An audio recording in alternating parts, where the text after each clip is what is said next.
Chapter 17. Magic and the Kula. 1. In treating of the various customs and practices of the Kula, I had at every step to enter into the description of magical rites and into the analysis of spells. This had to be done, first of all, because magic looms paramount in the natives' view of the Kula. Again, all magical formulae disclose essentials of belief and illustrate typical ideas in a manner so thorough, and telling that no other road could lead us as straight into the inner mind of the native. Finally, there is a direct, ethnographic interest in knowing the details of magical performance, which has such an overweening influence over tribal life, and enters so deeply into the makeup of the native's mentality. It is now necessary to complete our knowledge of magic and to focus all the dispersed data into one coherent picture. So far, the many scattered references and numerous concrete details have not furnished a general idea of what magic means to the natives, how they imagine the working of the magical forces, what are their implied and expressed views on the nature of magical power. Collecting all the material which has already been presented in the previous chapters, and supplementing it with native and ethnographic comments, we shall be able to arrive at a certain synthesis, respecting the Kirewinian theory of magic. All the data which have been so far mustered disclose the extreme importance of magic in the Kula. But if it were a question of treating of any other aspect of the tribal life of these natives, it would also be found that, whenever they approach any concern of vital importance, they summon magic to their aid. It can be said without exaggeration that magic, according to their ideas, governs human destinies, that it supplies man with the power of mastering the forces of nature, and that it is his weapon and armor against the many dangers which crowd in upon him on every side. Thus, in what is most essential to man, that is in his health and bodily welfare, he is but a plaything of the powers of sorcery, of evil spirits and of certain beings, controlled by black magic. Death in almost all its forms is the result of one of these agencies. Permanent ill health and all kinds of acute sickness, in fact everything, except such easily explainable ailments as physical overstrain or slight colds, are attributed to magic. I have spoken, Chapter 2, of the several ways in which the evil powers bring disease and death.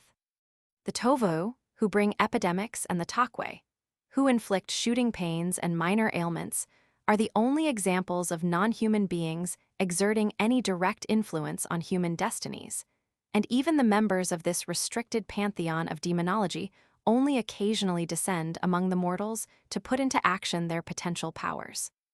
By far the deepest dread and most constant concern of the natives are with the Biwagu, the entirely human sorcerers, who carry out their work exclusively by means of magic. Second to them in the quantity of magical output and in the frequency of their exploits are the Mulikwasi, the flying witches, which have been described in detail in Chapter 11. They are a good example of how every belief in a superior power is, at the bottom, a belief in magic. Magic gives to these beings the capacity to destroy human life and to command other agents of destruction. Magic also gives man the power and the means to defend himself, and if properly applied, to frustrate all the nefarious attempts of the Mulikwasi.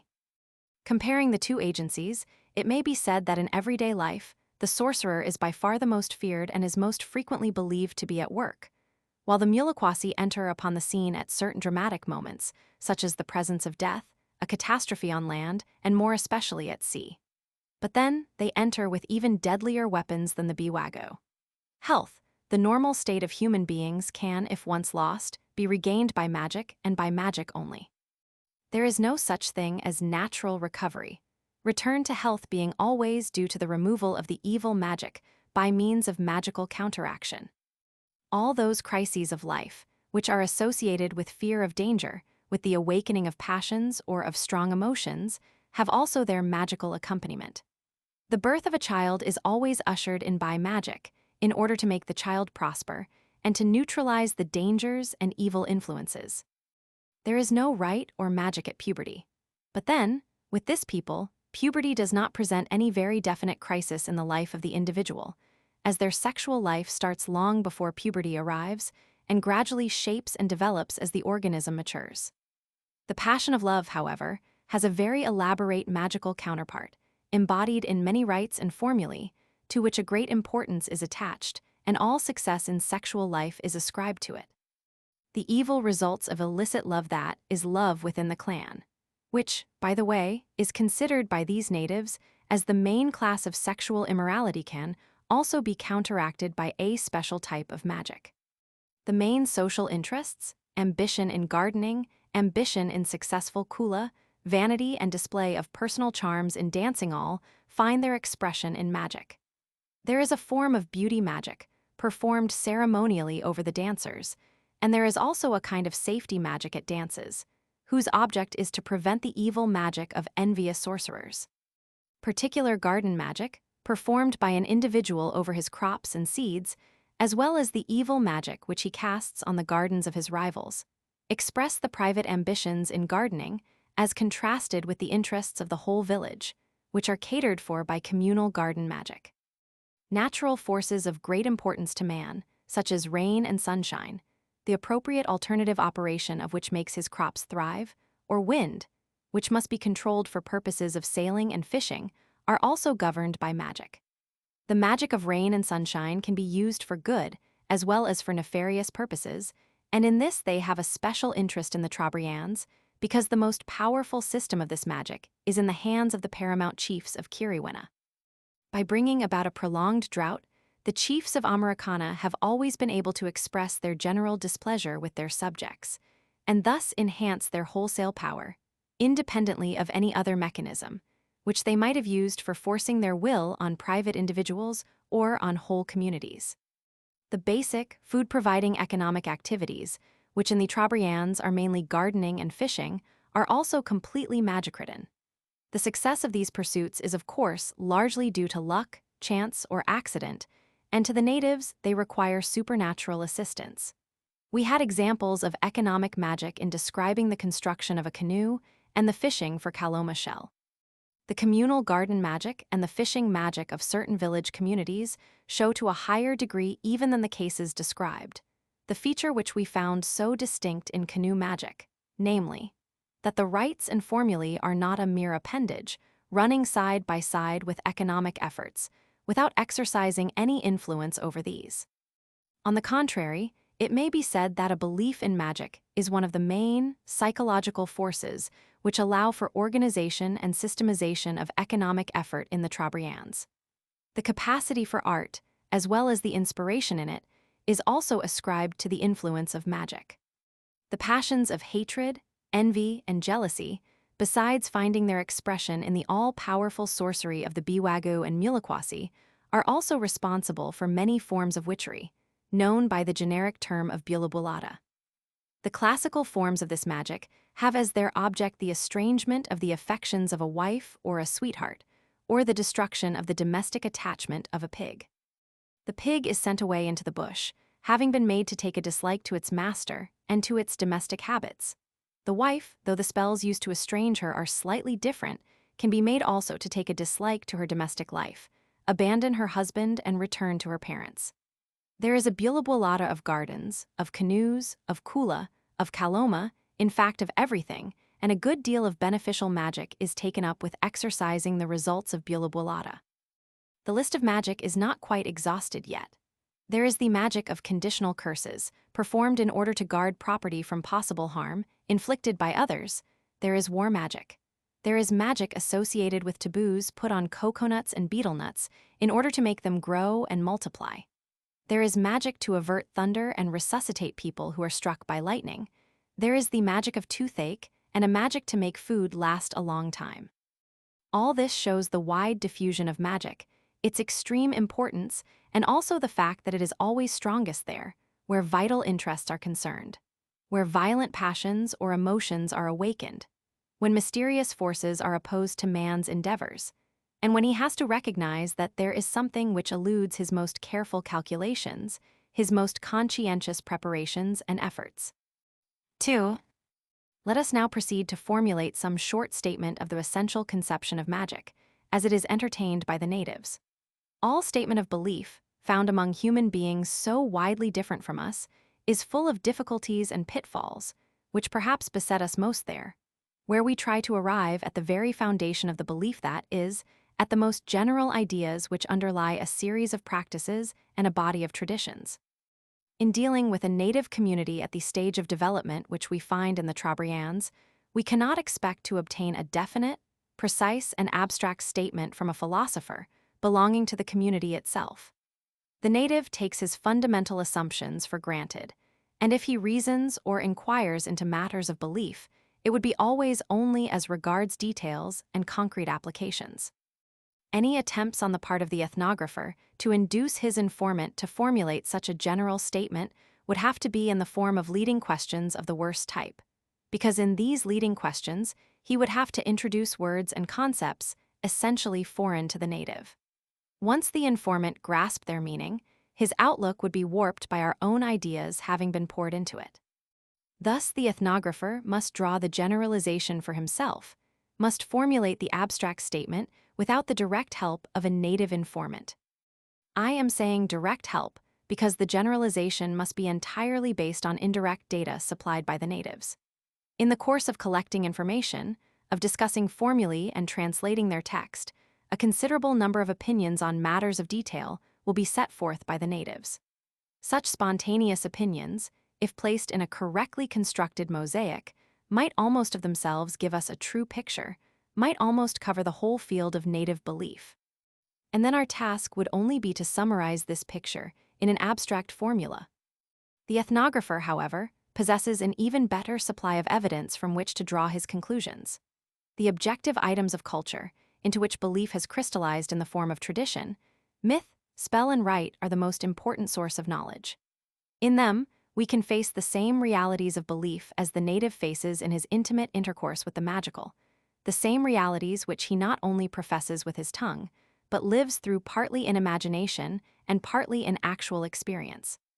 An analysis of the contents of the spells, the study of the manner in which they are uttered, in which the concomitant rites are performed, the study of the natives' behavior, of the actors as well as of the spectators, the knowledge of the social position and social functions, of the magical expertise this reveals to us, not only the bare structure of their ideas on magic, but also the associated sentiments and emotions, and the nature of magic as a social force. An ethnographer who, from the study of such objective data, has been able to penetrate into the native's attitude, to formulate a general theory of magic, can then test his conclusions by direct questionings. For he will be already in a position to use native terminology and to move along the lines of native thought, and in his questionings, he will be able to accept the lead of his informant instead of misleading the latter and himself by leading questions. More especially in obtaining opinions of actual occurrences from the natives, he will not have to move in abstract generalities, but will be able to translate them into concrete applications and into the native modes of thought. In arriving at such general conclusions about vast aspects of primitive human thought and custom, the ethnographer's is a creative work, insofar as he brings to light phenomena of human nature, which in their entirety had remained hidden even from those in whom they happened. It is creative in the same sense as is the construction of general principles of natural science, where objective laws of very wide application lie hidden till brought forth by the investigating human mind. In the same sense, however, as the principles of natural science are empirical, so are also the final generalizations of ethnographic sociology because, though expressly stated for the first time by the investigator, they are none the less objective realities of human thinking, feeling, and behavior. 3. We can start from the question of how the natives imagine their magic to have originated. If we would ask even the most intelligent informant some such concretely framed questions as, "Where has your magic been made? How do you imagine its invention?" they would necessarily remain unanswered. Not even a warped and half-suggested reply would be forthcoming. Yet there is an answer to this question, or rather to its generalized equivalent. Examining the mythology of one form of magic after the other, we find that there are in every one either explicitly stated or implied views about how magic has become known to man. As we register these views, compare them, and arrive at a generalization, we easily see why our imaginary question, put to the natives, would have to remain unanswered. For, according to native belief, embedded in all traditions and all institutions, magic is never conceived as having been made or invented. Magic has been handed on as a thing which has always been there. It is conceived as an intrinsic ingredient of everything that vitally affects man. The words, by which a magician exercises his power over a thing or a process, are believed to be coexistent with them. The magical formula and its subject matter were born together. In some cases, tradition represents them literally as being born by the same woman. Thus, rain was brought forth by a woman of Cassini, and the magic came with it, and has been handed on ever since in this woman's subclan. Again, the mythical mother of the culture hero Tudava gave birth, among other plants and animals, also to the Kalala fish. The magic of this fish is also due to her. In the short myth about the origin of Kegau, magic the one to protect drowning sailors from witches and other dangers, we saw that the mother, who gave birth to the Tokula Budoga dog, also handed the magic over to him. In all these cases, however, the myth does not point to these women's inventing or composing the magic. Indeed, it is explicitly stated by some natives that the women had learned the magic from their matrilineal ancestors. In the last case, the woman is said in the myth to have known the magic by tradition. Other myths are more rudimentary, yet, though less circumstantial about the origin of the magic, show us just as unmistakably that magic is a primeval thing. Indeed, in the literal sense of the word, autochthonos. Thus, the Kula magic in Gumasilla came out of the rock of Selawea, the canoe magic out of the hole in the ground, brought by the men, who originally emerged with it. Garden magic is always conceived as being carried from underground by the first ancestors, who emerged out of the original hole of that locality. Several minor forms of magic of local currency, such as fish magic, practiced in one village only, wind magic, etc., are also imagined to have been carried out of the ground. All the forms of sorcery have been handed over to people by non-human beings who passed them on but did not create them. The Biwagu sorcery is due to a crab who gave it to a mythical personage in whose Dala subclan the magic was carried on and from it distributed all over the islands. The Takwe, wood sprites, have taught man certain forms of evil magic. There are no myths in Kiriwina about the origin of flying witch magic. From other districts, however, I have obtained rudimentary information pointing to the fact that they were instructed in this magic by a mythical malevolent being called Takuripicapoca, with whom even now some sort of relations are kept up, culminating in nocturnal meetings and sexual orgies which remind one very strongly of the Walpurgisnacht. Love magic, the magic of thunder and lightning, are accounted for by definite events. But in neither of them are we led to imagine that the formula is invented. In fact, there is a sort of petitio principii in all these myths, for on the one hand they set out to account for how magic came, and on the other, in all of them magic is represented as being there, ready-made. But the petitio principii is due only to a false attitude of mind with which we approach these tales. Because, to the native mind, they set out to tell, not how magic originated, but how magic was brought within the reach of one or other of the Baiwan local groups or subclans. Thus it may be said, in formulating a generalization from all these data, that magic is never invented. In olden days, when mythical things happened, magic came from underground, or was given to a man by some non-human being, or was handed on to descendants by the original ancestress, who also brought forth the phenomenon governed by the magic. In actual cases of the present times, and of the near-past generations whom the natives of today knew personally, the magic is given by one man to another, as a rule by the father to his son or by the maternal kinsman. But its very essence is the impossibility of its being manufactured or invented by man, its complete resistance to any change or modification by him. It has existed ever since the beginning of things. It creates but is never created. It modifies but must never be modified. It is now easy to see that no questions about the origins of magic, such as we formulated before, could have been asked of a native informant without distorting the evidence in the very act of questioning, while more general and quite abstract and colorless inquiries cannot be made intelligible to him. He has grown up into a world where certain processes, certain activities have their magic, which is as much an attribute of theirs as anything else. Some people have been traditionally instructed how this magic runs, and they know it. How men came by magic is told in numerous mythical narratives. That is the correct statement of the native point of view. Once arrived at this conclusion inductively, we can of course test our conclusions by direct questions or by a leading question for the matter of that. To the question, where human beings found magic, I obtain the following answer. All magic they found long ago in the nether world. We do not find ever a spell in a dream. Should we say so, this would be a lie. The spirits never give us a spell.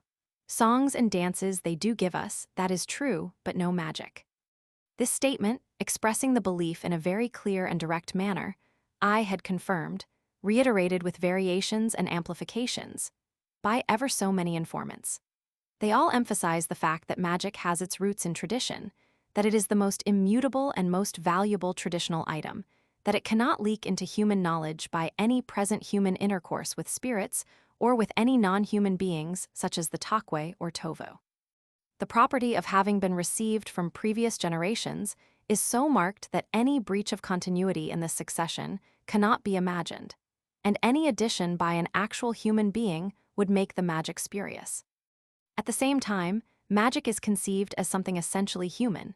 It is not a force of nature, captured by man through some means and put to his service. It is essentially the assertion of man's intrinsic power over nature. In saying that, I, of course, translate native belief into abstract terms, which they would not use themselves for its expression. Nonetheless, it is embodied in all their items of folklore and ways of using magic and thinking about it. In all the traditions, we find that magic is always in possession of man, or at least of anthropomorphic beings. It is carried out from underground by man. It is not conceived as having been there somewhere outside his knowledge and then captured. On the contrary, as we saw, often the very things which are governed by magic have been brought forth by man, as for instance rain, the Kalala fish, or disease created by the anthropomorphic crab. The close sociological association of magic with a given subclan emphasizes this anthropocentric conception of magic. In the majority of cases, indeed, magic refers to human activities or to the response of nature to human activities, rather than to natural forces alone. Thus, in gardening and in fishing, it is the behavior of plants and animals tended or pursued by man. In the canoe magic, in the carver's magic, the object is a human-made thing. In the Kula, in love magic, in many forms of food magic, it is human nature onto which the force is directed. Disease is not conceived as an extraneous force, coming from outside and settling on the man. It is directly a man-made, sorcerer-made something. We may, therefore, amplify the above-given definition and say that magic is a traditionally handed-on power of man over his own creations, over things once brought forth by man, or over responses of nature to his activities. There is one more important aspect of the question of which I have spoken already, the relation of magic to myth. It has been stated in Chapter 12 that myth moves in the realm of the supernatural, or better, supernormal, and that magic bridges over the gap between that and present-day reality. Now this statement acquires a new importance. Magic appears to us as the essence of traditional continuity with ancestral times. Not only, as I have emphasized in this chapter, is it never conceived as a new invention, but it is identical in its nature with the supernatural power which forms the atmosphere of mythical events. Some of this power may have been lost on its way down to our times. Mythical stories relate how it has been lost, but never has anything been added to it. There is nothing in it now which has not been in it in the ancient, hoary times of myth. In this, the natives have a definitely regressive view of the relation between now and before. In this, they have their counterpart to a golden age and to a Garden of Eden of sorts. Thus, we fall back upon the recognition of the same truth, whether we approach the matter by looking for beginnings of magic or by studying the relations between the present and the mythical reality. Magic is a thing never invented and never tampered with by man or any other agency. This, of course, means that it is so in native belief. It hardly needs explicitly stating that in reality, magic must constantly change.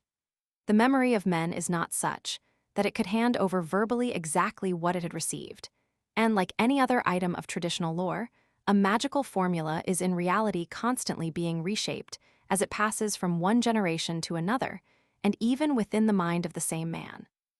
As a matter of fact, even from the material collected by me and the Trobriands, it can be unmistakably recognized that certain formulae are much older than others, and indeed, that some parts of spells and even some whole spells are of recent invention.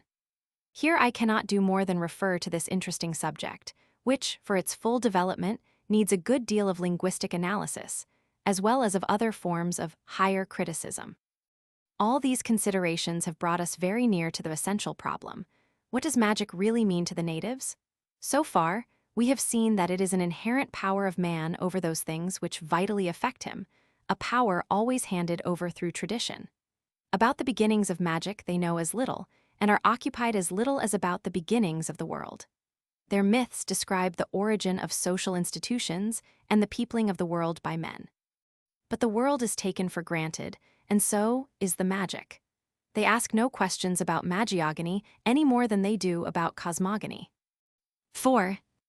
So far we have not gone beyond the examination of myths, and of what we can learn from them about the nature of magic.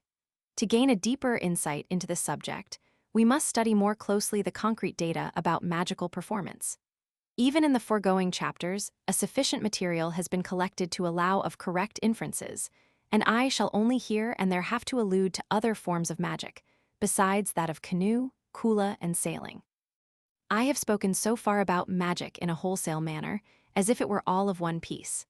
As a matter of fact, magic all the world over, however rudimentary or developed it might be, presents three essential aspects. In its performance there enter always some words spoken or chanted, some actions carried out, and there are always the minister or ministers of the ceremony. In analyzing the concrete details of magical performances, therefore, we have to distinguish the formula, the rite, and the condition of the performer. These three factors stand out quite clearly and definitely in the Trobriand magic, whether we examine the facts themselves or the natives' way of looking at them. It may be said at once that in this society, the relative importance of the three factors is not quite the same. The spell is by far the most important constituent of magic. In their linguistic use, although these natives have a special word, yopa, they very often use the word magic, megwa, to describe a spell. The spell is the part of the magic which is kept secret and known only to the esoteric circle of practitioners. When a magic is handed over, whether by purchase, gift, or inheritance, only the spell has to be taught to the new recipient, and as already once said before, it is usually taught in installments, while the payment is received in that manner. When one speaks about magical knowledge, or in inquiries whether an individual knows some magic, this invariably refers to the formula, for the nature of the rite is always quite public property. Even from the examples given in this book, it can be seen how simple are the rites and how elaborate often the formulae. To direct questions on the subject, the natives always reply that the spell is the more important part. The question, where is the real strength of magic, would receive the reply, in the spell. The condition of the magician is, like the rite, essential to the performance of the magic, but it also is considered by the natives as subservient to the spell. All this must be made clearer by the examination of actual facts. First of all, let us examine the relation between spell and rite, and to this purpose, it will be best to group the various magical performances into several classes according to the complexity of the concomitant rite. We shall begin with the simplest rites. Spells uttered directly without concomitant rite. We had one or two examples of such magic, where the performer simply utters a formula directly into space. For example, the communal magician of the Kaloma, spondylus shell, fishing, performs the first act by walking on the beach and reciting his spell towards the sea. In the moment of actual shipwreck, before abandoning the canoe, the Taliwaga launches his last kago directly into the elements. Again, he lets his voice float over the waters, when invoking the marvelous fish, who will bring the drowning party to some friendly shore. The final spell of the Kula, by which the approaching canoe shakes the mountain, chanted by a trio of magical reciters, is thrown directly towards the koya. The clearing of the sea in the Kaloma fishing is also done this way, and many more examples could be adduced from garden magic, wind magic, and other classes not described in this book. The natives have a special expression for such acts. They say that the formula is recited by the mouth only, o wadola wala. This form of magic with such a rudimentary rite is, however, relatively uncommon. Although one could say that there is no rite at all in such cases, for the magician does not manipulate anything or perform any action beyond speaking.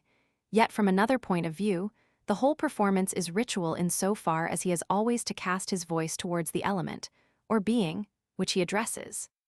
Indeed here, as in all other cases, the voice of the reciter has to be somehow or other conveyed to the object which he wishes to becharm.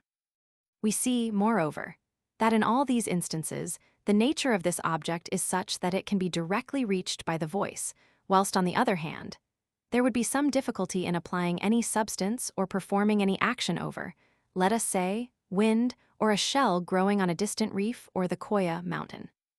Spells accompanied by simple rites of impregnation. A large number of the cases described in this book falls under this heading.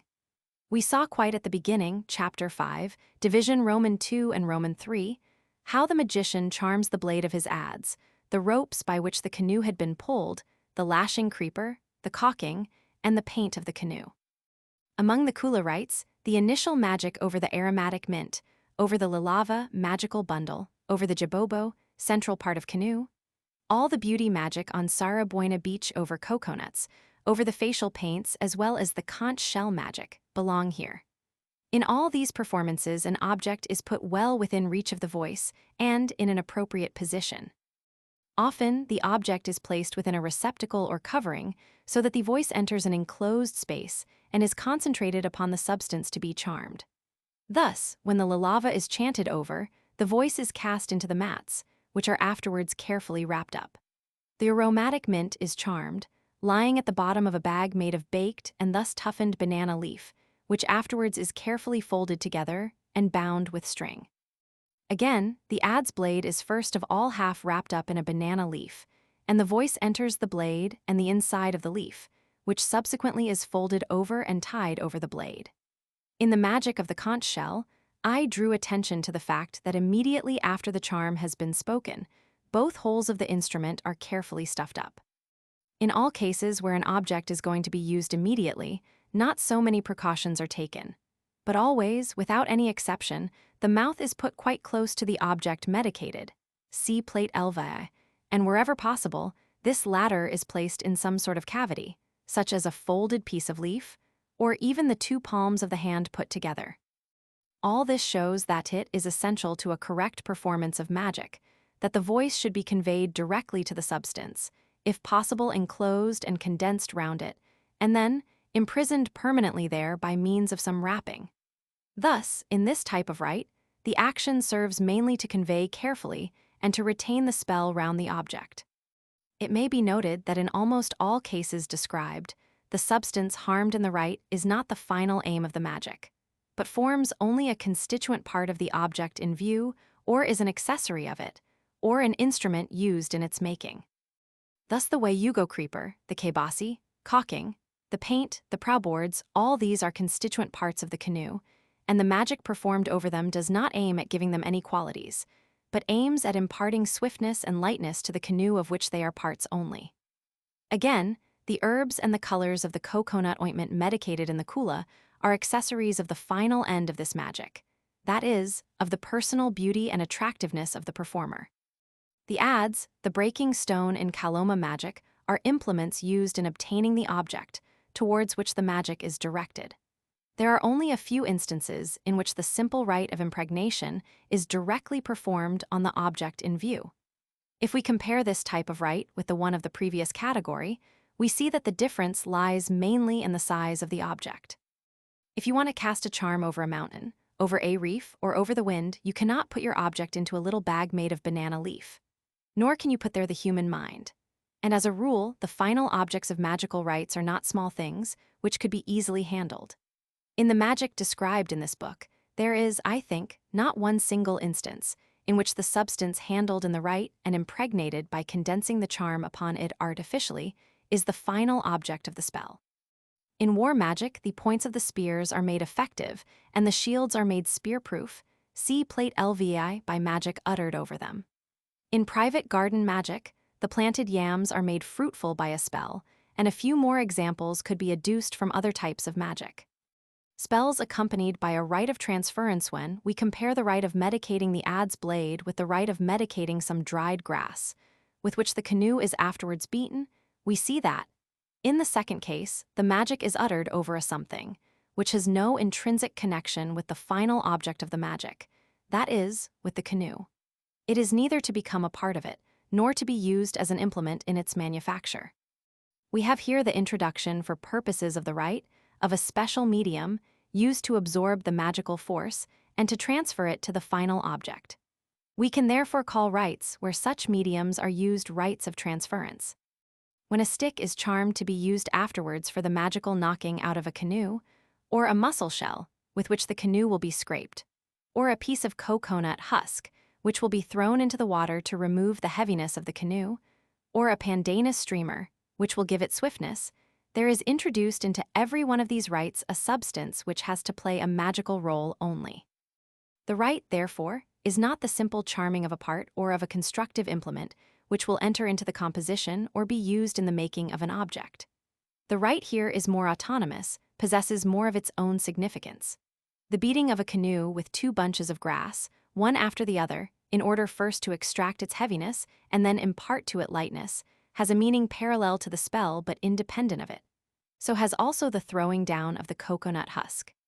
The flutter of the pandanus streamers has direct association with speed, as the natives explicitly state. As the bacilla streamers flutter in the wind, so should the canoe and the sail shake with the swiftness of their going. In the case of the ginger, which is spat over the dobuans feigning hostility, the inherent quality of the substance, which our pharmacopoeias describe as a stimulant, makes the meaning of the rite plain. We can easily see that some of the rites are rather more creative than others. That is, the very act performed produces, according to native ideas, a more definite effect than in others. So it is with the spitting of the ginger, and still more directly the spilling of the lime, in order to produce a mist and shut the eyes of the muliquasi. These two, for instance, are more creative than the hanging up of the pandanus streamer. Spells accompanied by offerings and invocations in the very first rite described in this book, we saw an offering being laid before, and an invocation being addressed to the wood sprite, Takwe. There are a number of rites, accompanied by offerings given to ancestral spirits, whose participation in the offering is solicited. Such rites are performed in garden magic, sea plate licks in fishing magic, and in weather magic. It must, however, be said at once that there is no worship and no sacrificial offering involved in these rites, that is, not of the usual description, because the spirits are not imagined to serve as agents of the magician in carrying out the bidding of his magic. We shall return to the subject presently.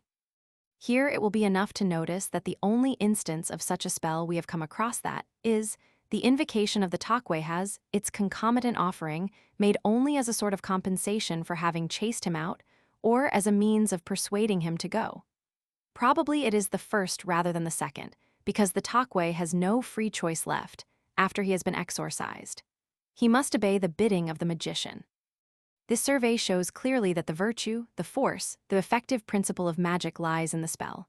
We saw that in many cases, the spell is quite sufficient if directly breathed upon the object. Again, in what may be called the prevalent type of ritual, the action which accompanies the utterance of the formula serves only to direct and condense the spell upon the object.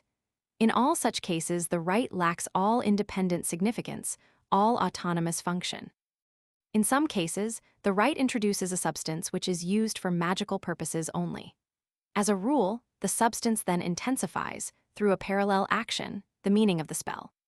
On the whole, it may be said that the main creative power of magic resides in the formula, that the rite serves to convey or transfer it to the object, in certain cases emphasizing the meaning of the spell through the nature of the transferring medium, as well as through the manner in which it is finally applied.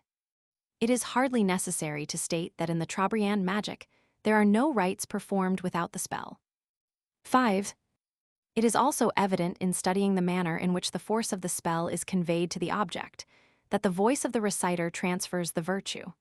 Indeed, as has been repeatedly pointed out, in quoting the formulae, and as we shall have to discuss later still, the magical words are, so to speak, rubbed in by constant repetition to the substance. To understand this better, we must inquire into the natives' conceptions of psychophysiology. The mind, nanolaw, by which term intelligence, power of discrimination, capacity for learning magical formulae, and all forms of non-manual skill are described, as well as moral qualities, resides somewhere in the larynx. The natives will always point to the organs of speech, where the nanolaw resides. The man who cannot speak through any defect of his organs is identified in name, Tanagawa, and in treatment with all those mentally deficient. The memory, however, the store of formulae and traditions learned by heart, resides deeper in the belly. A man will be said to have a good nanolaw when he can acquire many formulae, but though they enter through the larynx, naturally, as he learns them, repeating word for word, he has to stow them away in a bigger and more commodious receptacle. They sink down right to the bottom of his abdomen. I made the discovery of this anatomical truth while collecting war magic from Kanukubusi, the last office holder of the long succession of war magicians to the chiefs of Americana. Kanukubusi is an old man with a big head, a broad, high forehead, a stumpy nose, and no chin, the meekest and most docile of my informants, with a permanently puzzled and frightened expression on his honest countenance. See Plate LVI. I found this mild old man very trustworthy and accurate, an excellent informant indeed, within the narrow sphere of his speciality, which he and his predecessors had used to make anger flare up in the nanolaw of Americana men, to make the enemy fly in terror, pursued and slaughtered by the victorious warriors. I paid him well for the few formulae he gave me, and inquired at the end of our first session whether he had any more magic to produce. With pride, he struck his belly several times and answered, "Plenty more lies there." I at once checked his statement by an independent informant and learned that everybody carries his magic in his abdomen.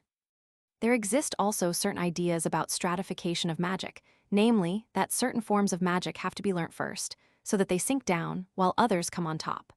But these ideas are vague and contradictory, whereas the main idea, that magic rests in the belly, is clear and definite. This fact gives us a new insight into native ideas about magic. The force of magic, crystallized in the magical formulae, is carried by men of the present generation in their bodies. They are the depositories of this most valuable legacy of the past. The force of magic does not reside in the things, it resides within man and can escape only through his voice. 6. So far, we only spoke of the relation between spell and rite. The last point, however, brings us to the problem of the condition of the performer. His belly is a tabernacle of magical force. Such a privilege carries its dangers and obligations. It is clear that you cannot stuff foreign matter indiscriminately into a place where extremely valuable possessions are kept. Food restrictions, therefore, become imperative. Many of them are directly determined by the contents of the spell. We saw some examples of this, as when red fish, invoked in magic, is tabooed to the performer, or the dogs spoken about in the Kayubana spell may not be heard howling while the man eats.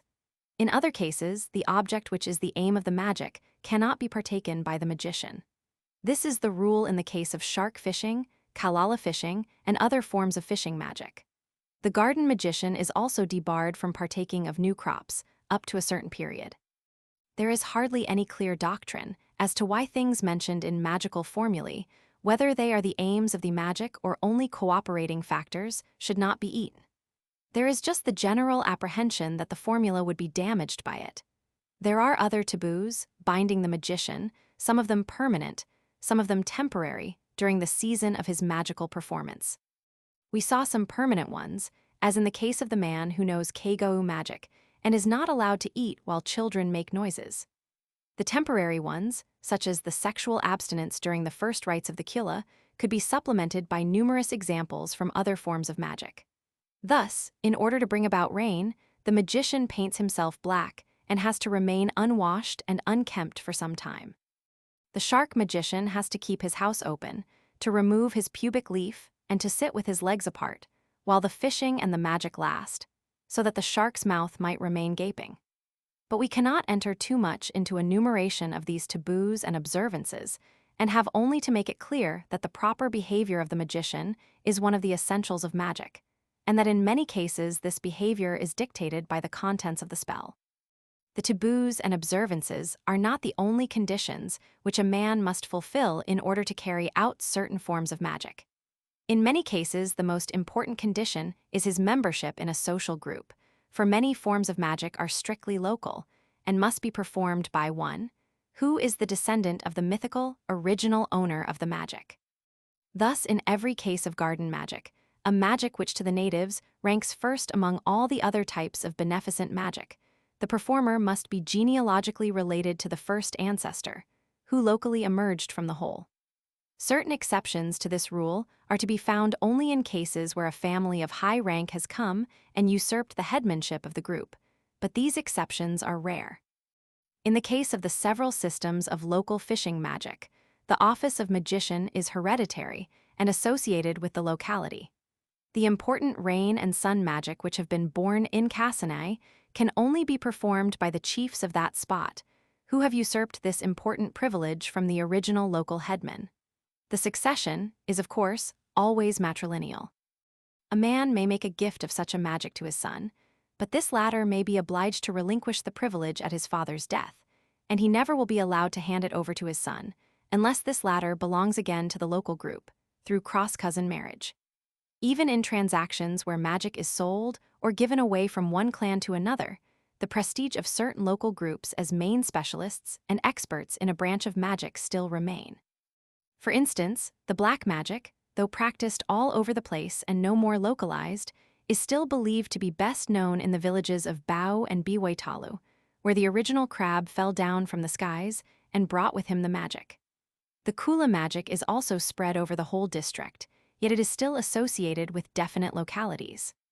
To summarize these sociological observations, we may say that, where the local character of magic is still maintained, the magician has to belong to the Dala, subclan, or local group of the mythical ancestor. In all other cases, the local character of magic is still recognized, even though it does not influence the sociology of the magician. The traditional character of magic and the magical filiation of the performer find their expression in another important feature of the spells. In some of them, as we have seen, references to mythical events are made, or names of mythical ancestors are uttered. Even more often, we find a whole list of names, beginning with the mythical founder of the magic and ending with the name of the immediate predecessor, that is, of the man from whom the magic was obtained by the actual performer. Such a list links up the present magician by a sort of magical pedigree with all those who had previously been using this formula. In other formulae again, the magician identifies himself with some mythical individual and utters the latter's name in the first person. Thus, in the spell uttered whilst plucking the mint plant, we found the phrase, I, Quarigu, with my father, we cut the Sulamoya of Labe. Both the actual genealogical descent of the magician from the mythical ancestors and the magical filiation expressed in the formulae show again the paramount importance of tradition, in this case acting on the sociological determination of the performer. He is placed in a definite social group of those who by birth, or what could be called magical adoption, have had the right of performing this magic. In the very act of uttering the spell, the magician bears testimony to his indebtedness to the past by the enumeration of magical names and by references to myth and mythical events. Both the sociological restrictions, wherever they still exist, and the magical filiation confirm once more the dependence of magic on tradition. On the other hand, both show, as also do the taboos, that the obligations imposed on the magician and the conditions he has to fulfill are largely derived from the spell. 7. Closely connected with the questions discussed in the preceding division is the subject of the systems of magic and the distinction between systematic and independent magical rites and formulae. As we saw in the beginning of this chapter, the whole body of magic naturally falls into several big divisions, each of them corresponding to a department of nature, such as wind or weather, to some activity of man, such as gardening, fishing, hunting, or warfare, or to some real or imaginary force, such as artistic inspiration, witchcraft, personal charm, or prowess. There is, however, an important distinction to be made within each such division of magic. Some of the rites and spells are isolated and independent. They can be used by themselves whenever the need arises. Such are almost all the incantations of wind magic, some spells of individual garden magic, formulae against toothache and minor ailments, some spells of hunting and food collecting, a few rites of love magic, and of the magic of carving. When a man, for instance, paddles along the lagoon in his canoe and an unfavorable wind sets in, he will utter a spell to make it abate and change. The same spell would be recited in the village when there arises a wind so strong as to be dangerous. The incantation is a free, individual act which may be performed and is performed in any of the circumstances which require it. It is quite another matter with the spells belonging to what I have called here systematic magic. Such magic consists of a connected and consecutive body of incantations and concomitant rites, no one of which can be torn out of its sequence and performed by itself. They have to be carried out one after the other in a determined order, and the more important of them, at least, can never be omitted once the series has been started. Such a series is always closely connected with some activity, such as the building of a canoe or an overseas Kula voyage, a fishing expedition, or the making and harvesting of a garden. It will not be difficult for us to realize the nature of systematic magic, for in this book almost all the rites and spells described belong to this class. In general, in the Trobriands, the independent uncorrelated rites and formulae are quite an insignificant minority, both in number and in importance. Let us consider one of the forms of systematic magic previously described, whether canoe magic or that of the Kula, whether the Kagou formulae or the magical ritual of Kaloma fishing. The first general fact to be noted here is that we are in the presence of a type of enterprise or activity which is never embarked upon without magic. No canoe will be built, no uvalaku started, no Kaloma fished without its magic ceremonial. This ceremonial will be scrupulously observed in its main features. That is, some of the most important formulae will never be omitted, as some minor ones might be, a fact which has been previously noted. The association between the practical activity and its magical concomitant is very intimate. The stages and acts of the first, and the rites and spells of the latter, correspond to each other one by one. Certain rites have to be done in order to inaugurate certain activities. Others have to be performed at the end of the practical work. Others, again, are part and parcel of the activity. But each of the rites and spells is to the native mind quite as indispensable for the success of the enterprise as is the practical activity. Thus, the takwe has to be expelled, or the tree would be entirely unsuitable for a canoe. The adze, the lashing creeper, the caulking, and the paint have to be charmed, or else the canoe would be heavy and unwieldy, and such an omission might even prove dangerous to life.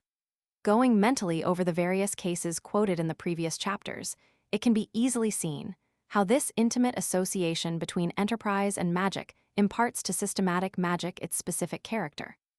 The consecutive progress of work and of magic are inseparable, just because, according to native ideas, work needs magic, and magic has only meaning as an indispensable ingredient of work.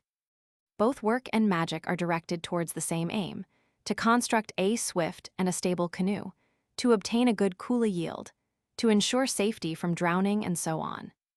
Thus, we see that systematic magic consists in a body of rites and spells associated with one enterprise, directed towards one aim, and progressing in a consecutive series of performances which have to be carried out in their proper place.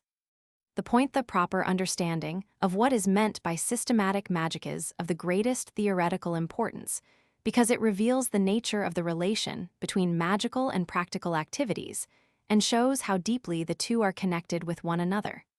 It is one of these points, also, which cannot be properly explained and grasped without the help of a chart. In the appended table of Kula magic and of the corresponding activities, I have prepared such a chart, in which has been summarized the substance of several of the foregoing chapters. The table allows of a rapid survey of the consecutive activities of the Kula in their relation to magic, beginning with the first act of canoe building and finishing with the return home. It shows the salient features of systematic magic in general and of the Mwasila and canoe magic in particular. It shows the relation between magical, ritual, and practical activities, the correlated sequence of the two, their rolling off, stage after stage, and side by side, towards one central successful Kula. The table thus serves to illustrate the meaning of the expression systematic magic, and it provides a firm outline of the essentials, magical, ceremonial, and practical, of the Kula. Table of Kula magic and of the corresponding activities. First stage of canoe building, Chapter 5, Division Roman 2. Season and place activity, magic approximate duration. Beginning, Rabewag, felling of inaugurated the Vabusi Junogust. Tree, done by Takwe by the offering and builder and spell aiming helpers, at the expulsion of the wood sprite from the tree, performed by owner or builder, immediately same trimming of no magic afterwards. Place. The log canoe done by builder with helpers, a few days road. Pulling the helped out double right of later. Log done by lightness all Kamamwo villagers, and Kagagabel. On morning main the log is until the magical after arrival place and left as it act at village. The is, Kapatuna village. Duhu ceremonially inaugurating the work over the canoe, evening of main working out no magic the same day. Place and of the accompanying the outside of it, village. The log, several days main scooping out inaugurated ligagoose spell or week's place. Of the by over the following. Inside of Havalali, the canoe, adds with the movable handle, towards the and the other parts no magic. End of the village of canoe foregoing before made ready period. Builders by builder house, and helpers, after all concluding work is over. Right, Kapatuna Nanola Waga. All the magic of this stage is canoe magic. It is performed only when a new canoe is built and not when an old one is renovated. The spells are uttered by the builder and not by the owner, except the first one. Work at this stage is done by one man mainly, the builder and carver, with the help of a few men, except for the pulling of the log, in which many men assist. Roman II the second stage of canoe building, Chapter 5, Division Roman 3. Time place activity magic first day on the fixing the inaugurated Kachalilava of work. Seafront prow boards, by tabuyo right of a performed over lagoon the ornamental village, prow boards by or on the Taliwaga. It beach of belongs to the one of Mwasila, Kula the magic, eastern villages, the inaugurated Vakakaya right. A following by magical, activities ceremonial are cleansing of the canoe, performed by the owner or builder to remove all evil influence and thus to make the canoe fast. At times, lashing of associated the way you go spell the lashing the canoe, with lashing cannot be creeper, right done in one the most day and has important of the to be magical continued performances in into the second another stage. Done by session. Builder or owner to make canoe swifter and stronger. Second on the caulking of associated kebasi sitting. Seafront the canoe, with caulking during this of a magic. Spell the lagoon uttered over caulking is village caulking by done and or on a builder or owner the three beach of to make canoe exorcisms one of safe. Performed the vakasulu and afterwards. Eastern exorcism, villages. Vaguri and exorcism, Katape Nawaga and exorcism. Painting of associated magic of the canoe with Kehulo black paint Malakava red paint. Piwaka white paint. Roman III the ceremonial launching of a canoe Chapter 6, Division I. Activity magic the launching, and inaugurated by Katalula Wadola Waga right. Trial run belonging to the Mwasila cycle of magic. After this, there comes the interval, filled out by the Kabajadoya ceremonial visiting, by the preliminary trade and other preparations for the expedition overseas. Roman IV the magic during, and preparations before the departure, Chapter 7. Time, some 3 to 7 days before setting sail. Activity magic. Preparing the canoe inaugurated Yawarapu right over the cocoa palm for sailing, placing by leaves, done by the Taliwaga 2 of the mats on the ensure success in the Kula platform and of the frames in the body. Kayakuna Sulamoya right over the aromatic mint. Kamuloya right over the mint boiled in coconut oil, performed by the Taliwaga. Packing of the trade associated jabobo right, called also kipwai goods, with sikwabu, made over 4 coconuts by a friend or relative-in-law of the Taliwaga, to make all the food last. The spell expresses only the desire for a good kula. All this magic belongs to the Mwasila, and it has to be performed by the Taliwaga, with the exception of the last spell. Vikanu magic, performed at the final start on overseas voyage, Chapter 8, Division Roman 3. The series of rites starts at the moment when the canoes are ready to set sail on the long voyage on Pailalu. They are not associated with a progressive series of acts. They all refer to one aim, canoe speed and reliability. They are all performed by the Taliwaga. Activity, overseas sailing, kajamiyala, ritual rubbing or cleansing, inaugurated by a series of the canoe with leaves charmed over, magical rites. Time, morning of the second by Scylla magic, Pandana streamers, day of the expedition. Previously chanted over are tied to the mast and rigging. Kayakaneva, swaying the sheet rope uttering an incantation. Vabusi mamwu, Expelling the heaviness out of a canoe by means of a place, the beach of Muwa. Stale potato, aim of magic, imparting of speed to canoe. By Zibota paddle, a rite of evil magic performer of the rites, the to make other canoes slow and thus taliwaga, achieve relative speed.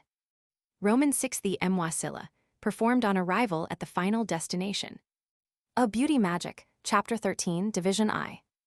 Activity, washing, anointing and keikakaya ritual washing and painting, rubbing with charmed leaves.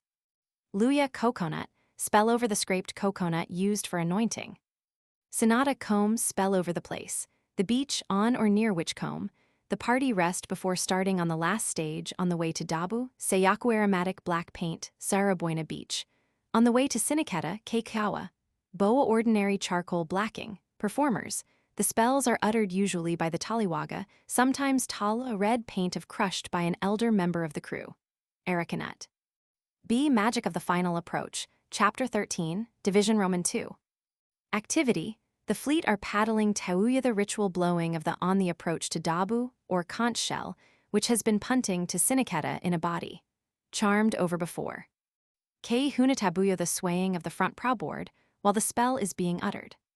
Performers. In each canoe, Kavalikuliku the spell by the simultaneously, the taliwaga and taliwaga, two members of the crew aim, to shake the mountain, to Kadavalna Mwenawaga the produce an impression on the incantation uttered at the stern partners awaiting on the beach, towards the koya. See Magic of Safety, chapter 13, division Roman 3. Activity magic. Entering the Dabuan village Kayubane, charm uttered over. This magic is performed only ginger, which is then ritually spat when Baiwans come to the over the Dabuan village and the koya. Partners, and makes their hearts soft. D. Magic of Persuasion, chapter 14, division Roman 3. Activity magic. The wooing in Kula, Waula of Koigapania, spell uttered over other of the overseas partner by piece of arecanut, given the visitor. Subsequently to the partner. Roman 7 a canoe spell, uttered on the departure home, chapter 14, division Roman 3. Activity magic. Loading of the canoe with its gifts Kalupo a spell to make the received from overseas partners, with canoe lighter, to lift it the trade gain, and with the provisions out of the water, for the home journey. Within each department of systematic magic, there are again various systems of magic. Thus we saw that, although the type of rite and formula is the same in all villages, the actual details, let us say, of the Wayugo magic are not identical, but vary according to the system with which a given reciter is acquainted. The differences are, as a rule, less pronounced in the rites, which are generally very simple in the Trobriand magic, and are identical in all the systems, but the formulae differ completely in their wording. Thus, in the Wayugo magic, chapter 5, division Roman 3, we found only a slight difference in the rite, but one or two Wayugo spells, which I have also recorded, differ essentially from the one given in the text. Each system of magic has a more or less developed mythological pedigree, and in connection with it a local character, a point which has been elaborated in the previous division. The Wayugo spell given in chapter 5, and all the spells of canoe building quoted in this book, belong to the Keikudayuri system of canoe magic. This system is believed to have been known and recited by the mythical builder of the flying canoe, and to have been handed down to his descendants, that is, as we know, in an incomplete form. As has been said in the previous division, the knowledge and the use of this magic and of other systems does not abide strictly within the original clan, but it spreads outside of it, and it becomes known to many people who are connected with the original owner by a sort of magical filiation. According to native belief, all these people know identical formulae. In fact, in the course of years and of repeated transmission, considerable differences have been introduced, and nowadays many of the real Kyujiri spells differ from one another completely. A system of magic is therefore a number of magical formulae, forming one consecutive series. The main system of canoe magic is that of the Keikudayuri, which is associated with the place of the same name in Katava. This system comprises the whole series of canoe-building spells, from the expelling of the Takwe to the final exorcisms. Another comprehensive system is called Keika Piauko and is localized in the island of Kailula. An important system called Ilim Tiulo is nowadays claimed by Sinaketa, but probably hails from Dabu. The mythological data of some of these systems are not known to me, and some of them seem to be exceedingly rudimentary, not going beyond the assertion that such and such a system originated at such and such a place, and was originally the property of such and such a clan. Of the systems of Mwasila, the best known in South Biwa is that called Monokiniki, to which belong the majority of the formulae here quoted. This system is sometimes loosely associated with the myth of Takasakuna, who is sometimes said to have been the original owner of the system. According to another version, Monokiniki is the name of the original owner. The Dabuan Mwasila is called Kasabwebwereta and is ascribed to that hero. From Mayua hails the Momrovta system of Kula magic, while in Kiriwana the system of Monokiniki is usually recited, and only a few formulae are inserted into it, belonging to a local magic, called Koigapani, a name not to be confused with the name in a formula quoted in Chapter 14. In the light of these remarks, the many references to magical systems given in the text will become clear, so there is no need to add more here. 8. We saw before in the chapter on mythology that magic bridges over the cleavage between the supernormal world of myth and the normal, ordinary happenings of today. But then, this bridge itself must necessarily touch the supernormal. It must lead into that domain. Magic surely, therefore, must partake of the supernatural character. There is no doubt that it is so. The effects of magic, although constantly witnessed, and although considered as a fundamental fact, are regarded as something distinctly different from the effects of other human activities. The natives realize quite well that the speed and buoyancy of a canoe are due to the knowledge and work of the constructor.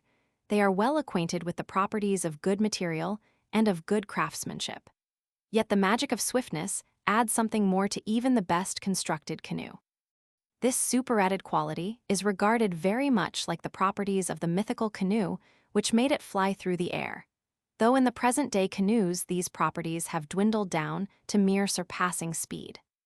The language of spells expresses this belief through the constant allusions to myth, similes in which the present canoe is invited to imitate the mythical one. In the explicit comments on the Kuduri myth, the natives also state definitely that the prodigious speed which well-charmed canoes develop is the legacy and counterpart of the old flying speed. Thus the effects of magic are something superadded to all the other effects produced by human effort and by natural qualities. The same is to be found in love magic. The importance of a fine face and figure, of ornaments, decorations, and nice sense is well recognized as being of attractive value, yet almost every man ascribes his success to the perfection of his love magic. The force of magic is considered as something independent of, and surpassing even, the power of all other personal charms. A statement very often met with expresses this quite well. Look, I am not good-looking, yet so many girls want me. The reason of that is that I have good magic. In garden magic, soil, rain, proper work are given their full due. Nonetheless, no one would dream of making a garden without the full magical performance being done over it. Garden magic is thought to make just this difference, which a man hopes for from chance or good luck, when he sees everybody round him working as hard as he can, and in all other respects under similar conditions to himself. So we see that, in all these cases, magical influence runs parallel to and independently of the effects of human work and natural conditions. It produces these differences and those unexpected results, which cannot be explained by any of the other factors. So far, we see that magic represents, so to speak, a different sort of reality. When I call this different sort supernatural or supernormal, one of the criteria which I use here lies in the emotional reaction of the natives. This, of course, is most pronounced in the case of evil magic. The sorcerer is not only feared because of his bad intentions. He is also feared as ghosts are feared by us, as an uncanny manifestation. One is afraid of meeting him in the dark, not so much because he might do any harm, but because his appearance is dreadful, and because he has at his bidding all sorts of powers and faculties which are denied to those not versed in black magic. His sweat glows, night birds run with him to give him warning. He can become invisible at will and produce paralyzing fear in those he meets.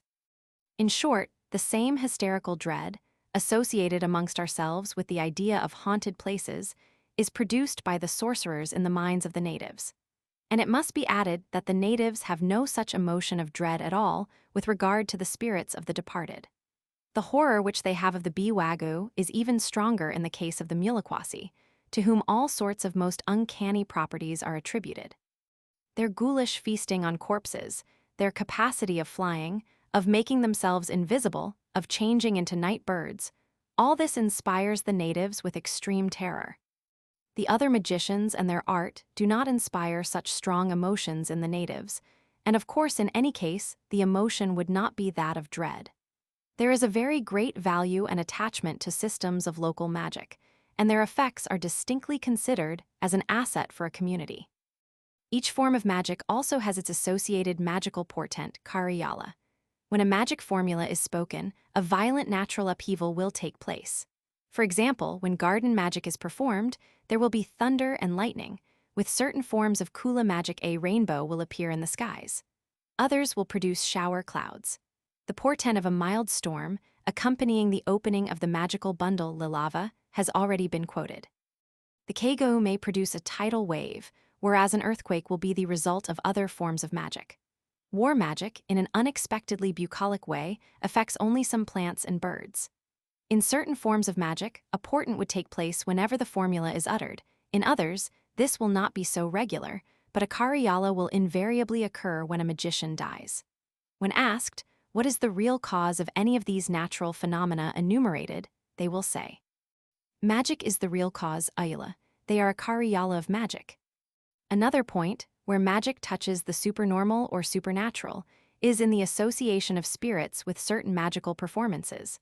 A special type of magical payment, the ulayala, is at the same time an offering to the baloma, spirits.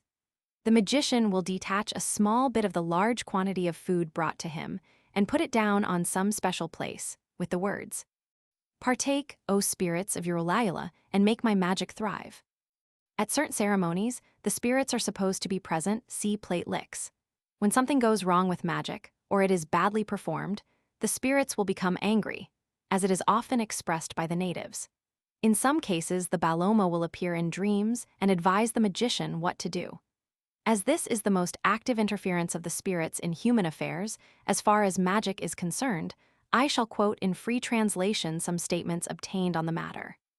The owners of fish magic will often dream that there is plentiful fish. The cause of it is the magician's ancestor spirit. Such a magician would then say, "The ancestral spirit has instructed me in the night that we should go to catch fish. And indeed, when we get there, we find plenty of fish, and we cast the nets." Mokudaya, the maternal uncle of Narugo, who is the main fishing magician of Aburaku, comes to his nephew in a dream and instructs him, "Tomorrow, cast the nets for fish in Kwabwawa." Narugo then says, "Let us come, the old man instructed me last night." The Kaloma, spondylus shell, magician of Siniketa dreams about a plentiful patch of Kaloma shell. Next morning, he would dive and knock it off on the reef, or he dreams of a canoe, and he then paddles and casts the anchor at that place. Tayudawada, Luviam, Sinikati dream that they knock it off in plenty. When next morning we go there, it is plentiful. In all these examples, except the last, we see that the spirits act as advisors and helpers. They fill the role of guardian of the traditions when they get angry because of a bad performance, or as associates and sympathizers when they share the magician's ulayala. But they are not agencies which get to work directly. In the Trobriand demonology, the magician does not command the spirits to go and set to work. The work is done by the agency of the spell, assisted by the accompanying ritual and performed by the proper magician. The spirits stand in the same relation as the performer does to the magical force, which alone is active. They can help him to wield it properly, but they can never become his instruments. To summarize the results of what we have learned about the supernormal nature of magic, it may be said that it has a definite character of its own, which differentiates it from the non-magical actions of man. The manner in which the magical force is conceived to act, parallel to the ordinary efforts but independent of them. The emotional reaction to certain types of magic and magician, the kariyala, the intercourse with spirits during the performances, all these properties differentiate magic from the ordinary activities of man. In native terminology, the realm of the magical is called by the word megwa, which describes the magical performance, the spell, the force or virtue of magic, and can be used as adjective to describe in general everything which presents a magical character. Used as a verb, the words megwa, miga, all of which are variations of the same root, mean to perform magic, to utter a spell, to carry out a rite. If the natives want to express that certain actions are done in connection with magic, and not with work, and that certain effects are due to magical forces, and not to other efforts, they use the word megwa as a substantive or adjective. It is never used to describe any virtue residing in a man or a thing, nor for any action which is independent of a spell. The associated concept of taboo is covered by the Kiriwinian word bomala, with suffixed possessive pronouns. It means a prohibition, something which a man is not allowed to do under any circumstances. It is used for magical taboos, for prohibitions associated with rank, for restrictions in regard to food generally considered as unclean as, for example, the flesh of lizards, snakes, dogs, and man. There is hardly any trace of the meaning of sacred attached to the word bomala. If anywhere, it can be found in the use of the word boma, for a tabooed grove where men usually are not allowed to enter, and where traditional spots, often original holes where men came out and whence magic issued, are to be found. The expression taboma, to prefix denoting personal noun, means a man of high rank, but hardly a sacred man. 9. Finally, a few words must be said about the sociological or ceremonial setting of magic. Reference has often been made to the simplicity of rites and to their matter-of-fact character. This has been mentioned with reference to canoe building, and in garden magic, we would have found equally simple and purely businesslike performances. In calling a magical action ceremonial, we imply that it was done with a big public attendance, under the observance of definite rules of behavior by the spectators as well as by the performer, such as general silence, reverent attention to what is being done, with at least a show of some interest. Now if, in the middle of some work, a man quickly performs an action whilst others talk and laugh and leave him entirely on one side, this gives a definite sociological stamp to the magical actions, and does not allow us to use the term ceremonial as the distinguishing mark of the magical acts. Some of them, it is true, do have this character. For instance, the initial rite with which the Kaloma fishing begins requires the assistance of the whole fleet, and a definite type of behavior on the part of the crews, while the magician officiates for all of them, but with their assistance, in the complex evolutions of the fleet.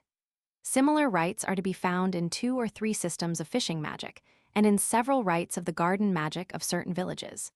In fact, the initial rite of garden magic is everywhere connected with a ceremonial performance. The garden rite, associated with the ceremonial offering of food to spirits, and attended by a body of villagers, a scene of which is shown on plate licks, has been elsewhere described.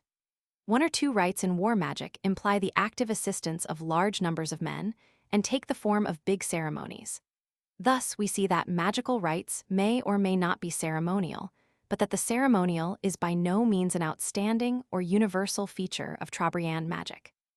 10. We found that taboos are associated with magic, insofar as it is the magician who has to observe them. There are, however, certain forms of restrictions or prohibitions, set up for special purposes and associated with magic in a somewhat different form. Thus, in an institution called Kedubu Tabu, we find a ban made on the consumption of coconuts and betel nuts, associated with a specific magic to make them grow. There is also a protective taboo, used to prevent the theft of ripening fruits or nuts too far away from the village to be watched. In these cases, a small parcel of medicated substance is placed on the tree or near it, on a small stick. The magic spoken over such a substance is a conditional curse, to use the excellent term introduced by Professor Westermark. The conditional curse would fall upon anyone who would touch the fruits of that tree, and would bring upon him one form of disease or another. This is the only form of magic in which the personal agency is invoked, for in some of these spells, the Takwe, wood sprite, is invited to take up his abode on the Katapaku, that is the stick, with the substance on it, and to guard the fruit. Some such small divergencies from the general trend of native belief are always to be found. Sometimes they contain important clues and a deeper insight into the facts, sometimes they mean nothing, and only emphasize the fact that it is not possible to find absolute consistency in human belief. Only a deeper analysis and a comparative study of similar phenomena can decide which is the case. 11. In order to complete the survey of all the characteristics of magic, I shall rapidly mention here the economic aspect of the position of magician, although the data referring to it have already been given, scattered through the previous chapters. I have spoken of the matrilineal inheritance of magic, and of the deviations from it which consist in inheritance from father to son, and in the transmission of magic by purchase. Chapter 2, Division Roman 6, and Chapter 6, Division Roman 6 under 5. This latter transaction may take place under two names, which really cover two essentially different operations: the pokala or payment to a maternal kinsman from whom one is going to obtain the magic, and the laga, which is the purchase of magic from a stranger. Only certain forms of magic can freely pass from one clan or subclan to another and are purchasable by the laga system. The majority of magical systems are local and can descend only in the same subclan with an occasional deviation to the son of a member, from whom, however, the magic must return to the subclan again. A further economic feature of magic is the payment, which the magician receives for his services. There are many types of payment, some given occasionally by an individual for a definite act of magic, as in the case of sorcery or healing magic. Others, paid at regular intervals by the whole community, as in the case of garden and fishing magic. In some cases, the payments are considerable, as in sorcery, in rain and fine weather magic, and in garden magic. In others, they amount to little more than a mere formal offering. 12. In all this, we have been dealing with general characteristics of Bwywyn Trobriand magic. This has been done mainly on the basis of the material presented in this volume, with only a few examples from other branches of magic. The results so far can be set down thus. Magic to the natives represents a special department. It is a specific power, essentially human, autonomous, and independent in its action. This power is an inherent property of certain words, uttered with the performance of certain actions by the man entitled to do it through his social traditions and through certain observances which he has to keep. The words and acts have this power in their own right, and their action is direct and not mediated by any other agency. Their power is not derived from the authority of spirits or demons or supernatural beings. It is not conceived as having been wrested from nature. The belief in the power of words and rites as a fundamental and irreducible force is the ultimate, basic dogma of their magical creed. Hence we find established the ideas that one never can tamper with, change, or improve spells, that tradition is the only source from which they can be derived, that it has brought them down from times lying beyond the speculation of man, that there can be no spontaneous generation of magic. We are naturally led now to inquire one stage further into the manner in which the magical words and rites act. Obviously, the only way to obtain correct information on this point is to analyze and compare a great number of well-authenticated formulae and minutely recorded rites. Even the collection of Kula magic here partially given in free translation would allow us to arrive at certain interesting conclusions. But we can go deeper still with the help of linguistic analysis, and we shall proceed to this inquiry in the next chapter. Chapter 18. The Power of Words in Magic-Some Linguistic Data. 1. The aim of this chapter is to show by a linguistic analysis of two magical texts, and by a general survey of a greater number, what sort of words are believed to exercise magical power. This, of course, does not mean that we are under the delusion that the composers or inventors of magic had a theory about the efficiency of words, and carried this theory into practice by inventing the formula. But as the moral ideas and rules prevalent in society, though not codified, can be found out by analyzing human behavior, as we reach the underlying principles of law and social propriety by examining customs and manners. As in the study of rites, we see some definite tenets of belief and dogmas so, in analyzing the direct verbal expressions of certain modes of thinking in the magical formulae, we are justified in assuming that these modes of thinking must have somehow guided those who shaped them.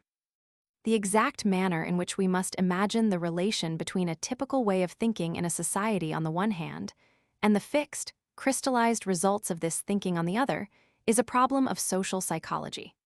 For this branch of science we are, in ethnography, under the obligation of gathering material, but we need not encroach upon its field of study.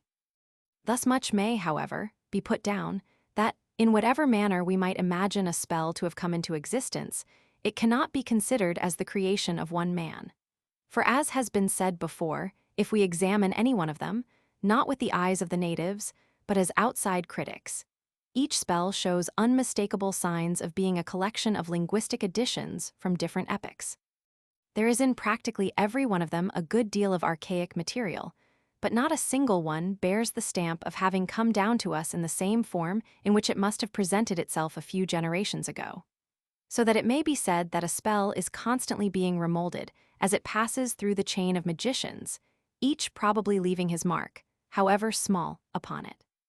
It is the general attitude in matters of magical belief, common to all of the successive holders, which will be at the bottom of all the regularities, all the typical features found in the spells. I shall adduce a formula of canoe magic, and one of the spells belonging to the Mwasilla, choosing two texts of which a translation and a commentary of average quality have been obtained, and which show clearly the several characteristic features of verbal magic. Those who are not interested in linguistic technicalities and details of method may omit the following division and take up the trend of our argument at division Roman 12. 2. The following text is the Wayugo spell, obtained from Laceta, the headman of Kapila, one of the sub-villages of Siniketa. The commentary was obtained from himself, and from another informant, Madagai, a man of exceptional intelligence and a very straightforward and reliable informant. This spell has been given in free translation before in Chapter 5, and, as has been said there, the rite consists simply in chanting the words over 5 coils of the Wayugo creeper put on a wooden platter between 2 mats. Wayugo spell. A Ayula initial part, Kala Basasiula, Kala Bomwilla. His ritual eating of fish, his tabooed inside. Papapa, Siliubida, Monagakalava. Flutter, beetle plant, leaving behind. Tubugu Kalabatawosi, Tubugu Kwese, Grandfather Kalabatawosi, Grandfather Kwese. Tubugu Pilupalu, Tubugu Semkuku Grandfather Pilupalu, Grandfather Semkuku. Tubugu Kabatuwayaga, Tubugu Aguaboda, Grandfather Kabatuwayaga, Grandfather Aguaboda. Tubugu Kitava, Bulumavri no Abudoga, Grandfather Kitava, New Spirit no Abudoga. Kekapwapu Modulawoda, immediate predecessor Modulawoda. Cusales anacola, buckway camba. You sit on canoe slips, you chew your areca nut. Quawis by Zalna cake udayuri, you take his pandana streamer of cake udayuri. Cusales odabana tula, you place it on top of tula. Basavilla, basavideki katava maitaru, I might turn on katava your turu. Mimalavida pilalu, your siarm pilalu. Nagin isapukes jurina cake udayuri. Today they kindle festive fire of cake udayuri. Cumwem debum siegana, bukiova. Thou bind together thy skirt siegana, thou fly.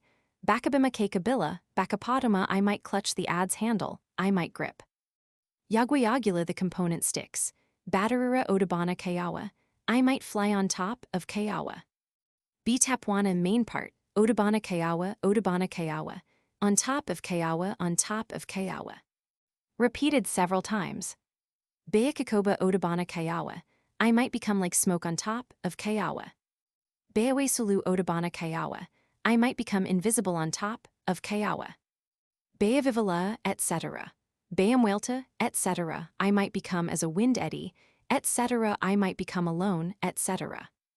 Beakaraj, etc. Beatamu, etc. I might become as dead, etc. I might disappear, etc. Beagugwo, etc. I might become like mist, etc. The verses 9, 10 and 11 are repeated, substituting dikutuva for kayawa. The verses 9, 10 and 11 are repeated, substituting lau for kayawa. After this, the ayula is repeated, and then a secondary tapwana follows. Bakalatatava, I might heal over, I might heal over. Repeated several times.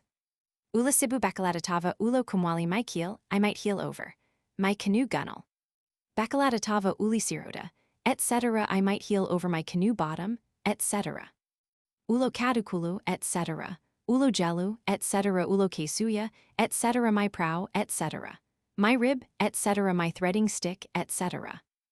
Uli tabuyo, etc. Uli lajim, etc. Ulo kawedala, etc. My prow board, etc. My transverse board, etc. My canoe side, etc.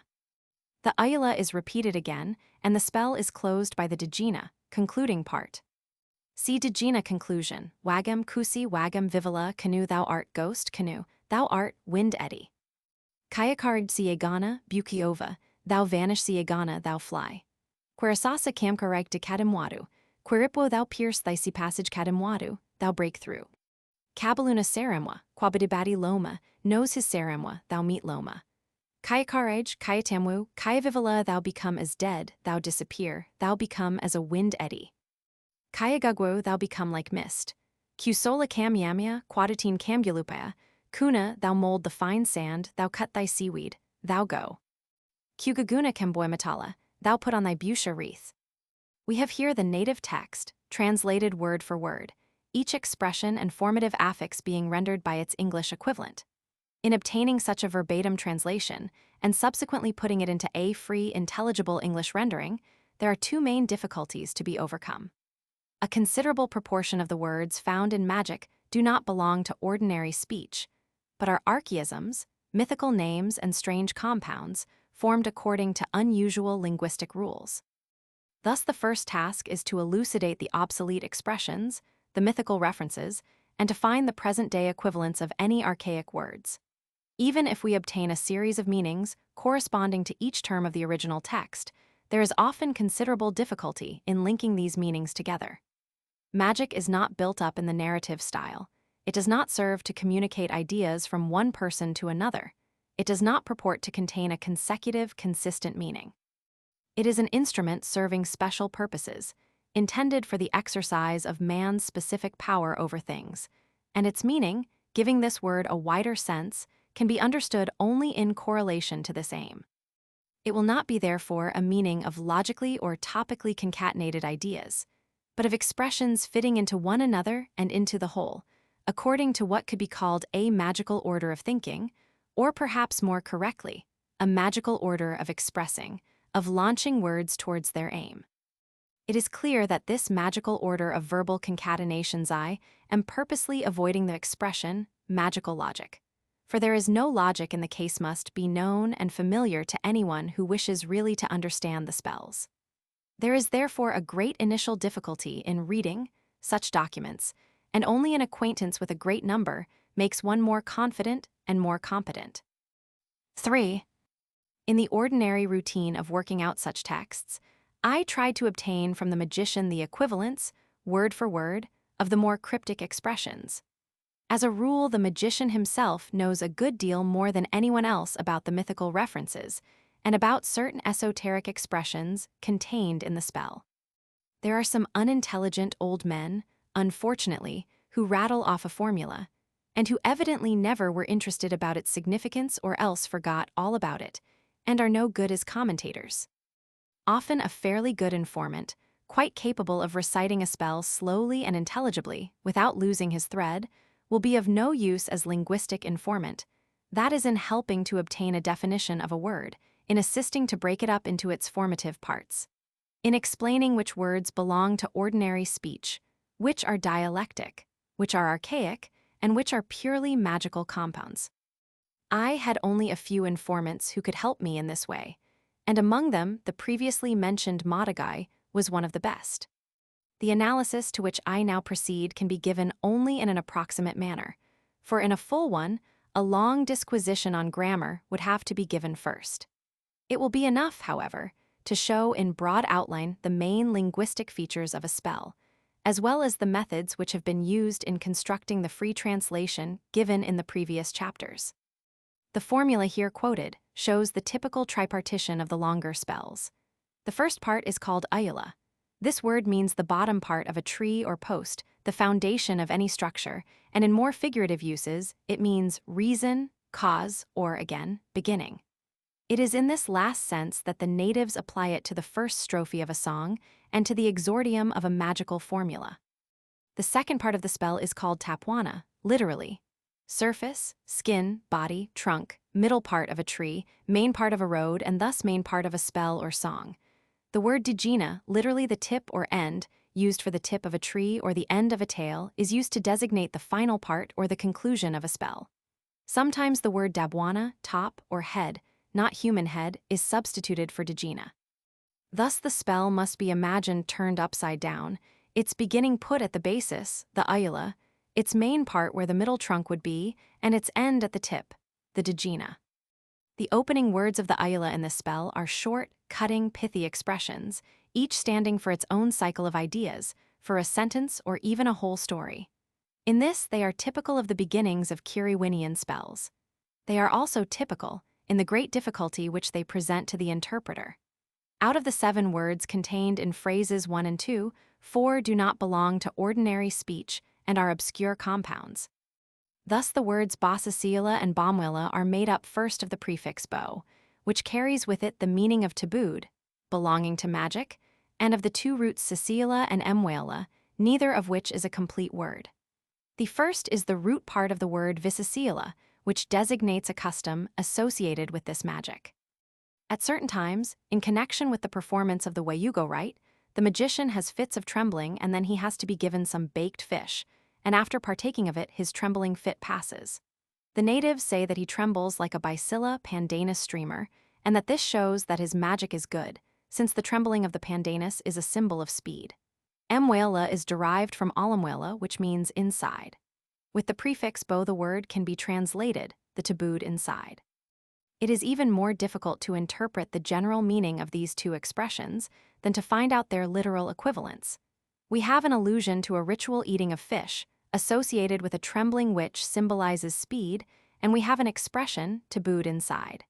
The custom of eating fish after trembling has a magical importance. It adds to the efficiency of magic, as all such observances do. The force or merit of this observance, which, dissociated from the spell, and the rite can have no direct effect, is made available by being mentioned in the formula. It is, so to speak, magically discounted. This is the best way in which I can interpret the 2 words of ritual eating and of tabooed interior of the magician. The 3 words of sentence 2 have each to tell its own story. The word papapa, flutter, stands for a phrase. Let the canoe speed so that the pandanus leaves flutter. Of course, the word expresses much more than this sentence, because it is intelligible only to those who are acquainted with the part played by the pandanus leaves in the decoration of canoes, with the native ideas about magical association between flutter and speed, and with the ritual use of pandanus streamers. Therefore, the word has a meaning only if taken with the context of this formula, in connection with its aim, with the various associated ideas and customs.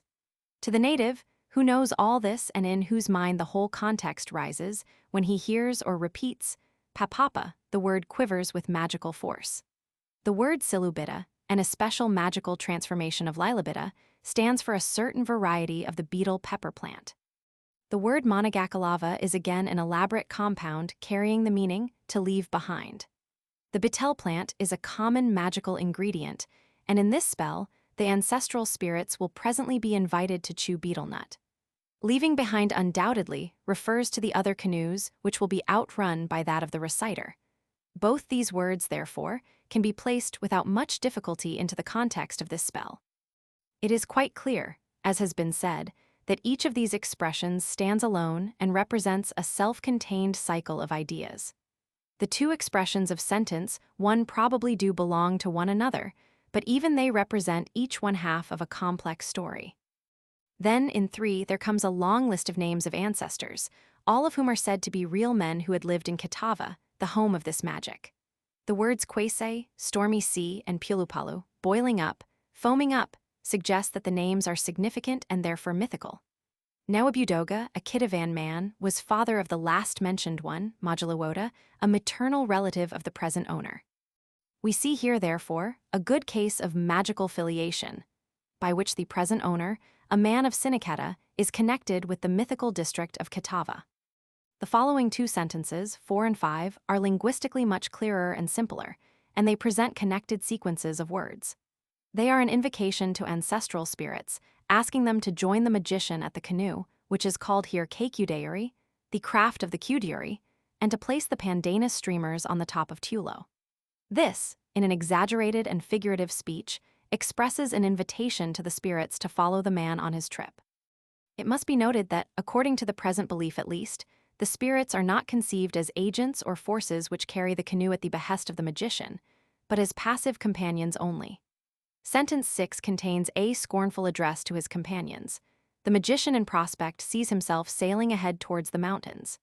As he turns round, the Kitava men, that is his companions, are far behind on the beach of Taru, and the whole sea arm of Pailalu still lies before them.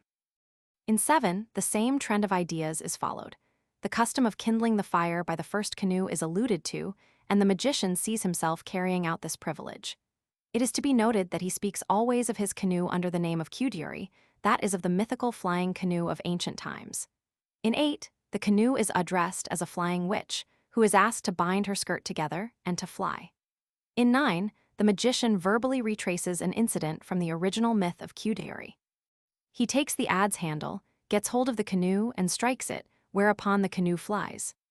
Thus the Ayula begins with archaic, condensed compounds, each carrying a self-contained cycle of magical meaning. Then follows a list of forebears, then more explicit, and at the same time more dramatic sentences, an invocation to ancestral spirits, the anticipated victory in speed, the reconstructed mythical incident. 4. Let us pass now to the Tapwana. This is always the longest part of a spell, since we have a whole list of words which have to be repeated with several key expressions, of which in the present case there are 3. Moreover, the magician can ad libitum repeat the same words over and over again with a key word. He will not go in any fixed order over all the words of the list, but is allowed, in this part of the formula, to return and repeat with one keyword the various items of the list. It will be best to say here a few words about the manner in which the magical formulae are actually recited. The opening words are always intoned with a strong, melodious cadence which is not permanently fixed, but varies with the magician. The first words are repeated some several times. Thus here, Kalabasasila would be reiterated 3 or 4 times, and so would be the following 2 words, Kalabamila. The words of number 2 are recited slowly and ponderously, but not repeated. The list of ancestors is run over quickly and perfunctorily.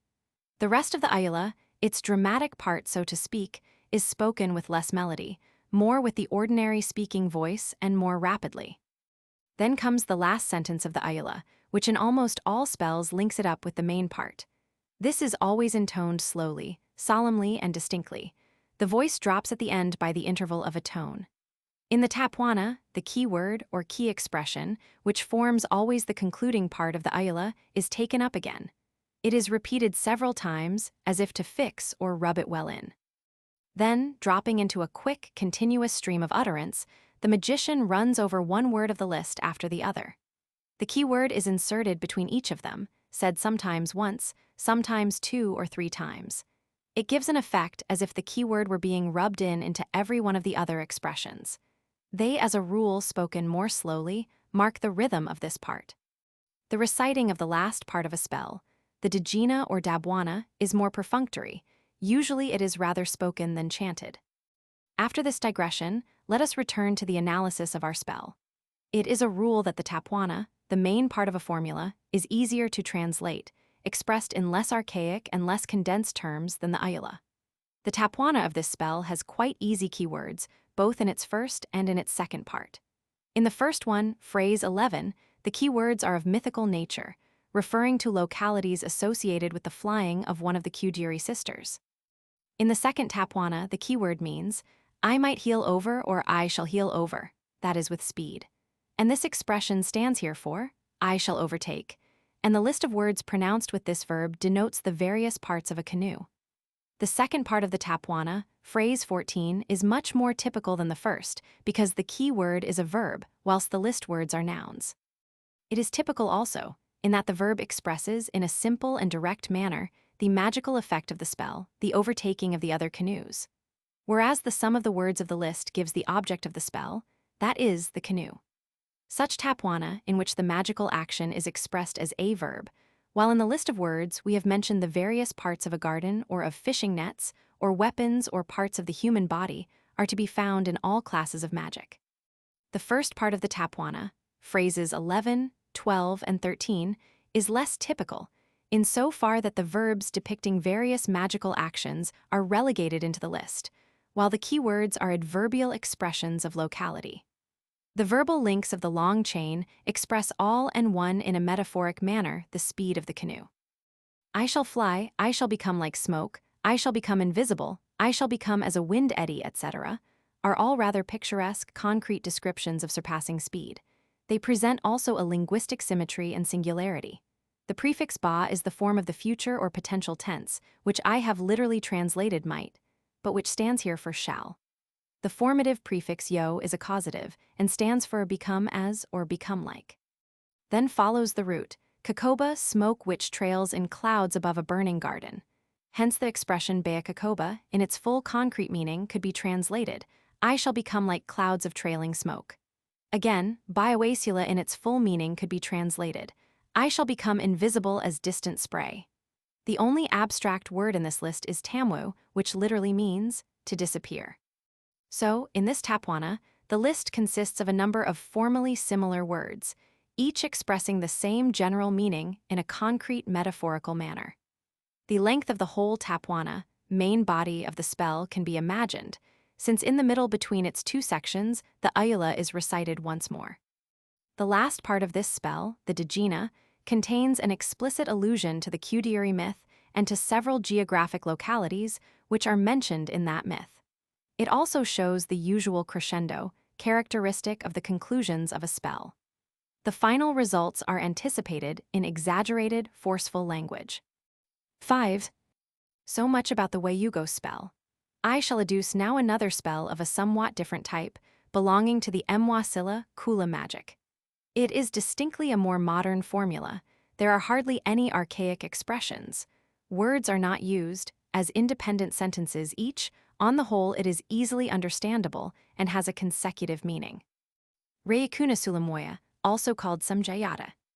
A ayula initial part, aveto nedate sulamoyala labe. Yegu quaragu who cuts the mint plant of labe. I quaragu. Sagu tamagu, kadate sulamoyala labe. Together with my father, we cut the mint plant of labe. Silamwainanuva inanuva. Silamwainaku, the roaring sulamoya, it roars, the quaking sulamoya. Iniku, silamwayaga, iegar it quakes, the sowing sulamoya, it suffs. Silamwaipalu, ipalu, the boiling sulamoya, it boils. B tapwana main part, ipalu, ipalu, ipalu, agu sulamoya ipalu, it boils, it boils, it boils, my mint plant it boils. Aguvana, ipalu, agukina ipalu, agu my herb ornaments, it boils my lime spatula, it boils. My. Yaguma ipalu, agu sonata ipalu, agu my ipalu lime pot it boils, my comb it boils, my mat it boils. Agu peri ipalu, agu vataga ipalu, my presentation goods it boils, my big basket it boils. Agu kayo ipalu, agu lalava ipalu, my personal basket it boils, my magical bundle it boils. Debagu ipalu, kabulugu ipalu, kagajugu ipalu, my head it boils, my nose it boils, my occiput it boils. Mayagu ipalu, tabagu ipalu, kawagu my tongue it boils, my larynx it boils, my speaking organ. Ipalu, wadagu ipalu, ula woila ipalu it boils, my mouth it boils, my kula courting it boils. See Dejina, conclusion, avaliwo koya isakila koya. I kick the mountain it tilts over the mountain. Imwalaku koya, ikiwo koya it subsides the mountain, it opens up the mountain. Isabwani koya, idikubal koya it jubilates, the mountain it topples over the mountain. Idikubilatala koya, it topples down the mountain. Avapoima debana koyavo, avapakema I breathe a spell over the head of koyavo, I charm.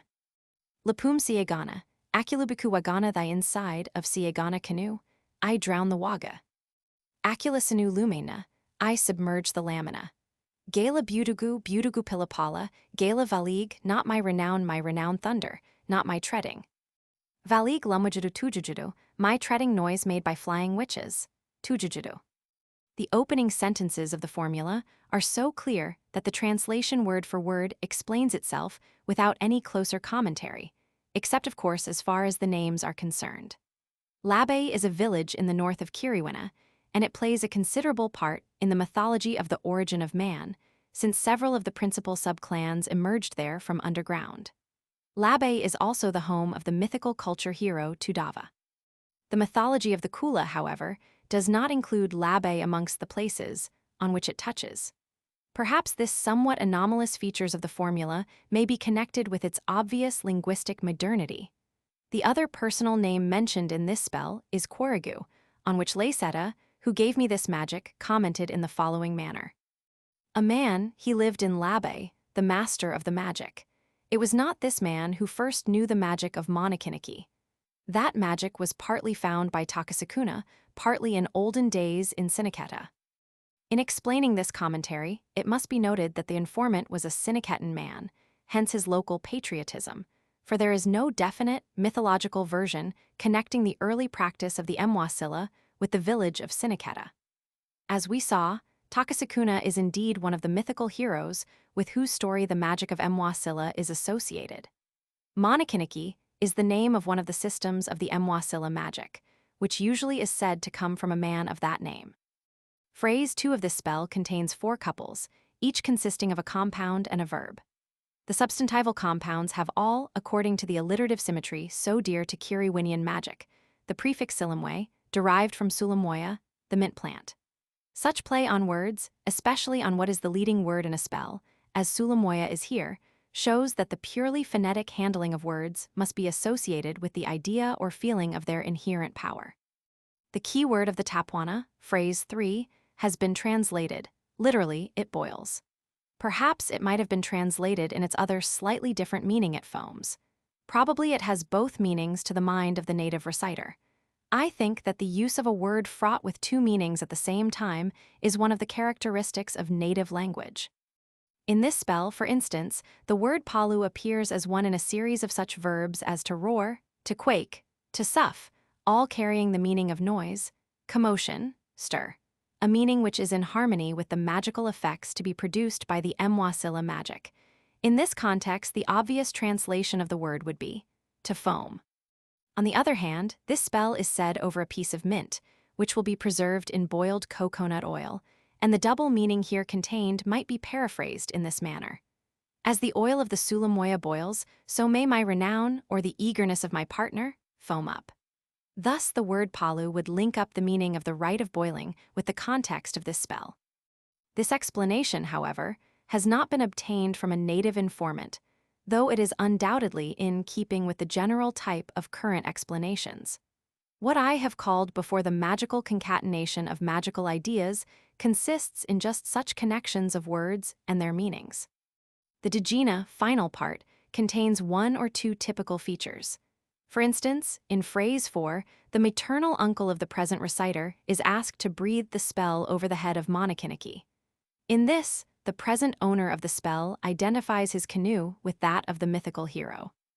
In 5, 6, and 7, we have several grandiloquent expressions, such as that referring to the commotion on the mountain, that comparing his renown to thunder, and his treading to the noise made by Mulikwasi, and that describing how the Waga will sink, through being overfilled with valuables. The last part would, as usual, be recited in a much more perfunctory and quick manner, giving it the effect of piling up words. One forceful phrase following another, it ends with the onomatopoetic sound tujujudu, which stands for the roll of the thunder. 6. The 2 specimens of magic, here given in the original with a verbal translation, show how the linguistic analysis allows us a much deeper insight into the magical value of words, as it is felt by the natives. On the one hand, the various phonetic characteristics show the handling of words when these have to convey magical force. On the other hand, only an analysis word for word of the spells could give us a good insight into the frequently mentioned magical concatenation of ideas and verbal expressions. It is, however, impossible to adduce here all the spells in their full original version with linguistic comments, as this would lead us into a treatise on the language of magic. We may, however, quickly pass over some of the other spells and point out in them the salient features of magical expression, and thus amplify the results so far obtained by the detailed analysis of these 2 spells. Of course, these 2 examples belong to the longer type consisting of 3 parts. Many of the spells previously quoted in free translation contain no main part, though it is possible to distinguish their Ayala exordium from their Degina finale. The very first spell quoted in Chapter 5, the formula of the Vabusi-Takwe, the expulsion of the wood sprite, is an anomalous one. It is an invocation, and it is not even chanted but has to be spoken in a low, persuasive voice. It consists of two parts. In the first one, the word kubusi, thou comest down, used as an imperative, come down, is repeated with all sorts of descriptions and circumscriptions of the wood sprites. In the second part, several sentences are repeated to make the wood sprite feel that he has been chased away. Both the keyword of the first part, kubusi, and the sentences of the second part have a direct force of their own. It must be realized that for the natives, it is a great insult to be told to go away. Yoba, the expulsion, the command to go, stands in a category of its own. People are yobed, expelled from communities in certain circumstances, and a man would never dream of remaining when thus treated. Therefore, the words in this spell possess a force due to social sanctions of native custom. The next spell, given in Chapter 6, the Kamamwau, is also anomalous, for it consists of one part only. The word kubusi, come down, is also repeated here, with various words designating defilements and broken taboos. These qualities are, however, not thought of as personified beings. The force of the word is probably also derived from the ideas about the Yoba. The second spell, which is a pendant to the Kamamwau, the Kagagabel, or spell of lightness, begins with a typical Ayala. Suzuwelagua repeated. Titavagua repeated. He fails to outrun me, the canoe trembles with speed. Mabagua repeated. Mabugu mabugamagua, Mabugu magical word, Mabugu Mabugu ancient, Mabugu. Mabuguvu Mabugunu. The first two words are compounds with prefixes and suffixes added for magical purposes, as a sort of magical trimming. The untranslatable word, said by the natives to be Megwawala, just magic, is repeated several times in symmetry with the previous two words and then with the two suffixes, ancient and new. Such repetitions with prefixes or suffixes of antithetic meaning are a frequent feature of magical trimming of words. This exordium affords a clear example of the magical play on words, of transformations for the sake of rhythm and symmetry, of repetitions of the same words with antithetic affixes. In the following part of the spell, the word kai, tree, is repeated with verbs. The tree flies, etc., and it functions as a keyword. It is difficult to decide whether this part is a true Tapwana or only one of the not infrequent examples of an Ayala with a keyword. Let us survey a few more of the Ayala first parts of the canoe spells, and then proceed to the examination of the middle parts and ends. In the next spell of Chapter 6, the Kapatuna Duku spell, the word Bavasivasi, I shall wave them back. That is, the other canoes, is repeated ponderously several times. The opening of a spell with one word, which summarizes in a metaphorical manner the aim of the spell, is often found in Kiriwinian magic. In this spell there follow the words. Sia Dabana Tokuna Anina. Saingu Biwagu, see a hill, on top of Takuna the women, my mother sorcerer. Tadagu Biwagu, myself sorcerer. These words are pronounced with a heavy, thumping rhythm, as indicated by the sharp and circumflex accents. The second line shows a rhythmic and symmetrical arrangement of words. The remainder of the Ayala of this spell is similar to the same part in the Wayugo spell, which has been given here in full native text. Compare the free translations of both spells in previous chapters. In the Ligagu spell of the same chapter, the Ayala opens with another juggling of words. Ver-rai repeated, Morgrai repeated.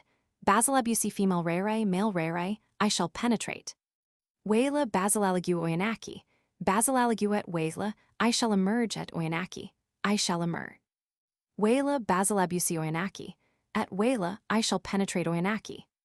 This part of the Ayala has not been translated in the text, as its meaning is magical and can be better grasped in connection with the native text.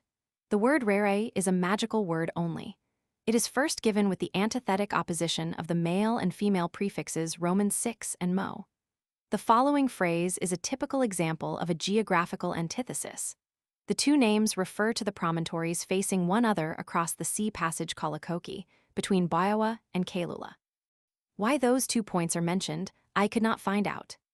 In the Kajimiala spell, given in Chapter 9, we have the following opening. Vinipka, Pega, Vinamwana, Mwana nam meawe, Makarioe, Odabwana nam meawe, Makarioe, Soyala. In the first line, we have the symmetrically uttered and prefixed names of the two flying or jumping fishes, Pega and Mwana. The prefix vina is probably the female prefix and may convey the meaning of flyings being associated with women, that is, with the flying witches.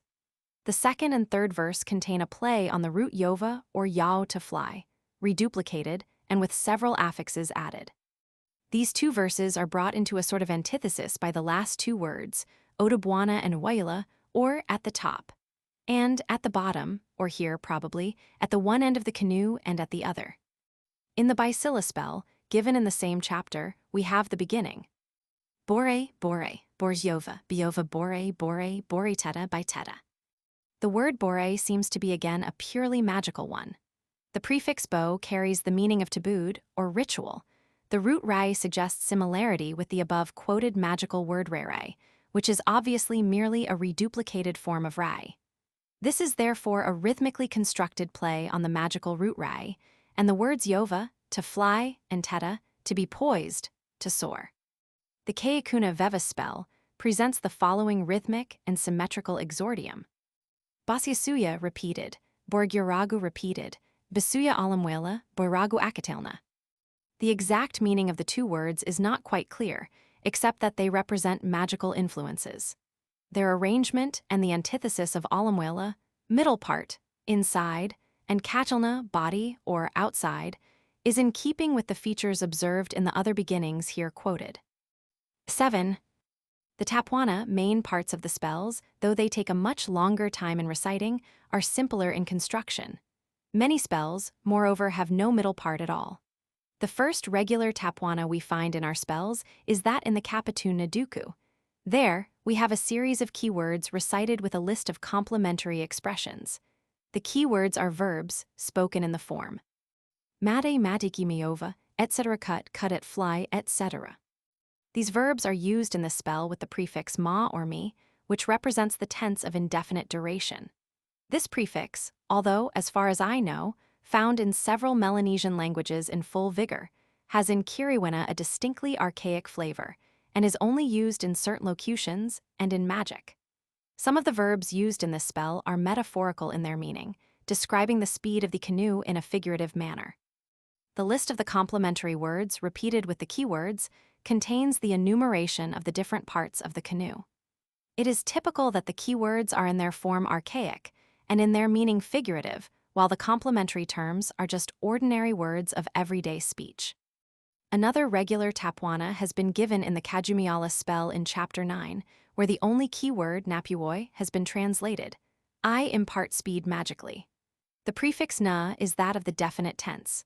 The formative pu I was unable to translate, while the root woi means literally to beat, and in a somewhat more remote sense, to impart magic.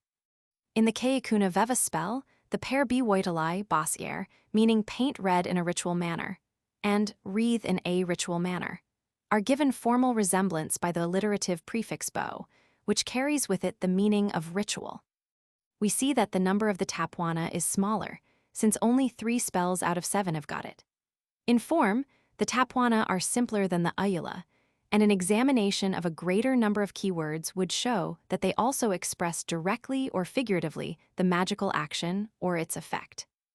Thus, here we had a verb denoting the imparting of magic, that is the direct expression of the action, then 2 words figuratively expressing it, and the series of verbal keywords enumerating the effects of the magic, such as flying, speed, etc. and other canoe spells, not given in this book. There could be found similar types of keywords such as the canoe flies, the Bariwata fish is poised on a wave, the reef heron wades, the reef heron skirts the beach. All of them expressing the aim of the spell, in accordance with the magical trend of thought. 8. From the linguistic point of view, the final parts of the spells, the Dejina, present, as a rule, fewer remarkable features. Phonetically, the most outstanding trait is the purely onomatopoetic sound complexes, such as sididi or sedididi, or the 3 words sididi, tatata, numsa, found in the Kajumiala spell. From the point of view of meaning, there are in some of the Dejina interesting metaphorical turns of speech, such as the descriptions of time in the Kagagabal spell, where the difference in speed between the magician and his companions is expressed by allusions to the morning and evening sun, couched in figurative speech. Some mythical allusions also find their way into the Degina. These parts of a spell are undoubtedly the least important in the native's eyes. Very often the same Degina is used with a number of formulae belonging to the one cycle, as we have noticed. Other spells have no Degina at all, for instance, that of Kapatu Naduku, where the onomatopoetic sound sididity stands for the whole Degina. As said above, the manner of reciting these parts is more perfunctory, with fewer melodic modulations and phonetic peculiarities. 9. I have given so far a short linguistic survey of the canoe spells, dealing first with their initial parts, Ayula, then with their main parts, Tapuana, and lastly saying a few words about the Degina. In a still more summary manner, I shall give a short survey of the Mwasila, Kula magic spells, quoted or mentioned in this book, beginning with the Ayula.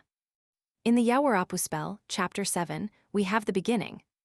Baya baya bovinega, vinegu ba baya bamanegu emwanegu. Here the word ba arikanut is repeated and used as a prefix bo, with the antithetic roots vine, female, and emwane, male, and with the suffix gu, first possessive pronoun. The Kamaloyo, Chapter 7, begins. Gala ba, gala doga, gala emwe.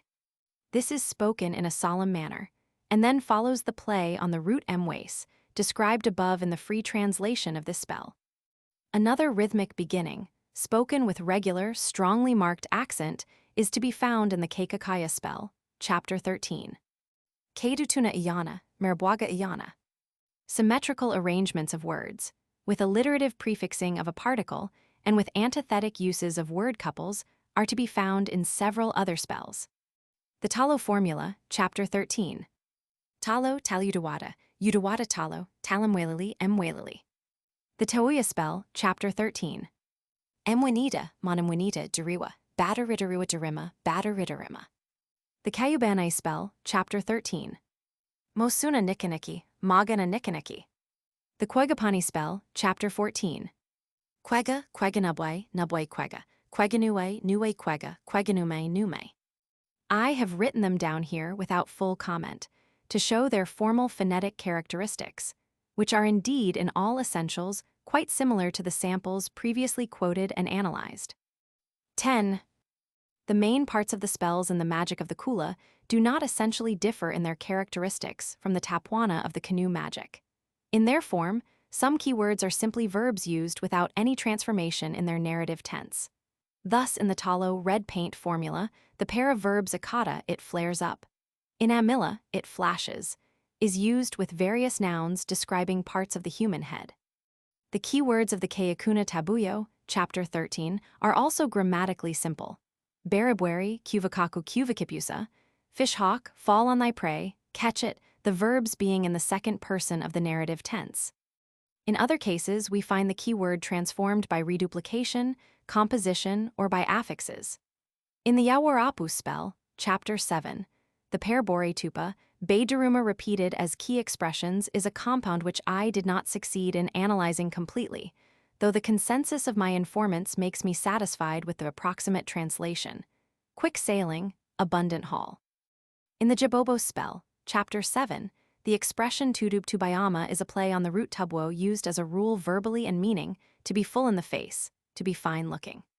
In the Tauya spell, Chapter 13, there is the reduplication manamwenais of the root emwana or emwena expressing the itching or state of excitement. In the Kayubana, the first key expression Ida Dabara is an archaic or dialectical couple. The root is Dabara, and Ida is only a phonetic addition, which signifies to ebb. The other key expressions Kakwa Yarayaru, Kakwa Emwasara Bermwes Musara, have all the verbal part irregularly reduplicated and in the last expression repeated and transformed. The last formula of the Mwasila, Kula magic, given in Chapter 14, has a pair of expressions used as key phrase. Quagapani pani, Quagulu ulu. The word quega, a variety of beetle plant, is used in a modified form as a prefix and compounded with the verbal roots pani, seduce, and ulu, in mesh. As to the final parts of this class of spell, I have said before that it is much less variable than the initial and main parts of a formula. Within the same cycle or system, the Degina often varies little, and a man will often use the same one with all his spells. The sample given with the Sulamoya text will therefore be sufficient to show the various characteristics of this part of the Mwasila spell, and there is no need to say anything more about it. 11. A very rapid survey of the phonetic characters of the Kagou spells, Chapter 11, must be sufficient, and we shall confine ourselves to their Tapwana. The word guau or gao means mist or fog, verbally used with the meaning to make mist, to befog. It has always the form gao. In the main parts of some of the formulae of this class, this phonetically very expressive word is used with very great sound effect. For example, in the Giarakua spell number 1, the keywords are ago, I befog, agiusulu, I befog, lead astray, agiuboda, I befog, shut off. Spoken at the beginning of the Tapwana slowly and sonorously, and then quickly and insistently, these words produce a really magical effect that is as far as the hearer's subjective impressions are concerned. Even more impressive and onomatopoetic is the phrase used as key expression in the Giatanawa number 2. Gao yagos yagagao yago bode bodgu. This sentence, giving the vowels a full Italian value, such as they receive in the Melanesian pronunciation, does certainly have an impressive ring. Fittingly enough, because this is the dramatic spell uttered into the wind in the sinking waga, the final effort of magic to blind and mislead the Mulakwasi. The causative prefix ya is used here with a nominal expression, which has been translated, gathering mist. The reduplicated one yagagao I have rendered by encircling mist. It can be seen from this example how feebly the equivalents can be given of the magical phrases, in which so much is expressed by phonetic or onomatopoetic means. The other spells have much less inspired keywords. Giatanawa number 1 uses the word autumnboda, translated I press, I close down, which literally renders the meanings of the verbs tum, to press, and boda, to close. The Giarakua number 2 has the somewhat archaic keywords spoken in a couple, apira yoreti, I arise, I escape, and the grammatically irregular expression suluya, to lead astray. The main part of the Kateria spell, by which the benevolent fish is summoned to the rescue of the drowning party, has the key phrase, bigabegu sayuseu, the sayuseu fish shall lift me up. This expression is noteworthy. Even in this spell, which might be regarded as an invocation of the helpful animal, it is not addressed in the second person. The result is verbally anticipated, proving that the spell is to act through the direct force of the words and not as an appeal to the animal. 12. With this, the survey of linguistic samples from various spells is closed, and we can briefly summarize our results. The belief in the efficiency of a formula results in various peculiarities of the language in which it is couched, both as regards meaning and sound. The native is deeply convinced of this mysterious, intrinsic power of certain words which are believed to have their virtue in their own right, so to speak, having come into existence from primeval times and exercising their influence directly. To start first with the meaning of the magical expressions, we have seen that in this respect they are plain and direct enough. Most of the keywords simply state the magical action. For example, when in one of the spells the keyword napuoi, I impart magical virtue of speed. Or in another the keywords, to paint red in a festive manner, to wreathe in a festive manner, simply describe what the magician is doing. Much more often the principal expressions, that is the initial words and the keywords, of a spell refer to its aim, as for instance, when we find words and phrases denoting speed in canoe magic, or in Kula magic designations for success, abundant haul, excitement, beauty. Still more often the aim of magic is stated in a metaphorical manner, by similes and double meanings. In other parts of the spell, where the magical meaning is imprisoned not so much in single words and expressions, as in explicit phraseology and long periods, we found that the predominant features are lists of ancestral names, invocations of ancestral spirits, mythological allusions, similes and exaggerations, depreciating contrasts between the companions and the reciter, most of them expressing an anticipation of the favorable results aimed at in the spell.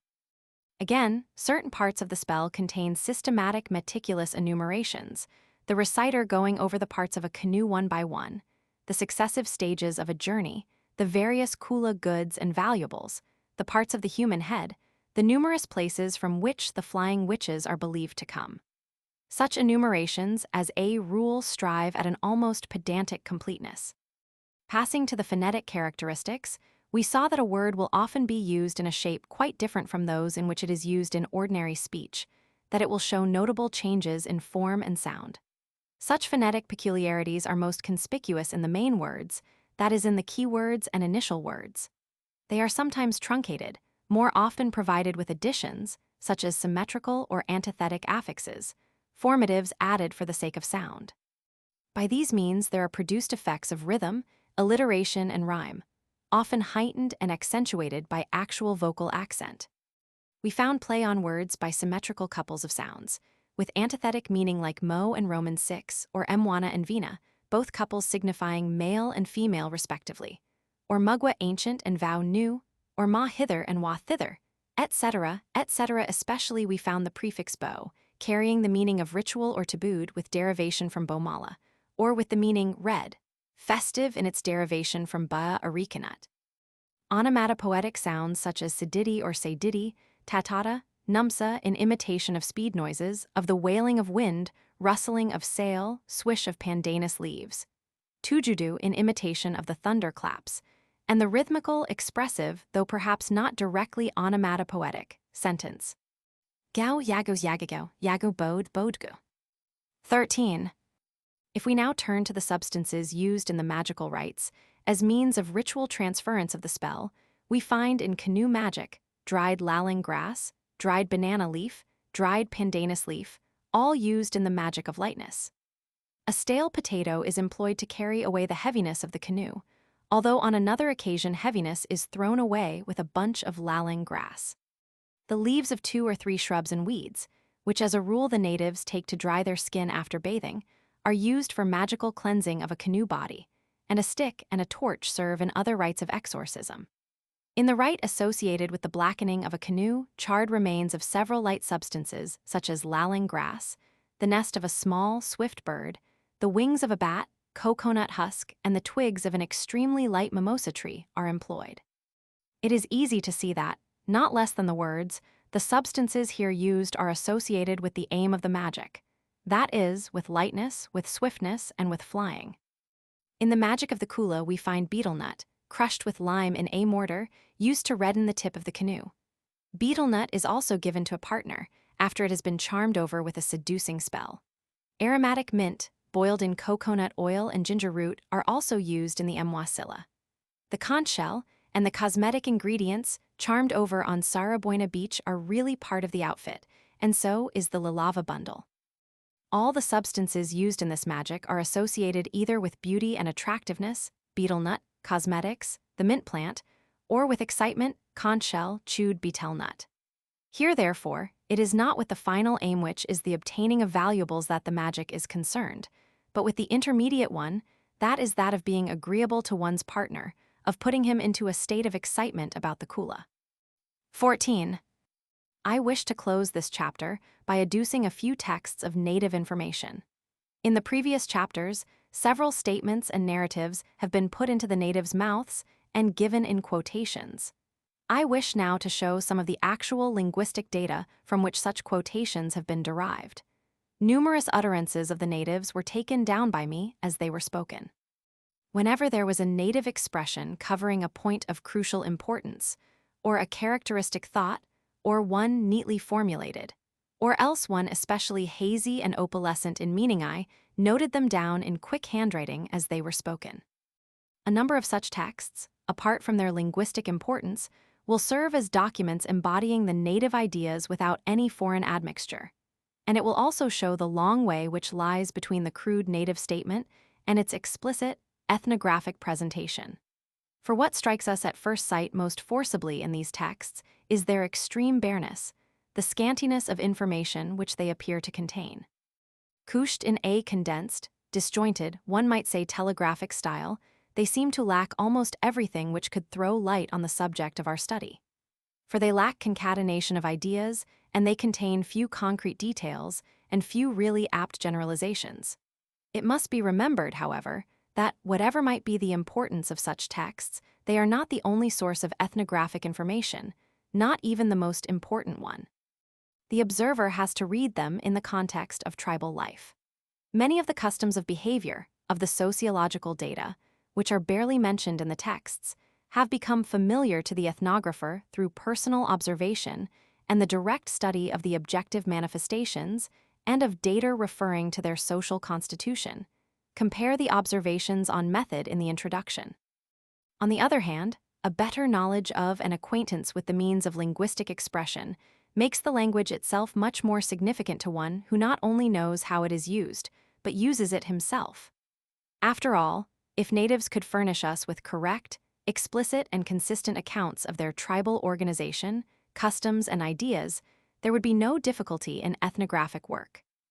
Unfortunately, the native can neither get outside his tribal atmospheres and see it objectively, nor if he could, would he have intellectual and linguistic means sufficient to express it.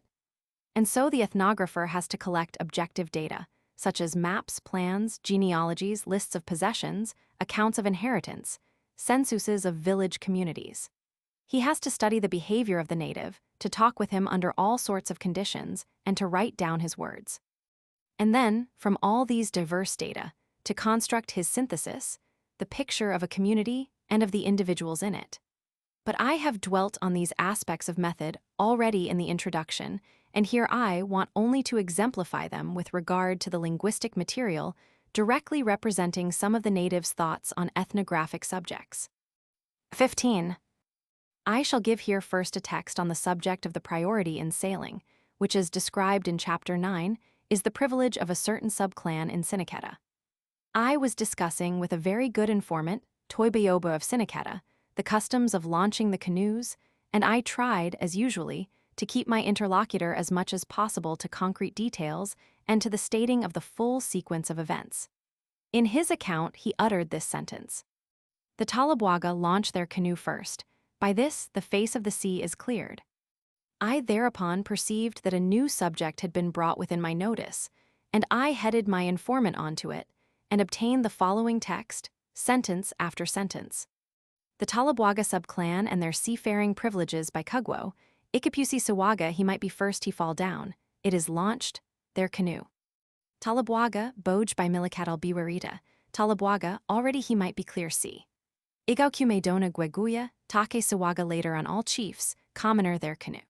Ikapusisi Olivieki, they fall down, are launched behind. Kidama Takapusi Takugwo by Tavalidasi, supposing we fall down, we are first they might turn on us.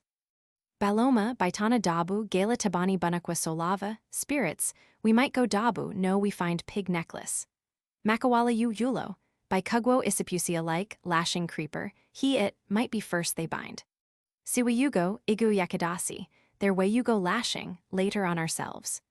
Takulo Dabu, Gala by Kagwasi Talabwaga, we sail Dabu, no they might be first Talabwaga.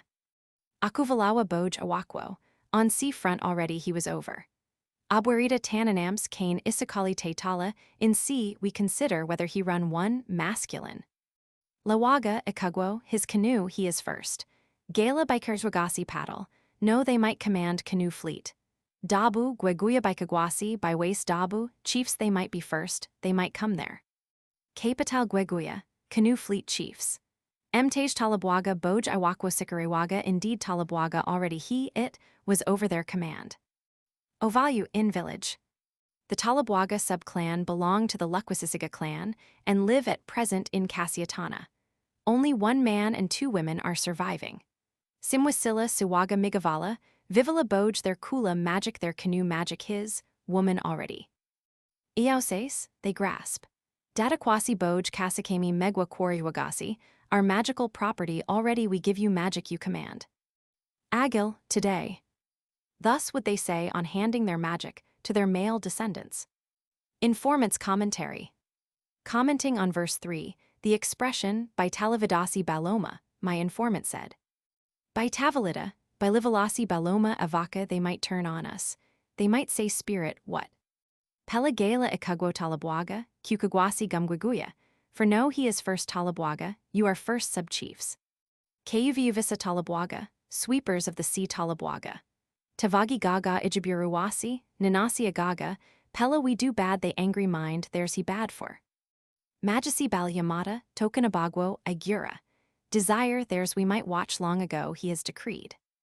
The verbal translation renders word for word the individual meaning of every particle and root, according to a definite grammatical and lexicographical scheme which has been adopted for this text, in common with a few hundred more. In this place, I cannot give the commentary and justification of the linguistic details, which will be fairly obvious to a Melanesian scholar, who might, however, find some new and even controversial features in my translation. To other readers, these details are of small interest.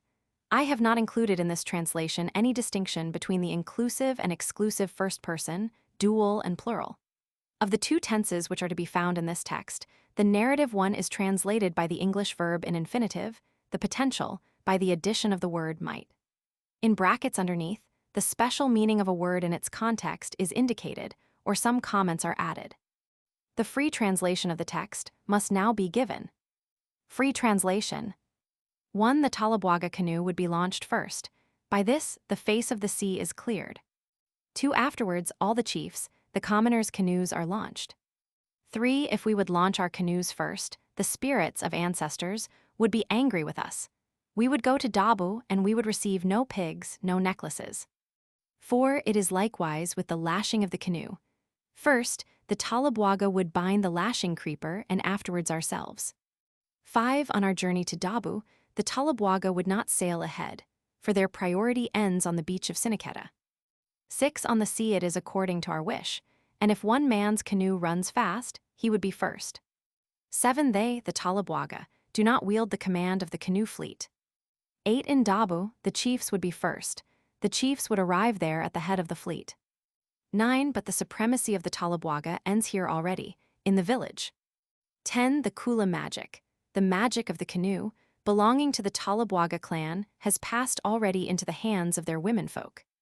11. These would say, speaking to their male children, "We shall give you the magical inheritance, you rule henceforward." 12. When the spirits become angry, they would tell us, "Why are the Talabwaga not first, and you minor chiefs are ahead? Are not the Talabwaga cleaners of the sea?" 13. When we do wrong, they, the spirits, are angry, their minds are malevolent, for they desire that we should keep to the old customs. 16. Comparing the free translation with the literal one, it is easy to see that certain additions have been made. Sentences have been subordinated and coordinated by various English conjunctions, which are either completely absent from the native text, or else represented by such very vague particles as boj, already, and emtage, indeed. On these linguistic questions, I cannot enlarge here, but it will be good to go over each sentence in succession, and to show how much it was necessary to add from the general store of sociological and ethnographic knowledge in order to make it intelligible. 1. The meaning of the word fall down is specialized here by the context, and I translated it by launch. The particle boj had to be translated here by this. The words about the clearing of the sea suggested at once to me that there was a special ancient custom in question. Then there is the name of the subclan Talabwaga. In order to understand the full meaning of this phrase, it is necessary to realize that this name stands for a subclan. And then one has to be well acquainted with native sociology in order to grasp what such a privilege, vested in a subclan, might mean. Thus, a word like this can in the first place be understood only in the context of its phrase and on the basis of a certain linguistic knowledge. But its fuller meaning becomes intelligible only in the context of the native life and of native sociology. Again, the expression referring to the clearing of the sea required a further comment, for which I asked my informant and was answered by phrase 3. 2. In this phrase, the expressions chiefs, commoners, etc., are fully intelligible only to one who has a definition of these words in terms of native sociology. Indeed, only the knowledge of the usual supremacy of the chiefs allows one to gauge their importance and the survival character of this custom, by which this importance is diminished for a time. 3. Here, we have the explanation of the obscure clause in phrase 1. A clear sea means the good temper of the spirits, which again means good luck. The question as to whether the spirits are to be imagined as actively interfering or helping still remained open. I asked for a further elucidation, which was given to me in the text of phrases 12 and 13. 4. This contains a condensed reference to the stages of shipbuilding previous to launching. This, of course, to be understood, presupposes a knowledge of these various activities. 5 to 9. The limitations of the powers of the Talabwaga subclan are outlined, giving interesting sidelights on the role played by females as repositories of family, subclan traditions.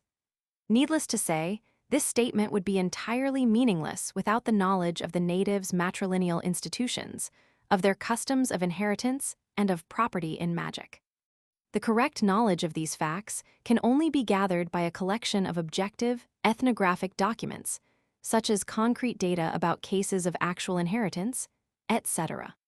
12 and 13. Here it is explained how far the Baloma would become angry and how they would act if a custom were broken. It can be distinctly seen from it that the anger of the spirits is only a phrase, covering all these forces which keep the natives to the observance of old customs. The Baloma would go no further than to reproach them for breaking the old rules, and there are no definite ideas among these natives about actual punishment being meted out by offended spirits. These considerations show convincingly that no linguistic analysis can disclose the full meaning of a text without the help of an adequate knowledge of the sociology, of the customs, and of the beliefs current in a given society. 17. Another sample of a native text may be given here, as it is of especial interest, in that it throws light upon the previously given magical formula of the Wayugo.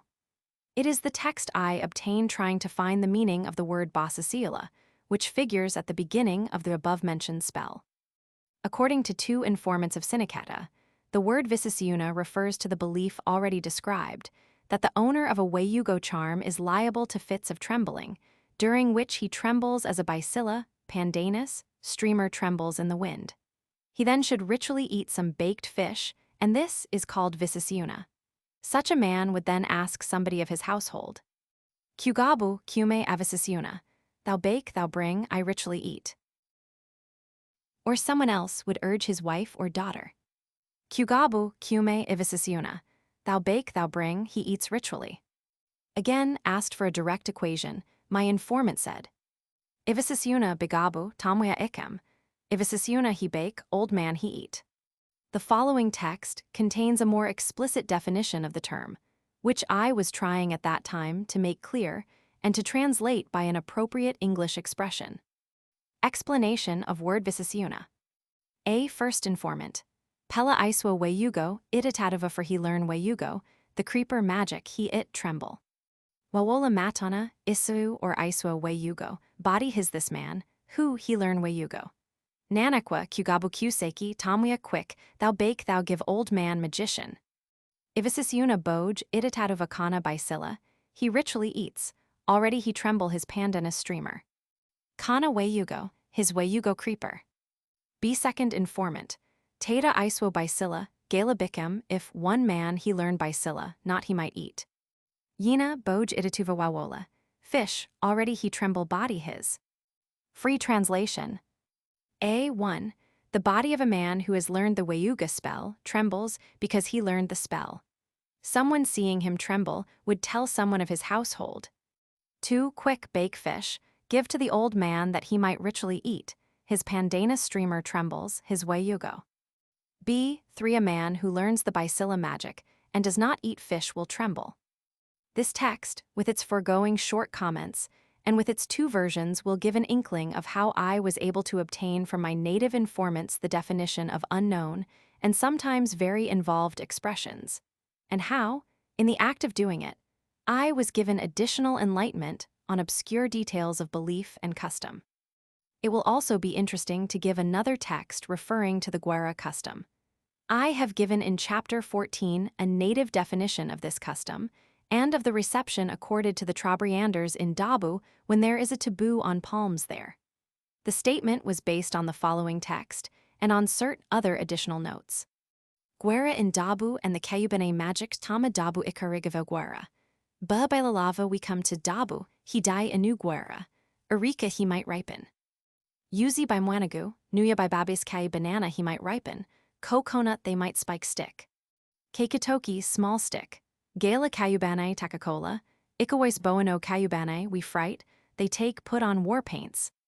Kayala Kema, Issasus Bigenatus spear, axe, they sit they might look at us. Batana o valutasakalo, gala tanauno batawa we go in village we run, no we walk. We might arrive. Tamwin ba we id climb Arika. Idu, gala bukamoin ba.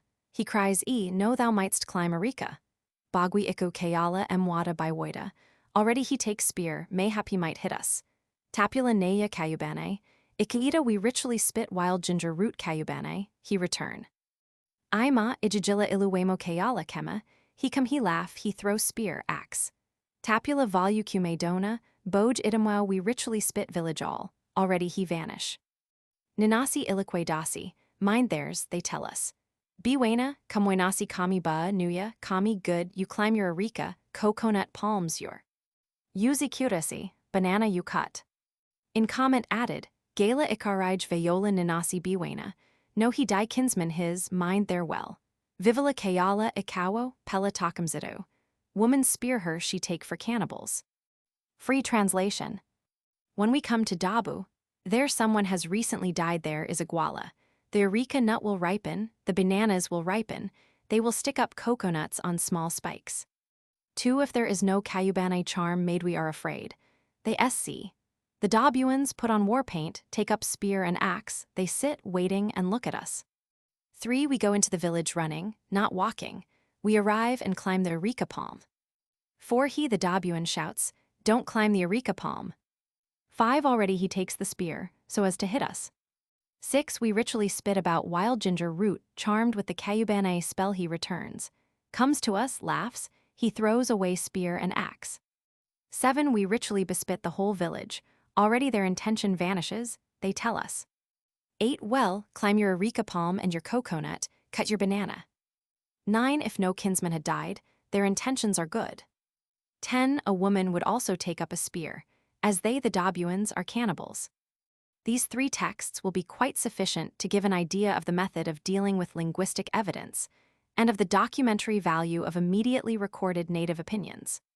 They will also make clear what I have said before, that only a good, working knowledge of a native language on the one hand, and a familiarity with their social organization and tribal life on the other, would make it possible to read all the full significance into these texts. Chapter 19. The Inland Kula. 1. After the somewhat long digression on magic, we can now return once more to the description of the Kula.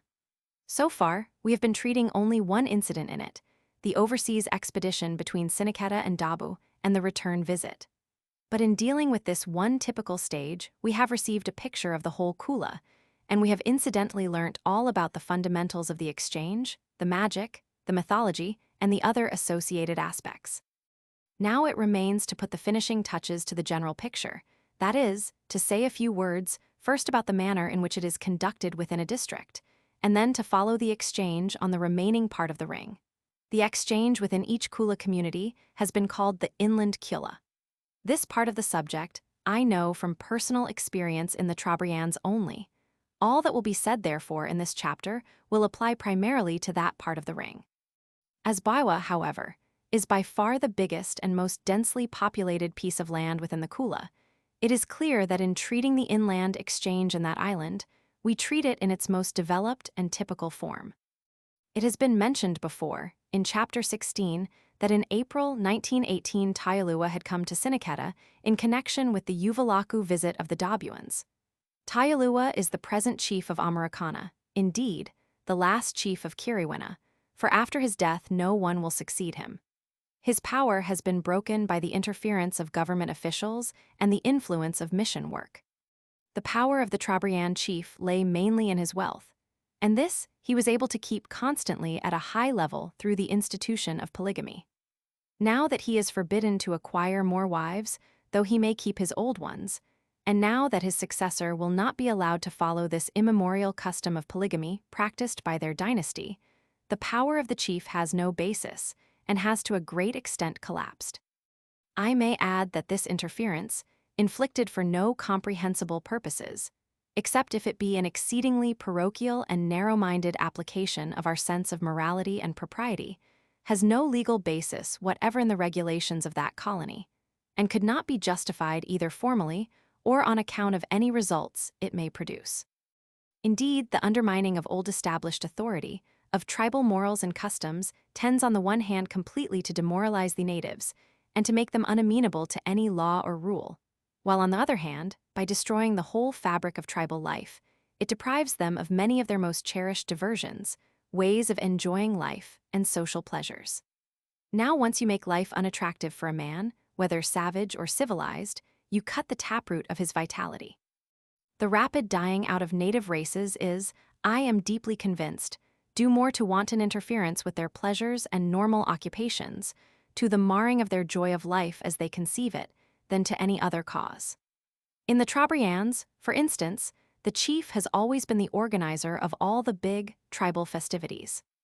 He received large contributions from the commoners under various legal obligations, see Chapter Roman 6, Division Roman 6, but he gave away all his wealth again in the form of big, ceremonial distributions, of presents at festivities, of food gifts to the partakers in dances, tribal sports, and diversions. These were the pleasures in which the natives found real zest, which largely gave meaning to their lives. Nowadays, all these pursuits have greatly slackened, because of the lack of concentration of wealth and power in the chief's hands. He can neither afford to finance the big pastimes of yore, nor has he influence enough to give the same energetic initiative to start them going. After his death, things will be worse still.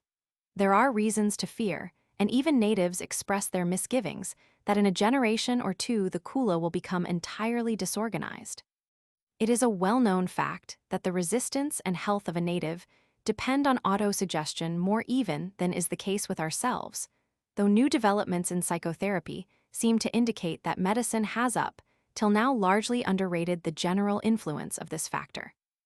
Even the old ethnographic observers, more in Polynesia perhaps than anywhere else, have reported clear, unmistakable instances in which the loss of interest in life and the determination to die brought about death without any other cause. My own experience, though I have no one very striking case to cite, bears this out fully from all sorts of corroborating types of evidence.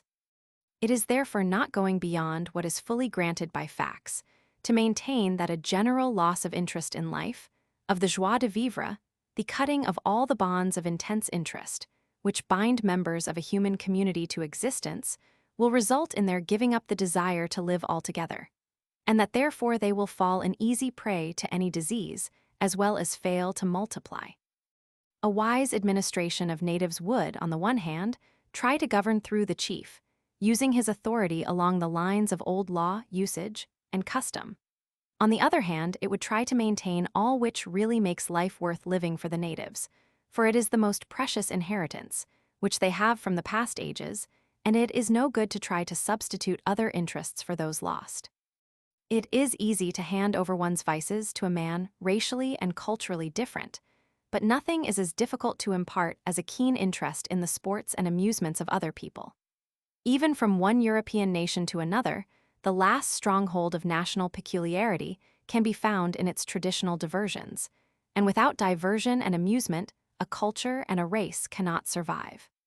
The application of a heavy, indeed, crushing machinery of European law and moral regulations, with their various sanctions, simply destroys the whole delicate fabric of tribal authority, eradicating good and bad alike, and leaves nothing but anarchy, bewilderment, and ill will. With a mere show of his former authority, therefore, poor old Taialua arrived with a handful of followers at Sinaketa. He still keeps to all the strict observances and onerous duties with which his exalted position was weighted in olden days. Thus, he may not partake of ever so many kinds of food, considered to be unclean for the members of the subclan of Tabalu. He may not even touch any defiled objects that have been in contact with unclean food. He may not eat from dishes or drink out of vessels which have been used previously by other people. When he goes to Sinaketa, for instance, where even the highest chiefs do not keep the taboos, he remains almost on starvation diet. He can only eat the food which has been brought from his own village, or drink and eat green coconut. Of the honors attaching to his position, not many are observed. In olden days, on his approach to a village, a runner would enter first, and in a loud voice cry out, "O Gayu," whereupon all the people would stand in readiness, and at the chief's approach the commoners would throw themselves on the ground, the headman would squat down, and men of rank would bend their heads. Even now, no commoner in the Trobriands would stand erect in the presence of Tayalua. But he no more announces his arrival in such a loud and proud manner, and he takes his dues as they are given, not demanding them with any show of authority. 2. On that occasion in Siniketa, I met him again after about 2 years' interval since the time when I lived as his neighbor in Americana for some 8 months, my tent pitched side by side with his Lysiga, chief's man's abode. I found him changed and aged, his tall figure more bent, his large face, with its expression half of benevolence and half of cunning, wrinkled and clouded over. He had some grievances to tell about the off-hand treatment which had been given to him in Siniketa, where he had received no necklaces at all, although a few days before the Siniketans had carried from Kiriwina over 150 pairs of arm shells.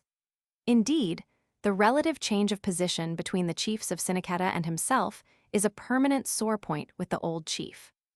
All coastal natives, and especially the headman of Siniketa, have become very rich owing to the introduced industry of pearling, where their services are paid for by the white men in tobacco, betel nut, and vega. But Tayalua, ruined through white man's influence, receives nothing from pearling, and compared to his Siniketan inferiors, is a pauper. So after a day or two in Siniketa, highly displeased and vowing never to return again, he went back to Americana, his residence, and thither we shall follow him. For Americana is still the center of the Trobriand inland Kula, and, in certain respects, still one of the most important places on the ring. It is probably the only locality where the Kula is or ever was to some extent concentrated in the hands of one man, and it is also the capital of the important district of Kiriwina, which dominates all the inland Kula of the northern Trobriands and links up the island of Kitava with the western islands of Kailula and Kaiawa. It is also an important link between Kitava and Siniketa, though between these two last-mentioned places there are some minor means of communication, as we shall presently see. Previously, in Chapter 3, in the definition of the fundamentals of the Kula, we saw that the population of the ring can be divided into what we called Kula communities. These divisions, as we remember, were distinguished by the fact that each one makes overseas expeditions of its own. For example, the Siniketans, as we saw, make their trips to Dabu in a body, and although the Vakatans may go with them at the same time, the two fleets sail and act as independent units. Again, the whole district of Kiriwina sails to the east, to Kitava, as one fleet, but no Siniketan canoe could ever form part of it. Another distinguishing characteristic of a Kula community is that the furthest limits of partnership are the same for all its members. Thus, for instance, a man from any village in Kiriwina, provided he is in the Kula, may have a partner anywhere up to the furthest limits of the Siniketa district in the south, and in any of the villages of the island of Kitava to the east. But beyond that, no Kiriwinian, not even Tayalua himself, can enter into Kula partnership. There are again certain differences between the manner of conducting transactions within a Kula community on the one hand, and between members of two communities on the other. Kiriwina is one of such Kula communities, and Siniketa is another. Yet the two are not divided by sea, and the style of exchange, when this is carried on between two Kula communities which lie in the same district, differs also from that of overseas Kula. Our first task here will be therefore to mark out clearly the lines of distinction between 1. The transactions of Kula carried on overseas, from one district to another. 2. Kula between two distinct but contiguous Kula communities. 3. Transactions within a Kula community. The facts belonging to the first heading have been described at length, and it will be enough to point out in what the second type differs from the first. Obviously, when two districts on the same island, such as Kiriwina and Siniketa, make the exchange, there is no overseas sailing, no preparation of canoes, no launching, no kabajadoya. Sometimes big joint expeditions are made by the one community to the other, and a great haul of vega is carried home. As an example of that, we may mention the visit made by the Siniketans to Kiriwina in the last days of March, 1918, when a great number of Mwali were brought, in readiness for the Dabuan Uvalaku visit. When such an important visit is made from one Trobriand district to another, some of the Kula magic will be performed, but obviously not all, for there is no lalava bundle to be medicated, since no trade is carried. No dangerous cannibals have to be tamed by the Kayubane rite, for the hosts are, and always have been, friendly neighbors. But some of the beauty magic and the enticing formula over betel nut would be recited to obtain as many valuables as possible. There is nothing corresponding to Uvalaku in such big visits between neighboring districts, though I think that they would be held only in connection with some Uvalaku visit from another part of the ring to one of the two districts, as was the case in the example quoted, that is the Siniketan visit to Kiriwina, chapter 16. Of course, there is no associated trade on such expeditions, for there is very little to exchange between Siniketa and Kiriwina, and what there is done independently, in a regular manner all the year round. Partnership between people of such two Kula communities is very much the same as within one of them. It obtains between people speaking the same language, having the same customs and institutions, many of whom are united by bonds of actual kinship or relationship in law. For, as has been mentioned already, marriages between Siniketa and Kiriwina take place frequently, especially between natives of high rank. The rule is, in such cases, that a man of Siniketa marries a woman of Kiriwina. 3. Let us pass now to the relation between categories 2 and 3, that is, between Kula of two contiguous Kula communities, and the Kula within one of them. First of all, in the inland Kula within the same community, there never take place big, wholesale transactions.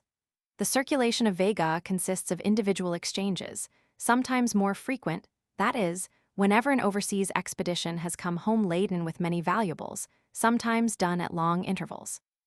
No magic is performed in this type of Kula, and though there is a certain amount of ceremony accompanying each gift, there are no big, public gatherings.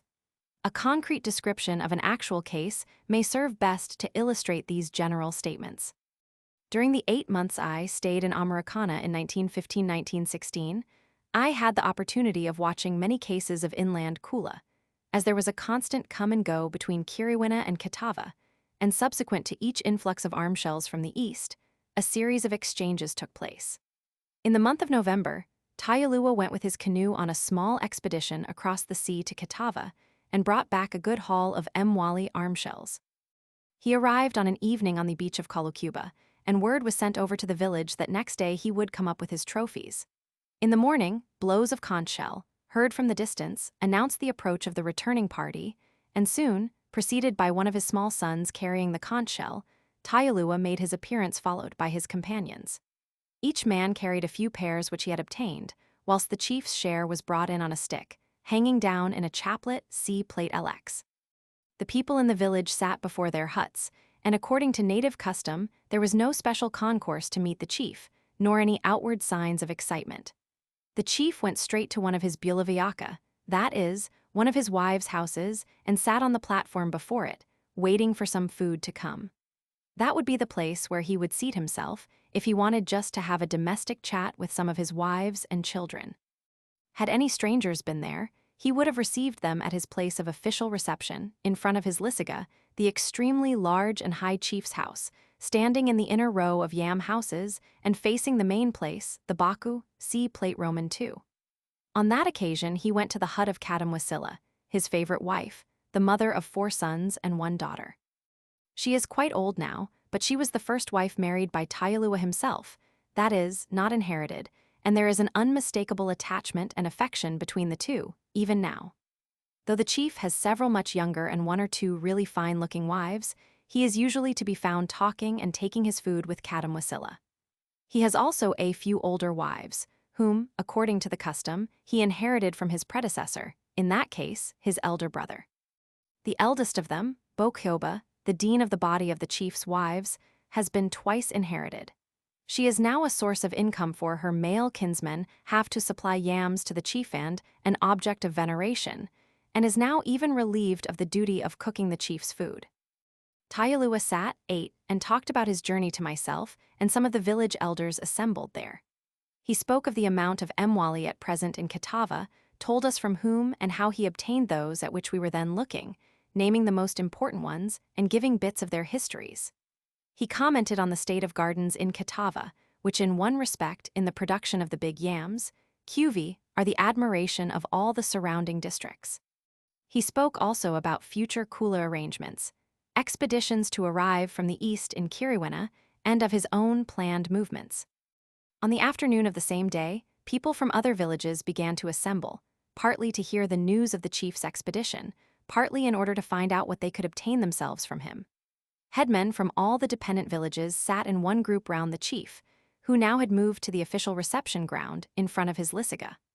Their followers, in company with the chief's henchmen and other inhabitants of Americana, squatted all over the Baku, central place, engaged in conversation. The talk in each group was of the same subjects and did not differ much from the conversation I had heard from the chief on his arrival. The newly acquired arm shells were handed round, admired, named, and the manner of their acquisition described. Next day, several solava spondylus shell necklaces were brought to Americana by the various men from neighboring villages to the west and ceremonially offered to Tayalua, see plates LXI, LZ, and frontispiece. This was, in each case, a vaga opening gift, for which the giver expected to receive his yadal clinching gift at once from the store of Mwali. In this case, we see the influence of chieftainship in the relation between Kula partners. In the inland Kula of Kiriwina, all gifts would be brought to Tayalua, and he would never have to fetch or carry his presents. Moreover, he would always be given and never give the opening gift, vaga, while his gift would invariably be a yadal, so that the chief sometimes owes a Kula gift to a commoner, but a commoner never owes a gift to a chief. The difference between the rules of procedure here and those of an Uvalaku overseas expedition is clear. In a competitive overseas expedition, valuables for exchange are never carried by the visiting party, who only receive gifts and bring them back home. In the inland Kula, the determining factor is the relative social position of the two partners. Gifts are brought to the man of superior by the man of inferior rank, and the latter has also to initiate the exchange. The following entry is quoted literally from my notes, made in Americana on November 13, 1915. This morning, the headman of Wagaluma brought a Bajadao fine necklace. At the entrance to the village, it is Americana. They, the party, halted, blew the conch shell, put themselves in order. Then, the conch shell blower went ahead. The men of highest rank took the stick with the Bajadao, a boy carrying the heavy wooden bell pendant on a kaboma, wooden dish. This requires a commentary. The ceremonial way of carrying the spondylus shell necklaces is by attaching each end to a stick, so that the necklace hangs down with the pendant at its lowest point, see frontispiece and PL, LXI and LZ. In the case of very long and fine necklaces, in which the pendant is accordingly big and heavy, while the actual necklace is thin and fragile, the pendant has to be taken off and carried apart. Resuming the narrative, the headman approached Tayalua and said, Agukulaya ikanawo, lagala lame yoku kane gala Mwali. This he said in thrusting the stick into the thatch of the chief's house. The words literally mean, My kulaya food left over, take it, I brought it today, have you perhaps no arm shells? The expression food left over, applied to the gift, was a depreciating term, meaning something which is an overflow or unwanted scrap. Thus he was ironically depreciating his gift, and at the same time implying that much wealth still remained in his possession. By this, in an oblique manner, he bragged about his own riches, and with the last phrase, expressing doubt as to whether Tayalua had any arm shells, he threw a taunt at the chief. This time the gift was returned immediately by a fine pair of arm shells. It was in connection with the same expedition that the little exchange between two of the chief's wives took place, mentioned before in Chapter 11, Division Roman 2, under 4, and one or two more domestic Kula acts were performed. A son of Tayalua offering him a necklace, see plates LXI and LZ, and receiving a pair of arm shells afterwards. Many more transactions took place in those 2 days or so. Sounds of conch shells were heard on all sides as they were blown first in the village from which the men started, then on the way, then at the entrance to Americana, and finally at the moment of giving. Again, after some time, another blast announced the return gift by Tayalua, and the receding sounds of the conch marked the stages of the going home of the party. Tayalua himself never receives a gift with his own hands. It is always hung up in his house or platform, and then somebody of his household takes charge of it. But the commoner receives the arm shell himself from the hands of the chief. There was much life and movement in the village during this time of concentrated exchange. Parties came and went with Vega. Others arrived as mere spectators, and the place was always full of a gazing crowd. The soft sounds of the conch shell, so characteristic of all South Sea experiences, gave a special flavor to the festive and ceremonial atmosphere of those days. Not all the arm shells brought from Catawba were thus at once given away. Some of them were kept for the purposes of more distant Kula, or to be given on some future, special occasion when a present had to be handed over in association with some ceremony. In the inland Kula, there is always an outbreak of transactions whenever a big quantity of valuables is imported into the district. And afterwards, sporadic transactions happen now and then. For the minor partners who had received arm shells from Tayalua, would not all of them keep them for any length of time, but part of them would be sooner or later passed on in inland transactions. But, however these valuables might spread over the district, they would be always available when an expedition from another Kula community would come and claim them. When the party from Siniketa came in March 1918 to Americana, all those who owned arm shells would either come to the capital or else be visited in their villages by their Siniketan partners. Of the 154 or so arm shells obtained in Kiriwena on that occasion, only 30 came from Tayalua himself and 50 from Americana altogether, while the rest were given from other villages in the following proportions. Liluta Asapola Mtawa Kirikeu Americana, Tayalua Americana, other men Yalumagwa Kasane, other villages. Thus the inner Kula does not affect the flow of the mainstream, and however the valuables might change hands within the Kula community, it matters little for the outside flow. 4. It will be necessary to give a more detailed account of the actual conditions obtaining in Bawa with regard to the limits of the various Kula communities in that district.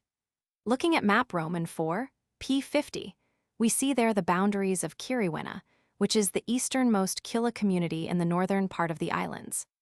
To the west of it, the provinces of Tilatala, Kuboma, and Kilumata form another Kula community, or, it would be more correct to say, some of the men in these districts make the inland Kula with members of neighboring communities. But these three provinces do not form as a whole a Kula community. In the first place, many villages are quite outside the Kula, that is, not even their headmen belong to the intertribal exchange. Remarkably enough, all the big industrial centers, such as Biwaitalu, Luya, Yalaka, Katakwe Kela, Bujuelaka, do not take part in the Kula. An interesting myth localized in Yalaka tells how the inhabitants of that village, prevented by custom from seeing the world on Kula expeditions, attempted to erect a high pillar reaching to heaven so as to find a field for their adventures in the skies. Unfortunately, it fell down, and only one man remained above, who is now responsible for thunder and lightning. Another important omission in the Kula is that of the northern villages of Labe, Kebola, Laibila, Idilaka, Kapwani, and Uwada. If we remember that Labe is the very center of Kiriwinian mythology, that there lies the very hole out of which the original ancestors of the four clans emerged from underground, that the highest chiefs of Kiriwina trace their descent from Labe, this omission appears all the more remarkable and mysterious. Thus, the whole western half of the northern Trobriands forms a unit of sorts in the chain of Kula communities, but it cannot be considered as a fully fledged one, for only sporadic individuals belong to it, and again, that district as a whole, or even individual canoes from it, never take part in any overseas Kula expedition. The village of Caviteria makes big overseas sailings to the western D'Entrecasteaux Islands. Though these expeditions really have nothing to do with the Kula, we shall say a few words about this in the next chapter, but one. Passing now to the west, we find the island of Kailula, which together with 2 or 3 smaller islands, to its south, Kaiawa, Menuata, and Nubiam, form a Kula community of its own. This community is again slightly anomalous, for they make Kula only on a small scale, on the one hand with the chiefs and headmen of Kiriwena, and of the northwestern district of Baiwa, and on the other hand with the Amphlites, but never with Dabu. They also used to make long and perilous trips to the western D'Entrecasteaux, sailing further west and for longer distances than the natives of Caviteria. The main Kula communities in the south of Baiwa, Siniketa and Vacuta, have been described already and sufficiently defined in the previous chapters. Siniketa is the center for inland Kula of the south, which, though on a smaller scale than the inland Kula of the north, still unites half a dozen villages round Siniketa. That village also carries on Kula with 3 coastal villages in the east, Akyalo Biwaga and Kumalabwaga, who link it up with Kitava, to where they make journeys from time to time. These villages form again the sort of imperfect Kula community, or perhaps one on a very small scale, for they would never have an uvalaku of their own, and the amount of transactions which pass through them is very small. Another such small community, independent as regards Kula, is the village of Wala. The district of Luba, which sometimes joins with Kiriwina in carrying on a big expedition, also sometimes joins with Wala on small expeditions. Such nondescript or intermediate phenomena of transition are always to be found in studying the life of native races, where most social rules have not got the same precision as with us. There is among them neither any strong, psychological tendency to consistent thinking, nor are the local peculiarities and exceptions rubbed off by the influence of example or competition. I cannot say very much about the inland Kula in other regions besides the Trobriands. I have seen it done in Woodlark Island at the very beginning of my work among the northern Massim, and that was the first time that I came across any of the symptoms of the Kula. Early in 1915, in the village of Decoyas, I heard conch shells blown. There was a general commotion in the village, and I saw the presentation of a large bajadao. I, of course, inquired about the meaning of the custom, and was told that this is one of the exchanges of presents made when visiting friends. At that time, I had no inkling that I had been a witness of a detailed manifestation of what I subsequently found out was Kula. On the whole, however, I have been told by natives from Kitava and Gawa, later on whilst working in the Trobriands, that the customs of Kula exchange there are identical with those obtaining in Kiriwina. And the same I was told is the case in Dabu. It must be realized, however, that the inland Kula must be somewhat different in a community where, as in Kitava, for instance, the strands of the Kula all come together in a small space, and the stream of valuables, which has been flowing through the broad area of the Trobriands, there concentrates into 3 small villages. If we estimate the inhabitants of the Trobriands with vacuita at up to 10,000, while those of Kitava at no more than 500, there will be about 20 times as many valuables per head of inhabitants in Kitava as compared to the Trobriands. Another such place of concentration is the island of Tubatube, and I think 1 or 2 places in Woodlark Island, where the village of Yanabwa is said to be an independent link in the chain, through which every article has to pass. But this brings us already to the eastern Kula, which will form the subject of the next chapter. Chapter 20. Expeditions between Kiriwina and Kitava. 1. The subject of which this book treats and the material at our disposal are nearly exhausted. In describing the southern branch of the Kula, between Siniketa and Dabu, I entered into the details of its rules and associated aspects, and almost all that was said there refers to the Kula as a whole. In speaking of the any branch of the Kula, which I am now about to describe, there will not therefore be very much new to tell. All the general rules of exchange and types of behavior are the same as those previously defined. Here we have also big uvalaku expeditions and small, non-ceremonial sailings. The type of partnership between Kiriwinians and Kitavans is the same here as the one obtaining within the Trobriands and described in the last chapter. For the natives of the eastern islands, from Kitava to Woodlark, have the same social organization and the same culture as the Trobrianders, and speak the same language with dialectical differences only. Never any but friendly relations have obtained between them, and many people are united by bonds of real kinship across the seas, for there have been migrations between the districts, and marriages are also not infrequent. Thus the general relations between overseas partners are different here from those between Siniketa and Dabu. The visiting is not associated with any deep apprehensions, there is no Kayubane danger magic, and the relations between the visitors and hosts are much more free and easy and intimate. The rest of the Kila magic, except the Kayubane, is identical with that in the south, and indeed much of it, as used all over Baiwa, has been received from the Kitavans. Many of the preliminary customs and arrangements of the Kula, the preparation of the canoes, ceremonial launching, and kabajadoya are the same here. In fact, the launching described in Chapter 6 was the one I saw on the beach of Americana. On the actual expeditions, much of the ceremonial and all the rules of the Kula gifts, as well as of the peri and talai, The initial and farewell presents are the same as in the southwestern branch of the Kula. The best plan will be to tell the story of a typical Uvalaku expedition from Kiriwina to Kitava, noting the similarities and emphasizing the differences, while 1 or 2 points of divergence will claim our special attention.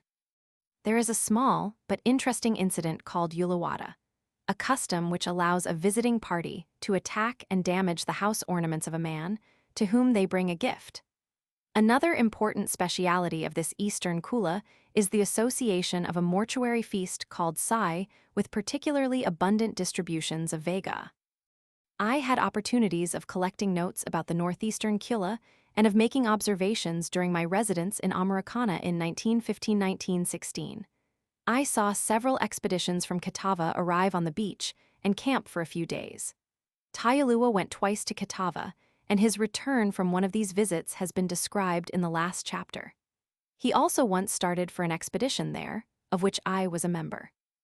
There was a change of wind, sometime in September, and with the north wind which we hoped would last for a few hours, it would have been possible to cross to Kitava and to return at our pleasure with the prevailing southeasterly.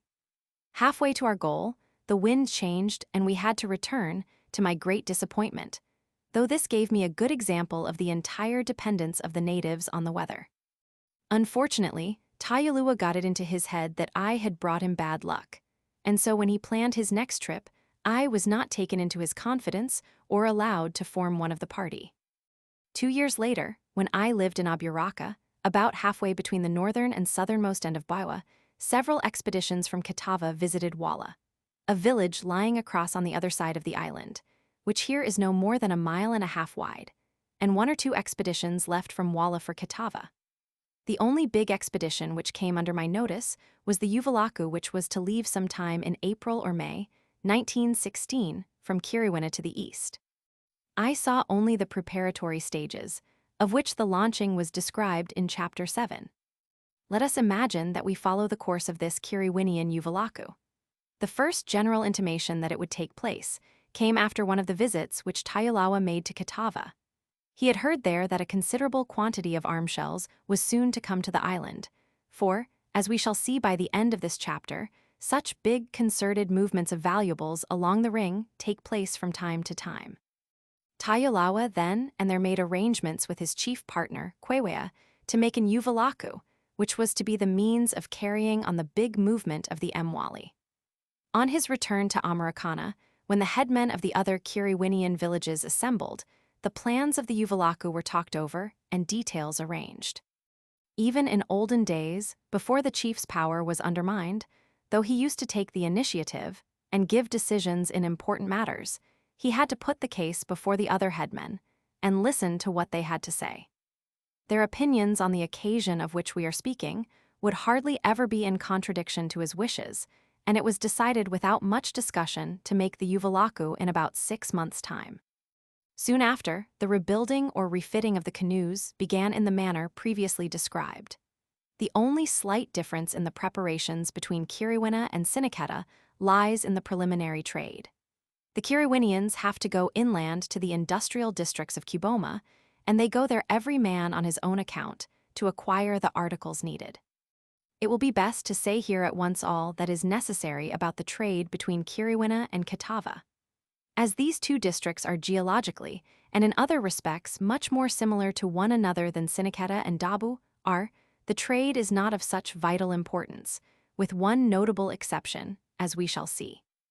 The articles of subsidiary trade, which a Kiriwinian expedition would carry with them to Kitava, are the following: wooden combs, various classes of lime pots, armlets plated of fern fiber, turtle shell earrings, mussel shell, coils of lashing creeper, wayugo, plated fern belts made originally in the D'Entrecasteaux. Of these articles, the most important are probably the mussel shells, used for scraping and as knives, the various kinds of lime pots, which are a speciality of Kiboma, and last, but not least, the wayugo. I am not quite certain as to whether this creeper is not to be found in Kitava, but as it grows only on marshy soil, it is hardly probable that it would thrive on a high, raised coral island. In that case, the creeper is certainly the most indispensable of all the trade articles imported into Kitava from the Trobriands. The Trobrianders import from the smaller islands a class of grass skirt made of coconut leaves, exceptionally well-finished urn-shaped baskets, small hand baskets, specially bleached pandanus mats, ornaments made of fragments of conus shell, certain classes of cowrie shell used for ornamenting belts, ebony lime spatulae, ebony walking staves, sword clubs carved in ebony, and an aromatic black paint made of charred sandal wood. None of these articles is of vital importance, as all of them, though perhaps in slightly different or even inferior quality, are manufactured or found in the Trobriands. There was one article, however, which in the olden days was of surpassing utility to the Trobriand natives, and which they could obtain only from Catava, though it came originally from further east, from Murua, Woodlark Island. These were the cucumali, or roughly shaped pieces of green stone, which were then polished in the Trobriands, and in this state used as stone implements, while the biggest of them, very large and thin and well polished all over, became a specially important class of vega articles of high value. Although the practical use of stone implements has naturally been done away with by the introduction of steel and iron, the biku, valuable axe blades, have still an undiminished, indeed, an increased value, as the white traders have to use them for purchasing pearls from the natives. It is important to note that although all the raw material for these stone implements and valuables had to be imported from Catava, the finished valuables were and are re-exported again, as Kiriwina is still the main polishing district. As to the manner in which the trade was done between the Kiriwinians and Kitavans, all that has been said previously on the subject of intertribal trade holds good. Part of the goods carried were given as presents, part of them were exchanged with non-partners, some were gifts received from the partners on leaving. 2. Returning to Tayulawa and his companions, as time went on there was more and more stir in the villages. As usually, all sorts of ambitious plans were framed, and the youthful members of the party hoped that they would reach Maiua or Murua, Woodlark Island, where Kula was not done, but where Kiriwinian parties sometimes went in order to witness certain festivities. On the subject of Maiua, Bajadao, the elderly heir apparent of Americana, who however, as said in the previous chapter, will never succeed his uncle, had to tell his own experiences. As a small boy, he sailed there with one of the big chiefs of Americana, his maternal grandfather. They went to Suloga, the place where the green stone was quarried. There, spoke Bajadao, there was a big Dubwadebula grotto or rock shelf. The members of the Lukulabuta clan, this clan is called Kilutalu in Maiua of Suloga, were the Toli masters owners of this Dubwadebula and could quarry the stone. They knew some Megwa magic. They charmed their axe blades and hit the walls of the Dubwadebula. The Cucumali pieces of stone fell down. When the men of Baiwa came to Suloga, they gave Peri presents to the Lukulabuta men of Suloga. They gave them Pea turtle shell, Kwasi armlets, Sonata combs. Then the Suloga men would show us the Cucumali and tell us, "Take them with you, take plenty." Good Cucumali, which could be made into a biku, big wealth blades we would pay for, we would give our vega, valuables, in exchange. At parting, they would give us more Cucumali as talai, farewell gift. It must be remembered, in comment on this narrative, that when Bajadao went to Suloga, some 30 or 40 years ago, the iron and steel had already long before rendered the small Cucumali quite useless and worthless to the natives, while the big Cucumali had still their full value, as material for the large blades which serve as tokens of wealth. Hence, the big ones had still to be paid for, and hence also the generous invitation to take as many of the small ones as they liked, an invitation of which the visitors, with corresponding delicacy, refused to avail themselves. Another hero of the occasion was old Ibina, one of the Tabalu members of the highest rank of Kasanai, the sister village of Americana. He has spent a long time on the island of Iwa and knew the myths and magic of the eastern archipelago very well. He would sit down and tell for hours various stories of famous Kula expeditions, of mythological incidents, and of the peculiar customs of the eastern islands.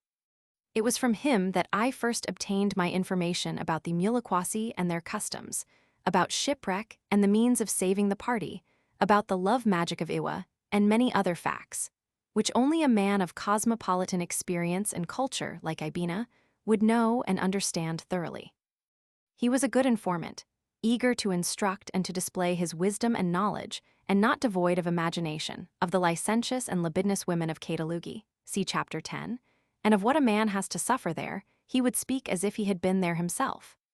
At this time, he was specially loquacious about the Kula and associated customs, inspired as he was by the hope of revisiting his old haunts, and by the admiration and reverence shown to him by his listeners, myself included.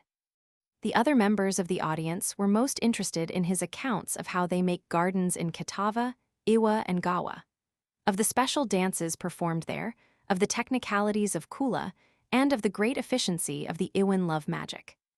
At that time, I was able to obtain more information about the Kula, and that more easily and in a shorter while than I had, with strenuous efforts, for months before. It is by taking advantage of such epochs, when the interest of the natives is centered round a certain subject, that ethnographic evidence can be collected in the easiest and most reliable manner. Natives will willingly state customs and rules, and they will also accurately and with interest follow up concrete cases. Here, for instance, they would trace the way in which a given pair of arm shells had passed through the hands of several individuals, and was now supposed to have come round again to Kitavand in such a way one receives from the natives definite ethnographic documents, realities of thought, and details of belief, instead of forced artificial verbiage. I saw the proceedings as far as the ceremonial launching of the chiefs' canoes in Casanay and Americana, cf. Chapter 6, when the natives assembled in big numbers and various festivities took place. Afterwards, when everything was ready for sailing, a similar crowd gathered on the beach, though less numerous than the previous one, for only the neighboring villages were there instead of the whole district. The chief addressed the crowd, enjoining strict taboos on strangers entering the village while the men were away. Such taboos, on the surface at least, are very carefully kept, as I had opportunities to observe during the 2 previous absences of Tayalua. Early in the evening, everybody retired into his or her house, the outside fires were extinguished, and when I walked through the village, it was quite deserted, and except for a few old men specially keeping watch, no one was to be seen. Strangers would be careful not to pass even through the outskirts of the village after sunset, and would take another road to avoid the grove of Americana. Even men from the sister village of Casanay were excluded from entering the capital, and on one occasion when 2 or 3 of them wanted to visit their friends, they were stopped from doing it by some of the old men, with a considerable display of indignation and authority. As it happened, a day or 2 afterwards, but still while the Kula party were away, one of the favorite sons of Tayalua, called Nabwasa, who had not gone on the expedition, was caught in flagrante delicto of adultery with the youngest wife of the very old chief of Casanay. The people of the latter village were highly incensed, not without an admixture of malicious amusement. One of these, who had been expelled 2 nights before from Americana, took a conch shell and with its blast announced to the wide world the shame and scandal of Americana.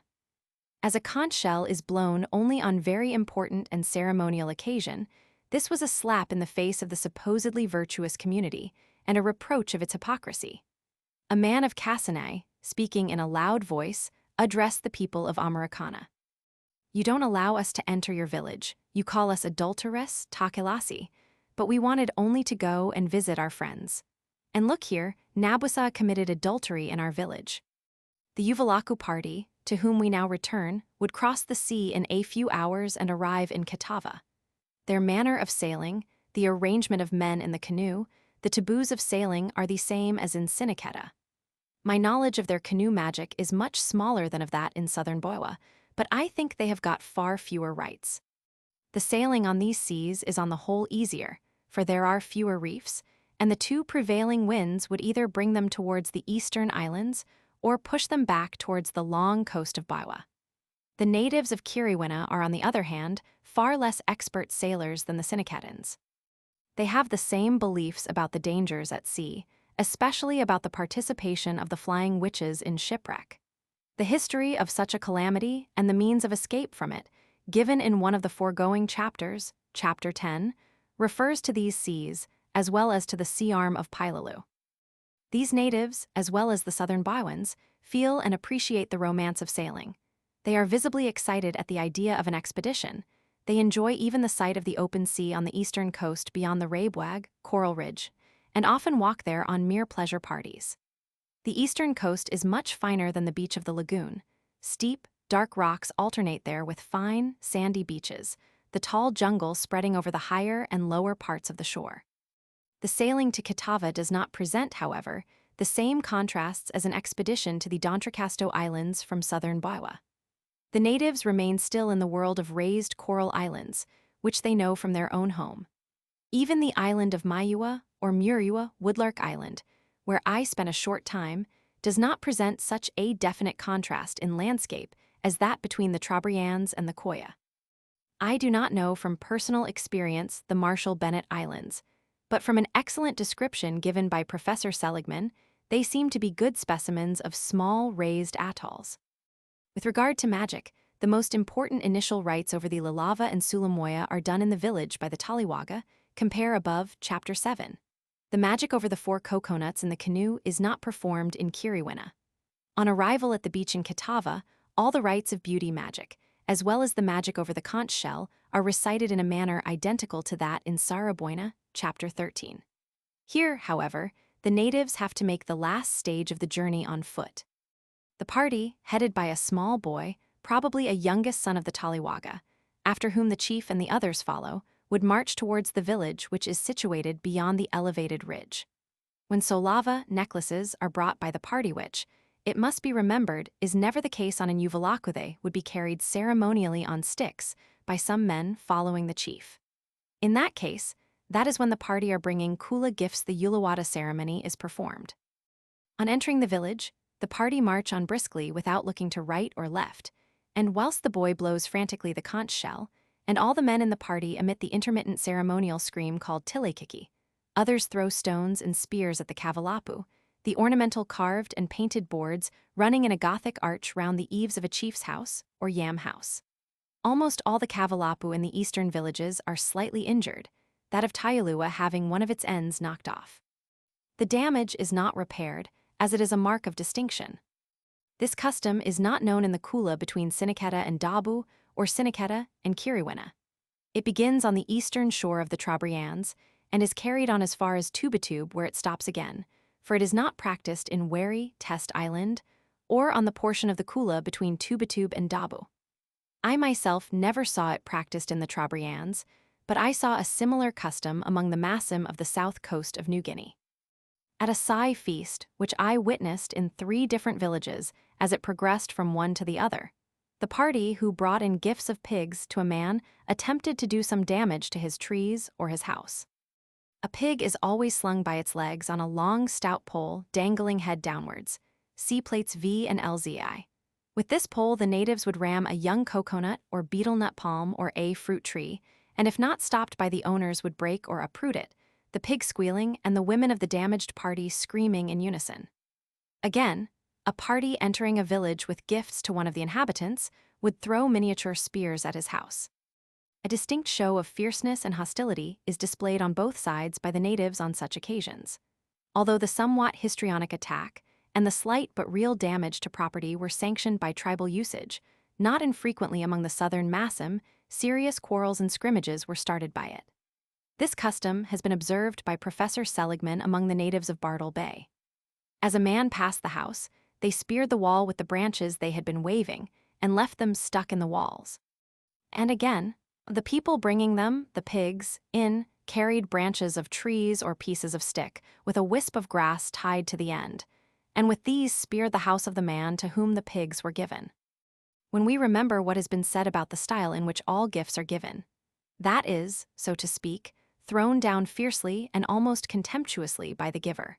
When we remember the taunts with which gifts are often accompanied, as well as the manner in which they are received, the Uluwata custom appears only as an exaggerated form of this manner of giving, fixed into a definite ceremonial.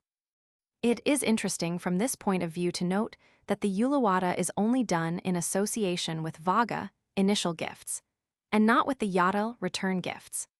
The Kiriwinian party, after having paid their preliminary ceremonial visit in the village, given their gifts, both of the Kula and of the Peri type, and had a long chat with their partners and friends, return in the evening to the beach, where they camp near their canoes. Sometimes temporary huts are erected, sometimes in fine whether the natives sleep under mats on the sand beach. Food is brought to them from the village by young, unmarried girls, who very often on that occasion arrange their intrigues with the visitors. The party will remain for a few days paying calls to the other villages of the island, talking, inspecting the gardens, and hoping for more Kula presents. The food of Kitava is not tabooed to the chiefs, as the Kitavans abstain from the worst abominations. At parting, the visitors receive their talai gifts, which are brought down to their canoes. The visits are returned by the Kitavans in very much the same manner. They camp on the sand beaches of the eastern coast. When weather-bound, they erect temporary habitations, and I have seen whole families, men, women, and children living for days on some of the eastern shores.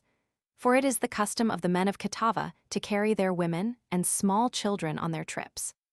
The Kiriwinians take sometimes unmarried girls, but they would never take their wives and small children, whilst in the south no Siniketan women at all go on a Kula voyage, however small and unimportant a one it may be. From big Uvalaku expeditions, women are excluded in all the districts. It has been mentioned in the last chapter that Kitava enjoys a privileged position in the ring, for every single piece of valuables has to pass through it. The island of Kitava is a Kula community in itself. All its neighbors to the west, the Kula communities of Kiriwina, Luba, Wala, Southern Boiwa, that is, the villages of Akialo, Biwaga, and Kumalabwaga, cannot skip Kitava when they are exchanging, and the same refers to the Kitavan neighbors in the east.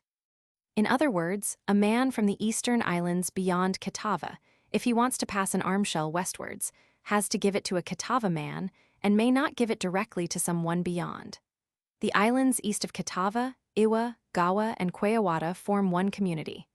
This is shown on Map V, where each Kula community is represented by one circle. The Kula stream, after having concentrated in Kitava, spreads out again, but by no means as broadly as when it runs to the westward, and overflows over the broad area of the Trobriands. Another point, in which the Kula of Kitava differs from that of Siniketa or Kiriwina, a point on which I have touched already once before in Chapter 13, Division I, is that the small island has to make overseas exchanges on both sides. As we saw, the Siniketans carry on big expeditions and make Uvalaku only to their southern partners, so that they receive only the one Kula article, the necklaces in this manner, while their armshells come to them by inland Kula, from their northern and eastern neighbors. The same mutatis mutandis refers to the Kiriwinians, who receive all their necklaces overland and make overseas Kula for their armshells only. The two islands of Kitava and Vacuta, as well as the other Marshall Bennets, are, so to speak, ambidextrous in the Kula and have to fetch and carry both articles overseas. This, of course, results primarily from the geographical position in a district, and a glance at Map V will easily show which Kula communities have to carry all their transactions overseas and which of them have to do one half of them overland. These latter are only the Trobriand districts mentioned in the previous chapter and the districts in Dabu. 3. This exhausts all the peculiarities of the Kula in Kitava except one, and that a very important one. It has been mentioned before. In fact, it is obvious from the account of the Uvalaku custom that the Kula does not run with an even flow, but in violent gushes. Thus, the Uvalaku expedition from Dabu described in Chapter 16 carried about 800 pairs of armshells from Boiwa. Such sudden rushes of the Kula articles are associated with an important institution, which is not known in the Trobriands or in Dabu, but which we find in Kitava and further along the ring, as far as Tubatube, see Map V. When a man dies, custom imposes a taboo upon the inhabitants of that village. This means that no one on a visit is received in the village, and no Kula articles are given away from there. The community lying under the taboo, however, expect to receive as many Kula gifts as possible and busy themselves in that matter. After a certain time, a big ceremony and distribution of goods, called Sai, is held, and invitations are sent out to all the Kula partners, and, in the case of a big affair, even to people from districts beyond the boundary of partnership. A big distribution of food takes place in which all the guests receive their share, and then the Kula valuables are given in great quantities to the partners of that community. The association of taboo on economic goods with mourning is a widespread feature of the Melanesian customs in New Guinea. I found it among the Malu on the south coast of New Guinea, where a taboo, called gora, is put on coconuts as one of the features of mourning. The same institution, as we saw, obtains in Dabu. Similar taboos are to be found among the southern Masum. The importance of such economic taboos at times of mourning is due to another widespread association, that namely which obtains between mourning and feasts, or, more correctly, distributions of food, which are made at intervals during a more or less prolonged period after a person's death. An especially big feast, or rather distribution, is made at the end of the period, and on this occasion the accumulated goods, usually coconut, betel nut, and pigs, are distributed. Death among all the coastal natives of eastern New Guinea causes a great and permanent disturbance in the equilibrium of tribal life. On the one hand, there is the stemming of the normal flow of economic consumption. On the other hand, an innumerable series of rites, ceremonies, and festive distributions, which one and all create all sorts of reciprocal obligations, take up the best part of the energy, attention, and time of the natives for a period of a few months, or a couple of years according to the importance of the dead. The immense social and economic upheaval which occurs after each death is one of the most salient features of the culture of these natives, and one also which on its surface strikes us as enigmatic, and which entices into all sorts of speculations and reflections. What makes the problem still more obscure and complex is the fact that all these taboos, feasts, and rites have nothing whatever to do, in the belief of the natives, with the spirit of the deceased. This latter has gone at once and settled definitely in another world, entirely oblivious of what happens in the villages and especially of what is done in memory of his former existence. The Sai distribution of food, as found in Catawba, is the final act in a long series of minor distributions. What distinguishes it from its Baiwan counterparts and the similar ceremonies among the other Masum is the accumulation of Kula goods. In this case, as we have said, the taboo extends also to the valuables. Immediately after death has occurred in a village, a large stick is placed on the reef in front of its landing beach, and a conch shell is tied to it. This is a sign that no visitors will be received who come to ask for Kula goods. Besides this, a taboo is also imposed on coconut, betel nut, and pigs. These details, as well as the following ones, I received from an intelligent and reliable Kitavan informant who is settled in Siniketa. He told me that according to the importance of the death, and the speed with which the goods were accumulating after a year or so, word would be sent round to all the partners and muri, partners once removed. When all are assembled, my informant told me, the sagali distribution begins. They sagali first kalo yam food, then bulakwa pig. When pig is plentiful, it would be given in halves. When not, it will be quartered. A big heap of yam food, of coconut, betel nut, and banana would be placed for each canoe. Side by side with this row, a row of pig meat would be placed. One man calls out for the yam heaps, another for the pig meat. The name of each canoe is called out. If it were a whole pig, they would say, Tayalua cam visibala. Tayalua your whole pig, otherwise they would call out Milaluda kami bulakwa. Men of Laluda your pig, and again Milaluda kami gagula. Men of Laluda your heap, they take their heap to their canoe. There the Taliwaga, master of the canoe, would make another small sagali. Those who live nearby singe their meat and carry it home in their canoes. Those who lie far away roast the pig and eat it on the beach. It will be noted that the supreme chief's name would be uttered when his and his companions' share is allotted. With the shares of men of less importance, the name of the village is called out. As on all such occasions, the strangers do not eat their food in public, and even its redistribution is done in the privacy of their camping place near the canoe.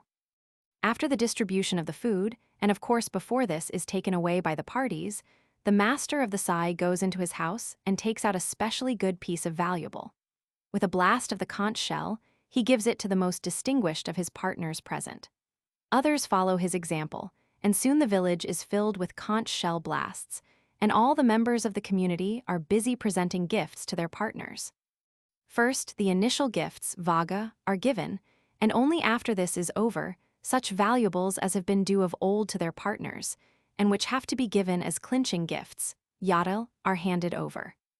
After the whole public distribution is finished and the guests have gone, the members of the subclan who organized it, at sunset make a small distribution of their own, called Kamalu. With that, the sai and the whole period of mourning and of consecutive distributions is over. I have said before that this account of the sai has been obtained only through the statements of several informants, one especially very clear and reliable. But it has not been checked by personal observation, and as is always the case with such material, there is no guarantee of its being complete. From the point of view in which it interests us, however, that is, in connection with the Kula, the outstanding fact is well established. A mortuary taboo temporarily holds up the flow of Kula goods, and a big quantity of valuables thus dammed up is suddenly let loose by the sai and spreads in a big wave along the circuit.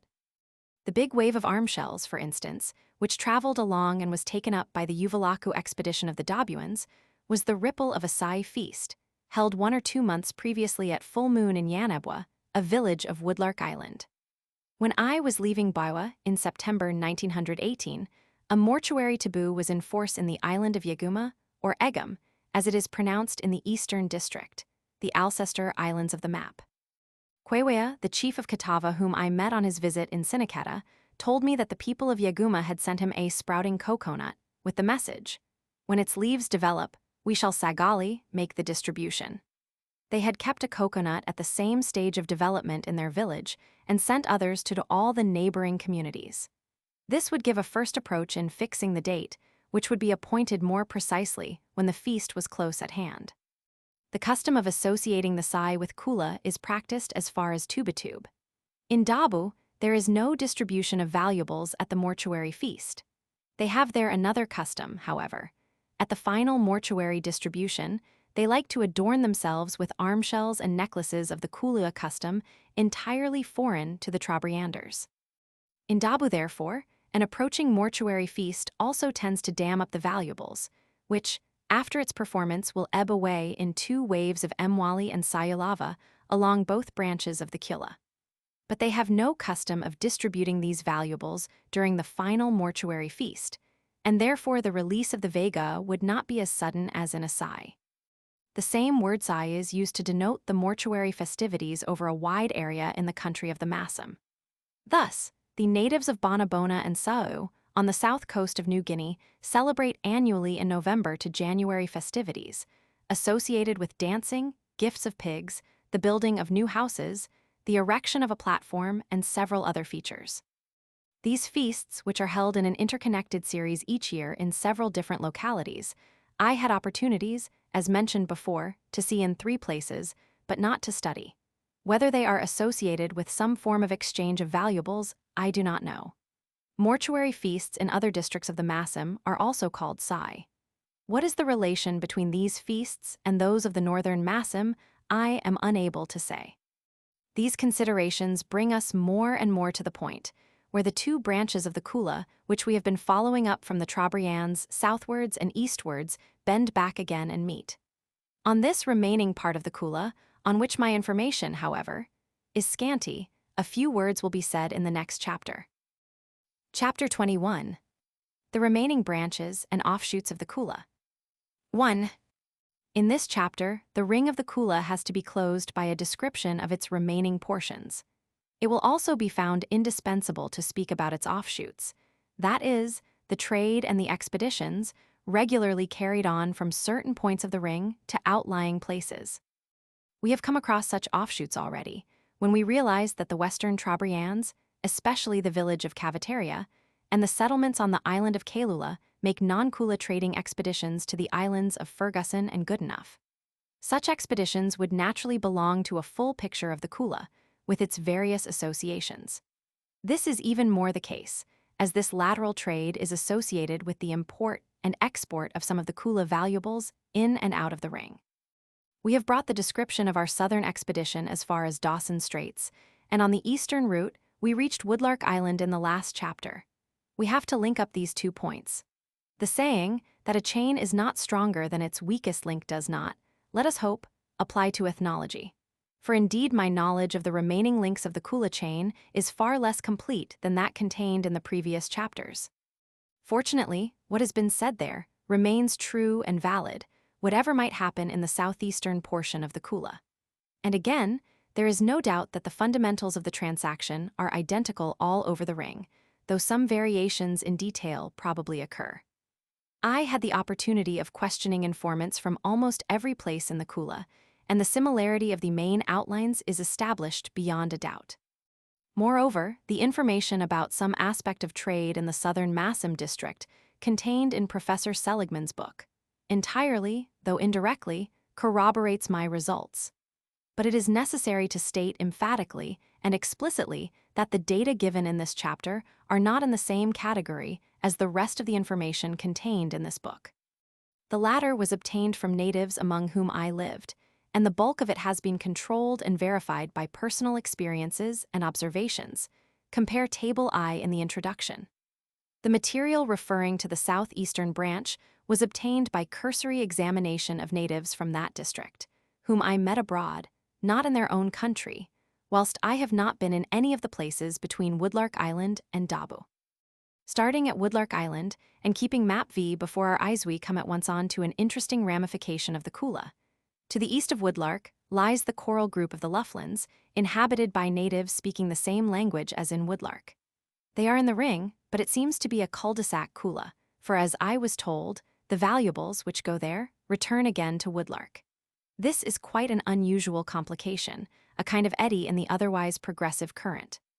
I could not ascertain whether the difficulty is solved by the districts being subdivided, a small ring being formed within it, and each class of articles moving on it in an opposite direction, or whether some other arrangement has been adopted. Again, one of my informants told me that some of the Vega went directly from the Lufflands south to Missamah, but I was unable to verify this statement, and this whole part of the Kula must remain with a sketchy outline. Whatever might be the routes on which the Kula articles travel south from Woodlark Island, there is no doubt whatever that they all, or almost all, converge in the important commercial center of Tubatube. This small island, according to Professor Seligman, is not even self-supporting as far as food goes, nor are they a greatly industrial community. They are to a great extent engaged in trade, and probably gain part of their support from this activity. Tubatube has become a trading community, whose inhabitants are recognized as traders and middlemen over a very considerable area, extending westwards, to Rogia and eastward to Murua. Tubatube is known even in the Trobriands as one of the crucial points of the Kula, and it is well known that, whatever happens in the small island in the way of mortuary taboos and big feasts will affect the flow of valuables in Baiwa. There is no doubt whatever that Tubatube had direct relations with Murua, to use the Tubatube pronunciation of the native name for Woodlark Island, to the northeast, and with Dabu to the northwest. I saw a canoe from the small island beached at Dabu, and in Woodlark I was told that men from Tubatube used to come there from time to time.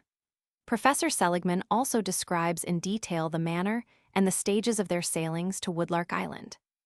Their trade route to Murua was, as they made it, about 120-135 miles. They would usually go during the monsoon and come back on the trade, as those winds served their itinerary best.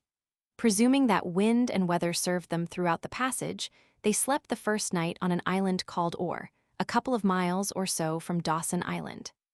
The next night they made Panamoti, the third night they slept at Tokunu, the Alcestors, and by the fourth night they might reach Murua.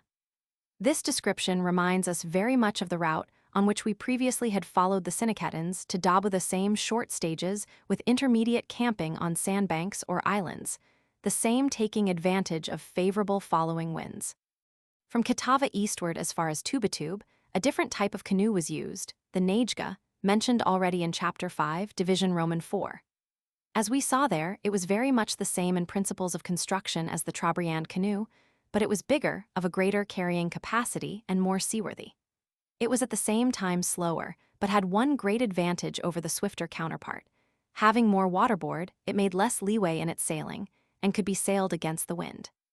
It would thus allow the natives to cross distances, and to face changes in the weather, either of which would compel the frailer and swifter canoe of Dabu and Kiriwana to turn back.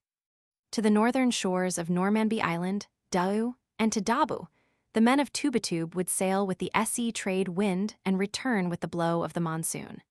According to Professor Seligman, such a trip to Dabu would take them also about 4 days, under the most favorable conditions. Thus, one fundamental fact can be regarded as definitely established. The main center of the Kula in its southeastern branch was the small island of Tubatube. And this island was in direct communication with 2 points to which we have followed the Kula in 2 directions, starting from the Trobriands, that is, with Dabu and with Woodlark Island. On points of detail, some queries must be left unsolved. Were the visits returned by the Dabuans and Muruans? According to all probability, yes, but I possess no definite certainty on this point. Another question is whether the natives of Tubatube were direct partners of Murua or Dabu. We have seen that natives of Kiriwina sail not infrequently to Iwa, Gawa, Kweyawata, and even to Woodlark. Yet they are not partners, Karitau of these natives, but partners once removed, Muramuri. I have definite information that the natives of Dabu Island proper and of Dau, who, as we remember are not partners of the Southern Baiwans, stood in direct relation of partnership to the Tubatube. I believe also that the natives of Woodlark made direct Kula exchange with those of Tubatube. The fact, however, that there is a direct line of communication between Murua Tubatube Dabu does not preclude the possibility of other and more complex routes running parallel with the direct one. Indeed, I know that the island of Wari, Test Island, lying almost due south of Tubatube, is also in the Kula. The big island of Misima, St. Ainan Island, about 100 miles east of Tubatube, forms also part of the ring. Thus a much wider circle runs from Woodlark Island, perhaps from the Lufflands through Misima, the neighboring small island of Panyati, Wari, and further west, through the group of islands quite close to the east end of New Guinea, that is, the islands of Sariba, Roja, and Basilaki, and then northwards again towards Normanby Island.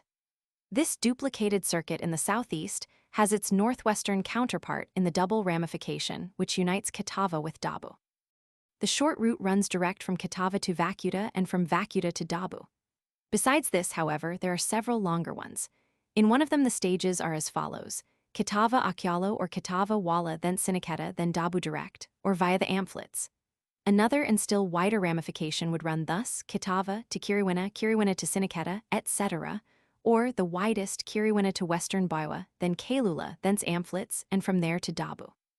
This last route was not only longest in distance, but owing to the notorious hardness of both the natives of Kailula and of the Amphlids, would take up much more time. A glance at Map V, and also at the more detailed map of the Trobriands, Map Roman 4, will make all this clear. A more detailed knowledge of the northwestern routes allowed us to see the complications and irregularities obtaining there.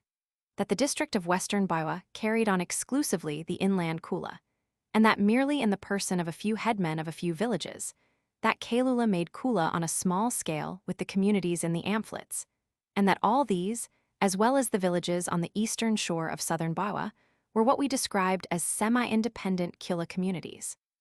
Such details and peculiarities, no doubt, also exist with regard to the southeastern ramifications of the Kula, but must be taken here for granted. Following the various threads further on, I have no doubt that the islands lying near the east end of New Guinea Roja, Sariba, Basilakiar, and were in olden days in the Kula ring, communicating in the east with Tubatube and Wari, while to the north they were in contact with the natives of Normanby Island. Whether the large village complex lying at East Cape was also in the Kula, I cannot definitely say. In any case, all the strands led to the eastern shores of Dawson Straits, by way of the northeastern shores of Normanby Island. From here, from the district of Dabu, we have traced the further lines with complete exactness and detail. Of the various details of these expeditions and technicalities of the Kula observed in them, I have not much material available. The rules of actual exchange, the ceremonial of conch blowing, the code of honor or morality or vanity, perhaps, compelling people to give equivalent articles for what they have received, all these are the same all along the ring. So is also the Kula magic, with variations in details. 2. One subject on which more must be said is that of the associated trade. A new and important article of exchange accompanies the transaction in the southeastern branch of the Kula, the big seagoing canoes. The main centers of manufacture, and to a great extent manufacture for export, were the islands of Gawa and Panyati. In these places, canoes were constructed for export to the southern districts, where the natives did not know how to build such canoes. Compare Chapter 1, Division Roman 3. In olden days, the natives of Woodlark Island, before its present depopulation, also probably made some canoes for exchange and external trade. I have seen these canoes owned by natives in the southern Massam district as far as Orangery Bay, over 200 miles from the place where they were manufactured. The trading of this article ran along with the Kula lines of communication, as there is no doubt that the natives of Tubatube and Wari were the main distributors and middlemen in this trade. How far canoe exchange was associated directly with Kula transactions, I cannot say definitely. Judging from the data given by Professor Seligman, armshells were paid by natives of Tubatube for canoes purchased from Panamoti in the north. Thus, the Mwali in this commercial transaction traveled in a direction opposite to that in which they must move in the Kula ring. This, again, suggests complete independence of the two transactions.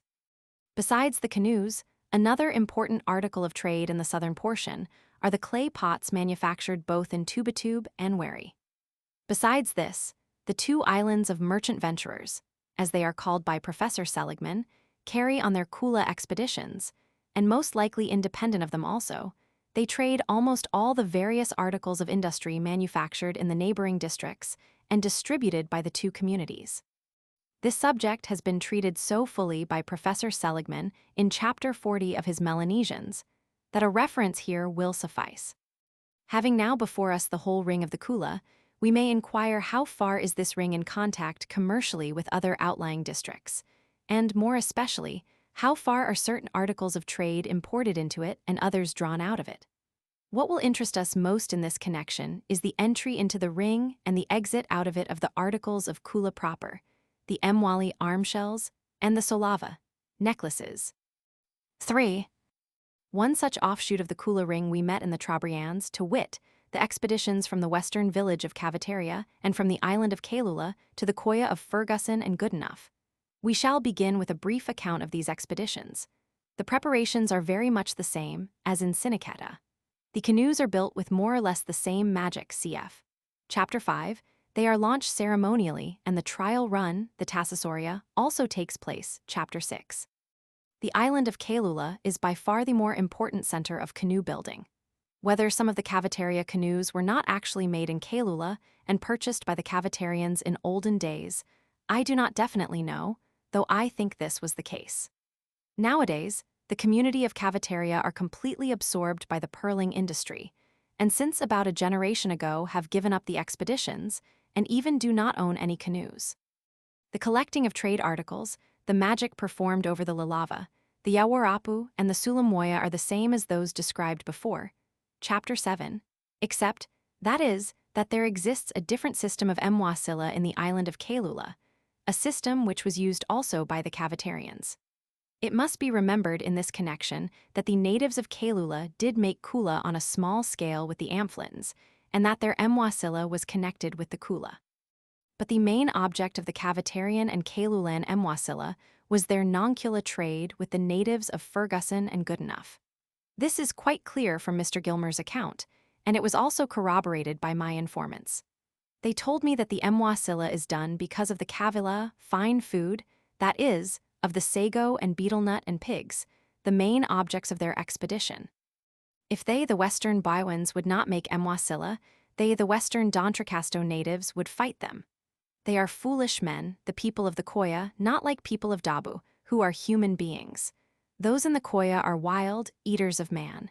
If they, Caviteria and Kula, would make no Mwasila, they would refuse them betel nut, refuse them sago. The sailing is characterized by the priority enjoyed by the Kiluchula clan, who, as we have seen in a previous chapter, Chapter 9, Division Roman 3, sail ahead and have the privilege of landing first on any beach on which they stop. On arrival, they perform the beauty magic, and sailing towards the beach, the magic of shaking the mountain is also recited. In the Koya, the transactions resemble to a certain extent those of the Kula. As my informant said, when they anchor, first of all they give the parry. They give combs, lime pots, wooden dishes, lime spatulae, plenty of gyuga objects of use. At the talai farewell gifts, this will be repaid. the following transaction, the main trade, is carried on as gimwali. The natives of the Koya would bring the sago or the betel nut, put it on the beach near the canoes and say, "I want a biku, ceremonial axe blade." And here my informants were positive that real bargaining would take place. If they give us an insufficient quantity, we expostulate, then they bring another portion. They would go to the village, fetch some more goods, return and give it to us. If it is enough, we give him the biku. Thus the barter would be carried on till the visitors had exhausted their stock in trade and received as much from the local natives as they could. These expeditions are interesting in that we see the same type of magic and a number of similar customs, as in the Kula, associated with ordinary trading expeditions. I am not certain about the nature of partnership obtaining in these trading relations, except that Caviteria and Kula have their own districts each with whom they trade. As said already, the main objects for which they make these distant trips are sago, betel nut, pig, also the various feathers, especially those of the cassowary and the red parrot, rattan cane belts, plaited fiber belts, obsidian, fine sand for polishing axe blades, red ochre, pumice stone, and other products of the jungle and of the volcanic mountains. For that, they exported to the Koya. To mention the most valuable first, arm shells, the valuable axe blades, boar's tusks and imitations, and of lesser value, wooden dishes, combs, lime pots, armlets, baskets, wayugo creeper, mussel shells, and lime spatulae of ebony. Spondylus shell necklaces were not exported to the Koya. 4. Another important activity of the two districts of Caviteria and Kula is their production of arm shells. As Sinicata and Vacuta are the only two places in the Trobriands where spondylus discs are made, so Caviteria and Kula are the only localities where the natives fished for the large conus millipunctatus shell, and made out of it the ornaments so highly valued yet so seldom used. The main reason for the exclusive monopoly, held by these two places in the manufacture of emwali, is the inertia of custom and usage which traditionally assigns to them this sort of fishing and manufacture. For the shells are scattered all over the lagoon, nor is the fishing and diving for them more difficult than any of the pursuits practiced by all the lagoon villages. Only the communities mentioned, however, carry it on, and they only are in possession of a system of elaborate magic, at least as complex as that of the Kaloma. The actual manufacturing of the arm shells presents also no difficulties.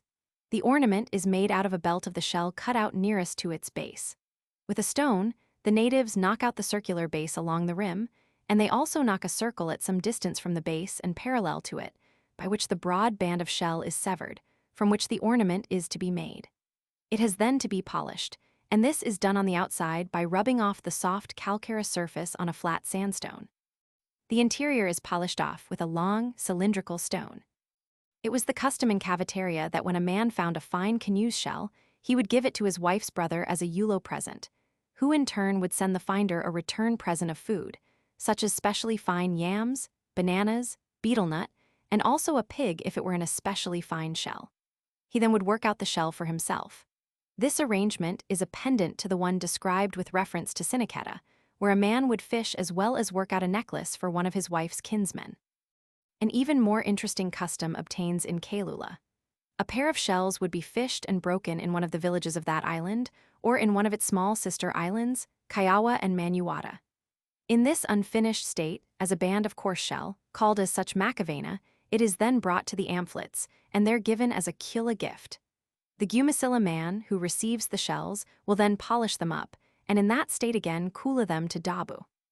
The Dabuan who receives them then bores holes in the side, where one rim overlaps the other, clearly to be seen on plate Roman 16, and attaches there the ornaments of black, wild banana seeds, and spondylus discs. Thus, only after it has traveled some 100 miles and passed through 2 stages of the Kula, has the emwali received its proper shape and final outfit. In this manner does a newborn Kula article enter into the ring, taking shape as it goes through its first few stages, and at the same time, if it is a specially fine specimen, it is christened by its maker. Some of the names express simply local associations. Thus, a celebrated pair of emwali, of which the shell was found not long ago by a Caviteria man near the island of Nanaula, is named after that place. It may be added that, in each pair there is always a right and a left one, the first the bigger and more important of the two, and it is after that the name is given. Of course, they never are found at the same time, but if a man has succeeded in obtaining a specially fine specimen, he will be busy trying to find its slightly inferior companion, or some of his relatives-in-law, friends, or kinsmen will give him one. Nan Ula is one of the most celebrated pairs, and it was known all over the Trobriands at that moment that it was soon to come to Kitava, and the general interest hung round the question who was going to get it in Bawa. A pair called Sapamanuata, which means water of Manuata, was found in olden days by a man of that island close to its shores. Another famous pair made in Kailula was called Bulivata, after a fish of this name. The larger shell of this pair was found, according to tradition, broken, with a hole near its apex. When they brought it to the surface, they found a small Bulivata fish which had taken up its abode in the shell. Another pair was called Gamin Ikola, which means it is entangled in a net, as, according to the story, it was brought up in a net. There are many other celebrated Mwali, the names of which are so familiar that boys and girls are named after them.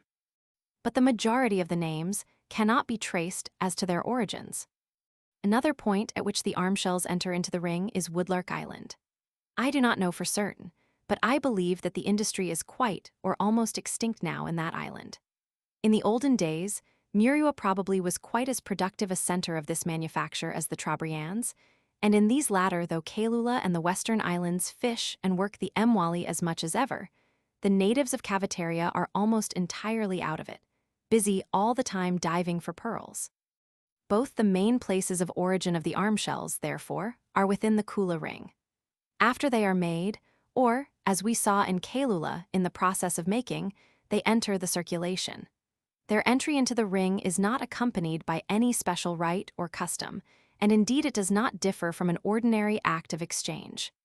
If the man who found the shell and made the Mwali were not in the Kula himself, as might happen in Caviteria or Kailula, he would have a relative, a brother-in-law, or a headman to whom he would give it in the form of one or other of the many gifts and payments obligatory in this society. 5.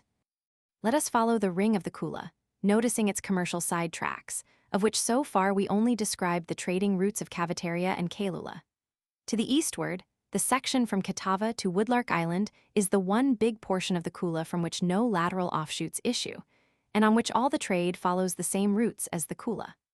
The other branch, of which I have got a good knowledge, that from the Trobriands to Dabu, has the commercial relations of which I have just spoken. The Amphletes, as described in Chapter 11, trade with the natives of Ferguson Island. The Dabuan-speaking natives from Tuara, Sanaroa, and the Dawson Straits make exchange, though perhaps not on a very big scale, with the inland natives of Ferguson. The Dabuan-speaking communities on Normanby Island and the natives of Da'u on the northern coast of Normanby, all of whom are in the Kula, trade with the other natives of Normanby Island who are not in the ring, and with the natives of the mainland of New Guinea from East Cape westwards. But all this trade affects little the main current of the Kula. From its main stream, possibly some of the less valuable articles ebb away into the jungle, which, in its turn, gives its produce to the coast. The most important leakage out and into the main stream takes place on the southern section, mainly at Tubatube and Wary, and at some points of lesser importance around these two main centers. The north coast of New Guinea was connected with this district through the seafaring community at East Cape. But this side branch is of very small importance as regards the main articles of the Kula. It is the two connections to east and west, at the extreme southern point of the Kula ring, which matter most. One of them links up the south coast of New Guinea with the Kula ring, the other joins the ring to the big islands of Sudi Esti, Tagula, and Rossel with several adjacent small islands.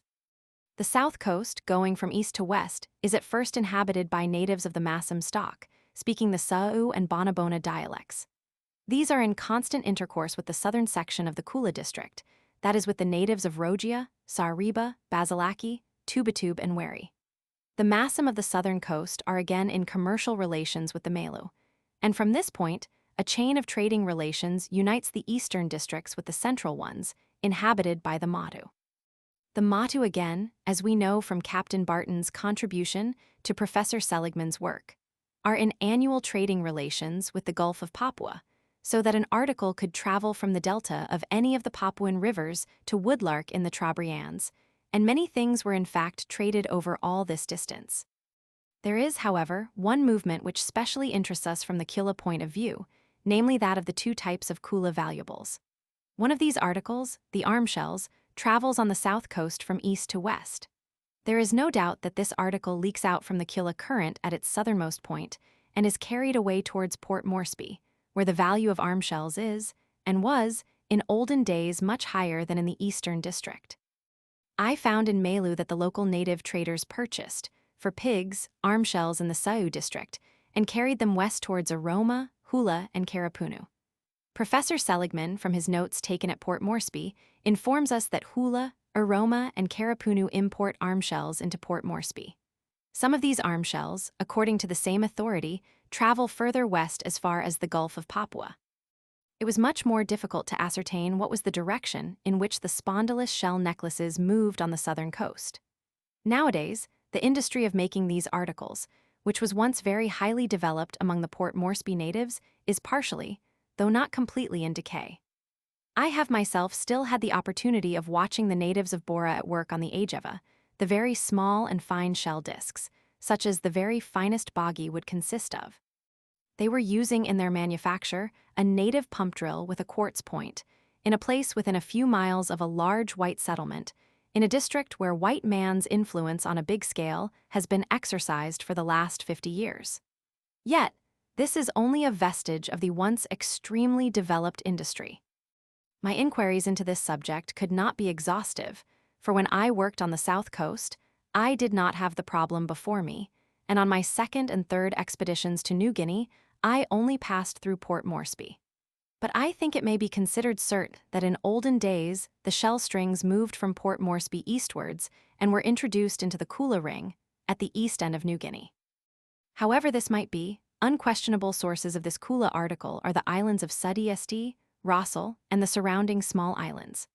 The best spondylus shell, with the reddest colors, is fished in these seas, and the natives are expert workers of the discs and export the finished article to the island of Wari and, I believe, to the islands of Misima and Panyati. The most important articles for which the necklaces are traded are the canoes and the large polished axe blades. Casting now a glance at the Kula ring, we see that one class of Kula article, the emwali or arm shells, are produced within the ring at 2 points, that is, in Woodlark Island and in western Biwa. The other article, that is the solava or boggy, necklaces are poured into the ring at its southernmost point. One of these sources, Rossel Island, is still active, the other Port Moresby, most probably furnished a good supply in olden days, but is now disconnected with the killer ring. The necklaces produced in Siniketa are not the real Kula article, and though they are sometimes exchanged, they sooner or later disappear from the ring according to a sort of Gresham's law, which operates here on an article which is not money, and therefore acts in the opposite sense. The third type of valuable which sometimes flows in the Kula stream but is not really of it, the large green stone axe blades, finely polished all over, are, as we know, or more correctly were, quarried in Woodlark Island and polished in the district of Kiriwina in the Trobriands. Another polishing center is, or was, I believe, the island of Misima. We see that the two sources of the emwali and solava are at the northern and southern ends of the ring, the arm shells being manufactured in the extreme north, the necklaces entering at the southern end.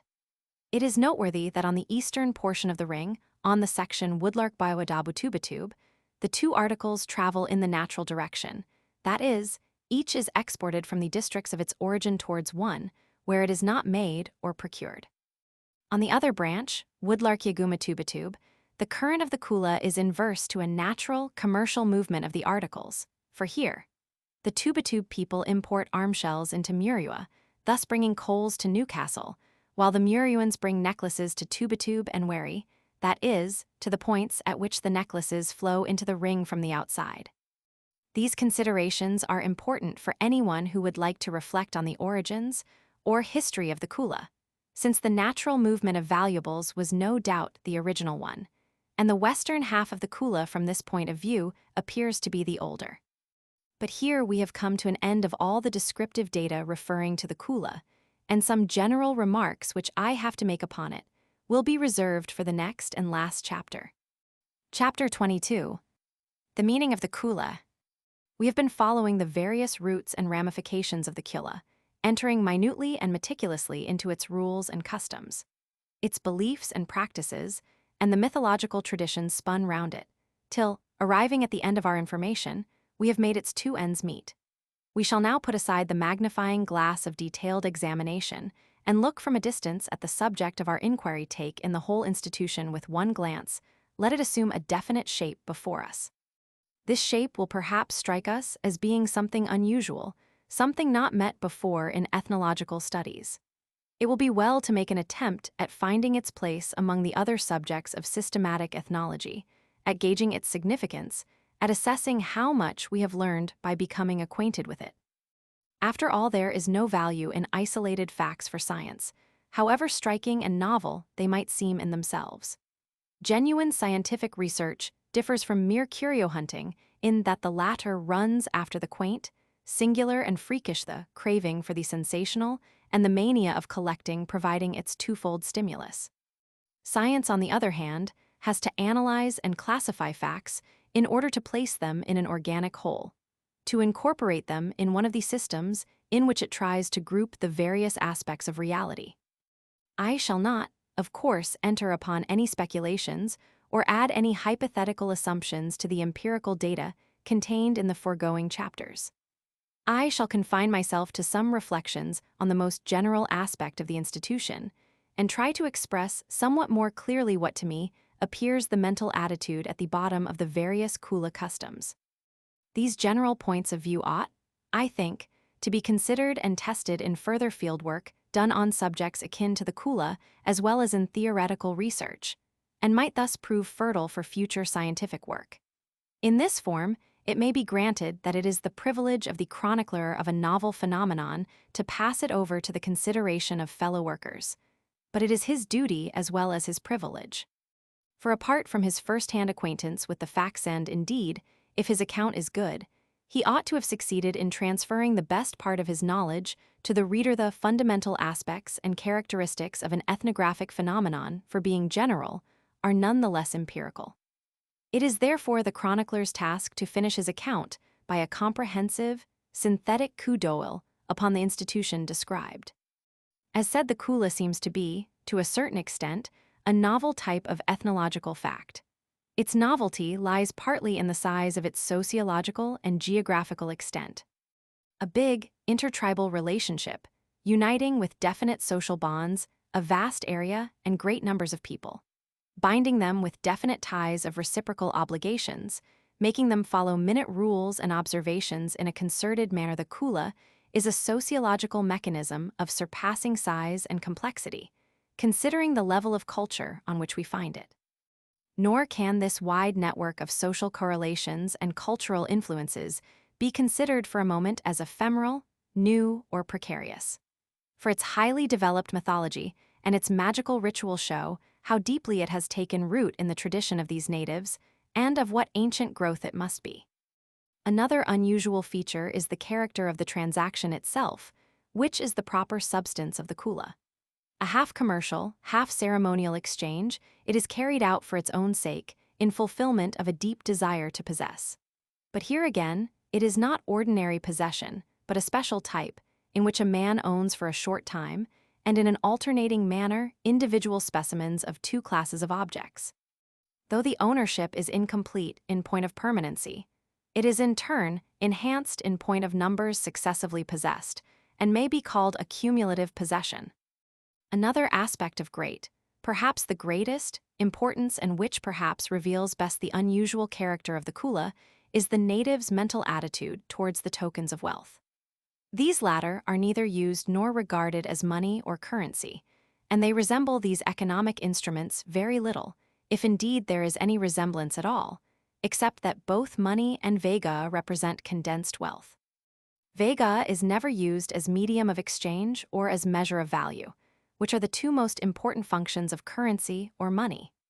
Each piece of vega of the Kula type has one main object throughout its existence to be possessed and exchanged, has one main function, and serves one main purpose to circulate round the Kula ring, to be owned and displayed in a certain manner, of which we shall speak presently. and the exchange which each piece of Vega constantly undergoes is of a very special kind. Limited in the geographical direction in which it can take place, narrowly circumscribed in the social circle of men between whom it may be done, it is subject to all sorts of strict rules and regulations. It can neither be described as barter, nor as simply giving and receiving of presents, nor in any sense is it a play at exchange. In fact, it is Kula, an exchange of an entirely novel type. And it is just through this exchange, through their being constantly within reach and the object of competitive desire, through being the means of arousing envy and conferring social distinction and renown, that these objects attain their high value. Indeed, they form one of the leading interests in native life, and are one of the main items in the inventory of their culture. Thus, one of the most important and unusual features of the Kula is the existence of the Kula Vega, the incessantly circulating and ever-exchangeable valuables, owing their value to this very circulation and its character. The acts of exchange of the valuables have to conform to a definite code. The main tenet of this declares that the transaction is not a bargain. The equivalence of the values exchanged is essential, but it must be the result of the repayer's own sense of what is due to custom and to his own dignity. The ceremonial attached to the act of giving, the manner of carrying and handling the Vega, shows distinctly that this is regarded as something else than mere merchandise. Indeed, it is to the native something that confers dignity, that exalts him, and which he therefore treats with veneration and affection. Their behavior at the transaction makes it clear that the Vega is regarded not only as possessing high value, but that it is treated also in a ritual manner and arouses emotional reaction. This recognition is confirmed and deepened by the consideration of some other uses of Vega, in which uses other valuables, such as kaloma belts and large stone blades also function, besides the Kula articles. Thus, when a malignant spirit, tovu, see Chapter 2, Division Roman 7, is found in or near the village in the shape of a snake or a land crab, some Vega is put before it ceremonially, and this is not done so much in order to bribe the spirit sacrificially by a gift as rather to exercise a direct action on his mind, and to make it benevolent. In the annual festive and dancing period, the Milamala, the spirits return to their villages. The Kula valuables at that time in the hands of the community, as well as the permanent Vega, such as stone blades, kaloma belts, and doga pendants, are exhibited sacrificially to the spirits on a platform, an arrangement and custom called Yalava, compare Chapter 2, Division Roman 7. Thus the Vagoer represent the most effective offering to be given to the spirits, through which they can be put into a pleasant state of mind, to make their minds good, as the stereotyped phrase of the natives runs. In the Yalava, an offering is made to the spirits of what is most valued by the living. The shadowy visitors are supposed to take the spirit or shadow part of the Vega home and make a tanera of it on the beach of Tuma, just as a Kula party make a tanera of the acquired valuables on their home beach, cf. Chapter 15, Division Roman 4. In all this, there is a clear expression of the mental attitude of the natives, who regard the Vega as supremely good in themselves, and not as convertible wealth, or as potential ornaments, or even as instruments of power. To possess Vega is exhilarating, comforting, soothing in itself. They will look at Vega and handle it for hours, even a touch of it imparts under circumstances its virtue. This is most clearly expressed by a custom observed at death. A dying man is surrounded and overlaid with valuables, which all his relatives and relatives-in-law bring in loan for the occasion, to take it back when all is over while the man's own Vega are left on the corpse for some time after death. See Plate LXV. Various rationalized versions and justifications of this custom are given. Thus it is said to be a gift to Topolta, the keeper of the nether world, or, again, that it has to be taken in its spiritual form to procure a high social standing in Tuma, or simply that it is laid to adorn and make happier the last moments of the dying. All these beliefs no doubt exist side by side, and they are all compatible with, and indeed express, the underlying emotional attitude, the comforting action of the valuables. It is applied to the dying as something full of good, as something exercising a pleasant action, soothing and fortifying at the same time. They put it on his forehead, they put it on his chest, they rub his belly and his ribs with it, they dangle some of the Vega before his nose. I have often seen them do that, in fact, observed them do it for hours, and I believe there is a complex, emotional, and intellectual attitude at the bottom of it, the desire to inspire with life, and at the same time to prepare for death, to hold him fast to this one and to equip for the other world. But above all, the deep feeling that the Vega are the supreme comfort, that to surround a man with them, even in his most evil moment, makes this moment less evil.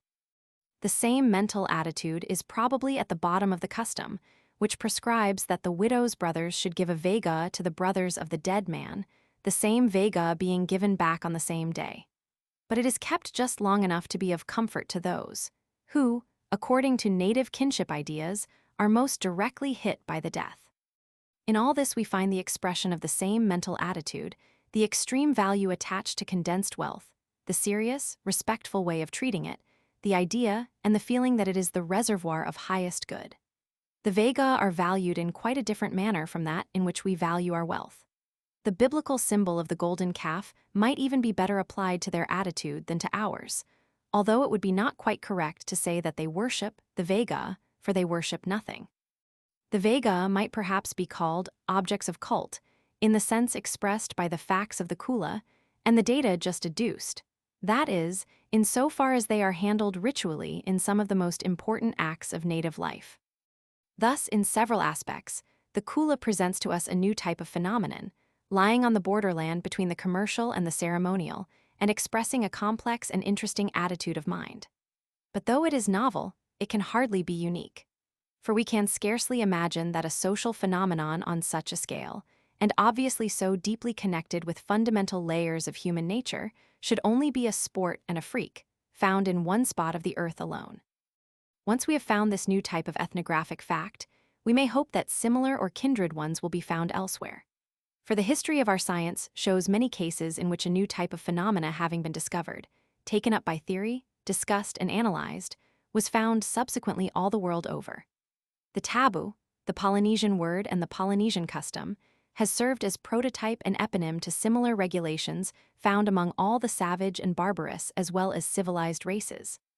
Totemism, found first among one tribe of North American Indians and brought to light by the work of Fraser, has later on been documented so widely and fully from everywhere that in rewriting his early small book, its historian could fill out 4 volumes. The conception of mana, discovered in a small Melanesian community, has, by the work of Hubert and Moss, Merritt and others, been proved of fundamental importance, and there is no doubt that mana, whether named or unnamed, figures largely in the magical beliefs and practices of all natives.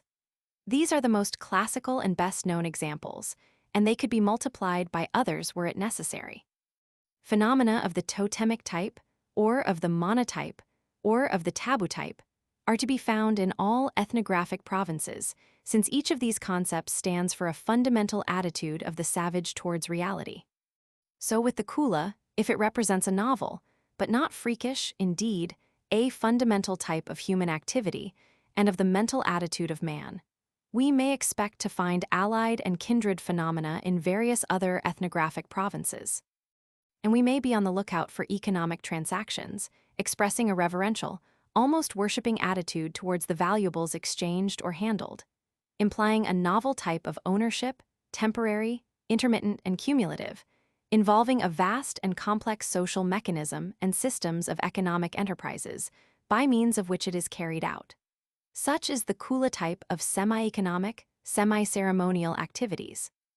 It would be futile, no doubt, to expect that exact replicas of this institution should be found anywhere, and with the same details, such as the circular path on which the valuables move, the fixed direction in which each class has to travel, and existence of solicitory and intermediate gifts. All these technicalities are important and interesting, but they are probably connected in one way or another with the special local conditions of the Kula. What we can expect to find in other parts of the world are the fundamental ideas of the Kula and its social arrangements in their main outline, and for these the field worker might be on the lookout. For the theoretical student, mainly interested in problems of evolution, the Kula might supply some reflections about the origins of wealth and value, of trade and economic relations in general. It might also shed some light upon the development of ceremonial life, and upon the influence of economic aims and ambitions upon the evolution of intertribal intercourse and of primitive international law. For the student mainly viewing the problems of ethnology from the point of view of the contact of cultures, and interested in the spread of institutions, beliefs, and objects by transmission, the Kula is no less important. Here is a new type of intertribal contact, of relations between several communities slightly but definitely differing in culture, and a relation not spasmodic or accidental, but regulated and permanent. Quite apart from the fact that in trying to explain how the Kula relationship between the various tribes originated, we are confronted with a definite problem of culture contact. These few remarks must suffice, as I cannot enter into any theoretical speculations myself. There is one aspect of the Kula, however, to which attention must be drawn from the point of view of its theoretical importance. We have seen that this institution presents several aspects closely intertwined and influencing one another. To take only two, economic enterprise and magical ritual form one inseparable whole, the forces of the magical belief and the efforts of man molding and influencing one another. How this is happening has been described before in detail in the previous chapters. But it seems to me that a deeper analysis and comparison of the manner in which two aspects of culture functionally depend on one another might afford some interesting material for theoretical reflection. Indeed, it seems to me that there is room for a new type of theory. The succession in time and the influence of the previous stage upon the subsequent is the main subject of evolutional studies, such as are practiced by the classical school of British anthropology, Tyler, Fraser, Westermark, Sidney Hartland, Crawley. The ethnological school, Ratzel, Foy, Grabner, W. Schmidt, Rivers, and Elliott Smith, studies the influence of cultures by contact, infiltration, and transmission. The influence of environment on cultural institutions and race is studied by anthropogeography, Ratzel, and others. The influence on one another of the various aspects of an institution, the study of the social and psychological mechanism on which the institution is based, are a type of theoretical studies which has been practiced up till now in a tentative way only, but I venture to foretell will come into their own sooner or later. This kind of research will pave the way and provide the material for the others. At one or two places in the previous chapters, a somewhat detailed digression was made in order to criticize the view about the economic nature of primitive man, as it survives in our mental habits as well as in some textbooks the conception of a rational being who wants nothing but to satisfy his simplest needs and does it according to the economic principle of least effort. This economic man always knows exactly where his material interests lie and makes for them in a straight line. At the bottom of the so-called materialistic conception of history lies a somewhat analogous idea of a human being, who, in everything he devises and pursues, has nothing but his material advantage of a purely utilitarian type at heart. Now I hope that whatever the meaning of the Kula might be for ethnology, for the general science of culture, the meaning of the Kula will consist in being instrumental to dispel such crude, rationalistic conceptions of primitive mankind, and to induce both the speculator and the observer to deepen the analysis of economic facts. Indeed, the Kula shows us that the whole conception of primitive value, the very incorrect habit of calling all objects of value money or currency, the current ideas of primitive trade and primitive ownership, all these have to be revised in the light of our institution. At the beginning of this book, in the introduction, I, in a way, promised the reader that he should receive a vivid impression of the events, enabling him to see them in their native perspective, at the same time without for one moment losing sight of the method by which I have obtained my data. I have tried to present everything as far as possible in terms of concrete fact, letting the natives speak for themselves, perform their transactions, pursue their activities before the reader's mental vision. I have tried to pave my account with fact and details, equip it with documents, with figures, with instances of actual occurrence. But at the same time, my conviction, as expressed over and over again, is that what matters really is not the detail, not the fact, but the scientific use we make of it. Thus, the details and technicalities of the Kula acquire their meaning in so far only as they express some central attitude of mind of the natives, and thus broaden our knowledge, widen our outlook, and deepen our grasp of human nature. What interests me really in the study of the native is his outlook on things, his Weltanschauung, the breath of life and reality which he breathes and by which he lives. Every human culture gives its members a definite vision of the world, a definite zest of life. In the roamings over human history and over the surface of the earth, it is the possibility of seeing life and the world from the various angles, peculiar to each culture, that has always charmed me most, and inspired me with real desire to penetrate other cultures, to understand other types of life. To pause for a moment before a quaint and singular fact, to be amused at it and see its outward strangeness, to look at it as a curio and collect it into the museum of one's memory or into one's store of anecdotes. This attitude of mind has always been foreign and repugnant to me.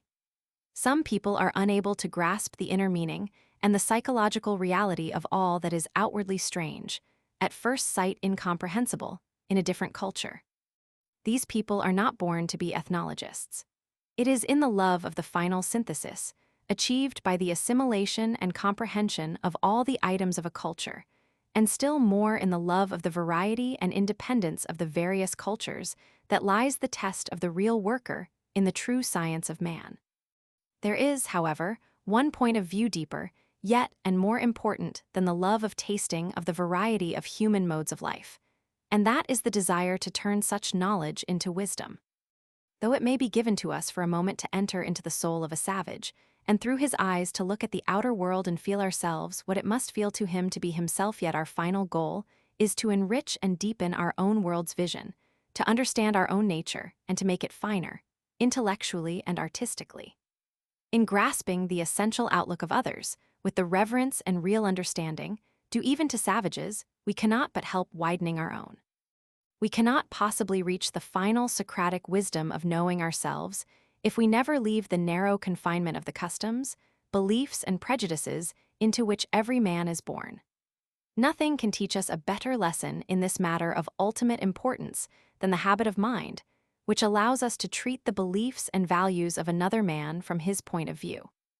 Nor has civilized humanity ever needed such tolerance more than now, when prejudice, ill will, and vindictiveness are dividing each European nation from another, when all the ideals, cherished and proclaimed as the highest achievements of civilization, science, and religion, have been thrown to the winds.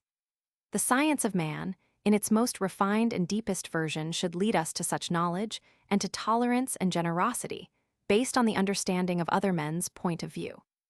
The study of ethnology, so often mistaken by its very votaries for an idle hunting after curios, for a ramble among the savage and fantastic shapes of barbarous customs and crude superstitions, might become one of the most deeply philosophically enlightening and elevating disciplines of scientific research.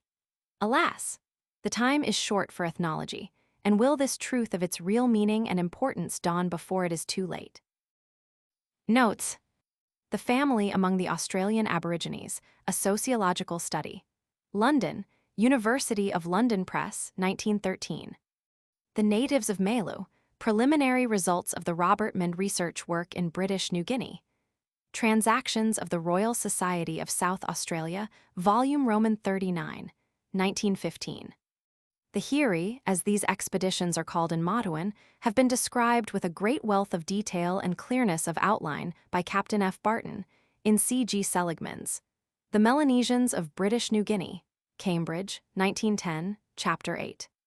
Cf. The Malu by B. Malinowski in Transactions of the R. Society of S. Australia, 1915, Chapter 44, pp. 612 to 629. Ob. Cit., Chapter 40. On this point of method again, we are indebted to the Cambridge School of Anthropology for having introduced the really scientific way of dealing with the question. More especially in the writings of Haddon, Rivers, and Seligman, the distinction between inference and observation is always clearly drawn, and we can visualize with perfect precision the conditions under which the work was done. I may note at once that there were a few delightful exceptions to that, to mention only my friends Billy Hancock and the Trobriands M. Raphael Brudo, another pearl trader, and the missionary Mr. M. K. Gilmer.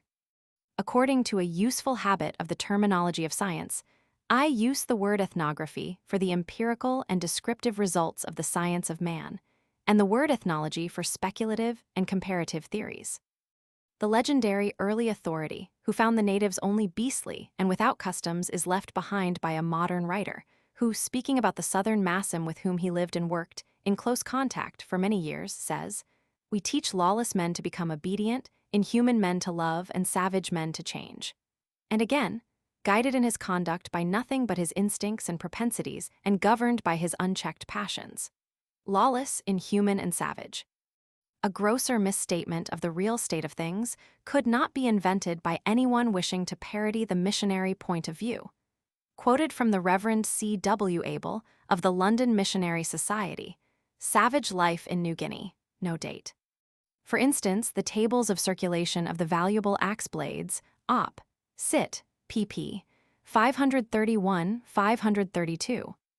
In this book, besides the adjoining table, which does not strictly belong to the class of document of which I speak here, the reader will find only a few samples of synoptic tables, such as the list of Kula partners mentioned and analyzed in Chapter 13, Division Roman 2, the list of gifts and presents in Chapter 6, Division Roman 6, not tabularized, only described. The synoptic data of a Kula expedition in Chapter 16, and the table of Kula magic given in Chapter 17. Here, I have not wanted to overload the account with charts, etc., preferring to reserve them till the full publication of my material. It was soon after I had adopted this course that I received a letter from Dr. A. H. Gardiner, the well-known Egyptologist, urging me to do this very thing. From his point of view as archaeologist, he naturally saw the enormous possibilities for an ethnographer of obtaining a similar body of written sources as have been preserved to us from ancient cultures, plus the possibility of illuminating them by personal knowledge of the full life of that culture. The best accounts we possess of the inland tribes are those of W. H. Williamson, the Mafalu, 1912, and of C. Kieser, Aus dem Leben der Kailut, in R. Neuhaus, Deutsch New Guinea, Volume Roman 3. Berlin, 1911. The preliminary publications of G. Lantman on the Kiwai, Papuan Magic in the Building of Houses, Acta Arbonses Humanora. I. Abo, 1920, and The Folk Tales of the Kiwai Papuans, Helsingfors, 1917, promise that the full account will dispel some of the mysteries surrounding the Gulf of Papua. Meanwhile, a good semi-popular account of these natives is to be found in W. N. Beaver's Unexplored New Guinea, 1920.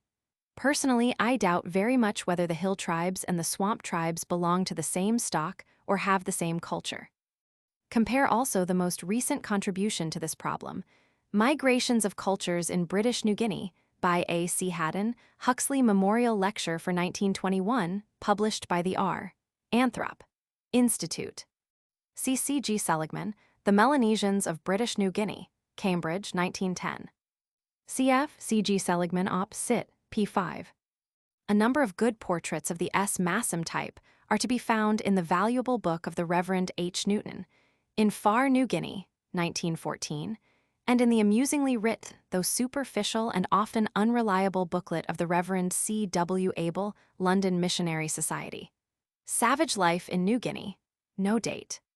See table in the introduction, p. 16, and also chapters Roman 16 and Roman 20. Cf. Professor C. G. Seligman, Op. Cit., chapters XL and Roman 42. Professor C. G. Seligman, Op. Cit., chapters Roman 35, Roman 36, Roman 37. Cf. Professor C. G. Seligman, chapters Roman 37 and Roman 38. My knowledge of the Dabuans is fragmentary, derived from 3 short visits in their district, from conversation with several Dabu natives whom I had in my service, and from frequent parallels and allusions about Dabuan customs, which are met when doing fieldwork among the southern Trobrianders. There is a short, sketchy account of certain of their customs and beliefs by the Reverend W. E. Bromelo, first missionary in Dabu, which I have also consulted in the records of the Australasian Association for the Advancement of Science. Professor C. G. Seligman, Op. Cit. pp. 170 and 171, 187 and 188 about the Koita and Madu, and B. Malinowski, the Malu, pp. 647-652. Comp. D. Gennis and A. Ballantyne, The Northern D'Entrecasteaux, Oxford, 1920, Chapter 12. I spent about a month in these islands and found the natives surprisingly intractable and difficult to work with ethnographically. The Amphlett boys are renowned as good boat hands, but in general, they are not such capable and willing workers as the Dobuans. Already Dr. C.G. Seligman has noticed that there are people of an outstanding fine physical type among the northern Massam, of whom the Trobrianders form the western section, people who are, generally taller, often very notably so, than the individuals of the short-faced, broad-nosed type, in whom the bridge of the nose is very low. Op. Cit. p8.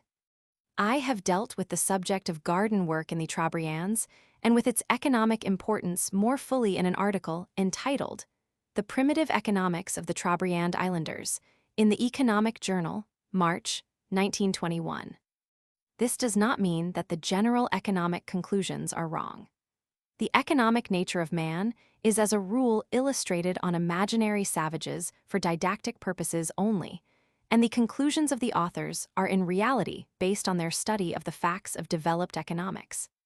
But nevertheless, quite apart from the fact that pedagogically it is a wrong principle to make matters look more simple by introducing a falsehood, it is the ethnographer's duty and right to protest against the introduction from outside of false facts into his own field of study. Compare Professor C.G. Seligman, Op. Cit. pp. 663-668, also the author, article on War and Weapons among the Trobriand Islanders, in Man, January 1918. Compare the author's article on Fishing and Fishing Magic in the Trobriands, Man, June 1918. The discovery of the existence of linked totems and the introduction of this term and conception are due to Professor C.G. Seligman, Op. Cit. pp. 9-11, see also Index. See the author's article, Baloma, Spirits of the Dead, Part 7, JRAI, 1917, where this statement has been substantiated with abundant evidence. Further information obtained during another expedition to the Trobriands established by an additional wealth of detail the complete ignorance of physiological fatherhood. See the author's article Baloma, Spirits of the Dead, quoted above. I am using the words religion and magic according to Sir James Fraser's distinction. See Golden Bough, Volume I. Fraser's definition suits the Kirwinian facts much better than any other one. In fact, although I started my fieldwork convinced that the theories of religion and magic expounded in the Golden Bough are inadequate, I was forced by all my observations in New Guinea to come over to Fraser's position. Compare Professor C.G. Seligman, Op. Cit. The parallel description of the social institutions in the Trobriands, Marshall Bennett's, Woodlark Island and the Lufflands, chapters Roman 49 LV. By current view, I mean such as is to be found in textbooks and in passing remarks, scattered through economic and ethnological literature. As a matter of fact, economics is a subject very seldom touched upon either in theoretical works on ethnology or in accounts of fieldwork. I have enlarged on this deficiency in the article on Primitive Economics, published in the Economic Journal, March, 1921. The best analysis of the problem of savage economy is to be found, in spite of its many shortcomings, in K. Butcher's Industrial Evolution, English translation, 1901. On primitive trade, however, his views are inadequate. In accordance with his general view that savages have no national economy, he maintains that any spread of goods among natives is achieved by non-economic means, such as robbery, tributes, and gifts. The information contained in the present volume is incompatible with Butcher's views, nor could he have maintained them had he been acquainted with Barton's description of the Hiri, contained in Seligman's Melanesians. A summary of the research done on primitive economics, showing incidentally how little real, sound work has been accomplished, will be found in Peter W. Copper's Die Ethnologische Wirtschaftsforschung in Anthropos, Exi, 1915-16, pp. 611-651 and 971-1079. The article is very useful, where the author summarizes the views of others. Professor C.G. Seligman, Op. Cit. p. 93, states that armshells tia, as they are called by the Matu, are traded from the Port Moresby district westward to the Gulf of Papua. Among the Matu and Koita near Port Moresby, they are highly valued and nowadays attain very high prices, up to £30, much more than is paid for the same article among the Massam. This and the following quotations are from the author's preliminary article on the Kula in Man, July 1920. Article number 51, p. 100. In order not to be guilty of inconsistency in using loosely the word ceremonial, I shall define it briefly. I shall call an action ceremonial if it is 1. Public, 2. Carried on under observance of definite formalities, 3. If it has sociological, religious, or magical import and carries with it obligations.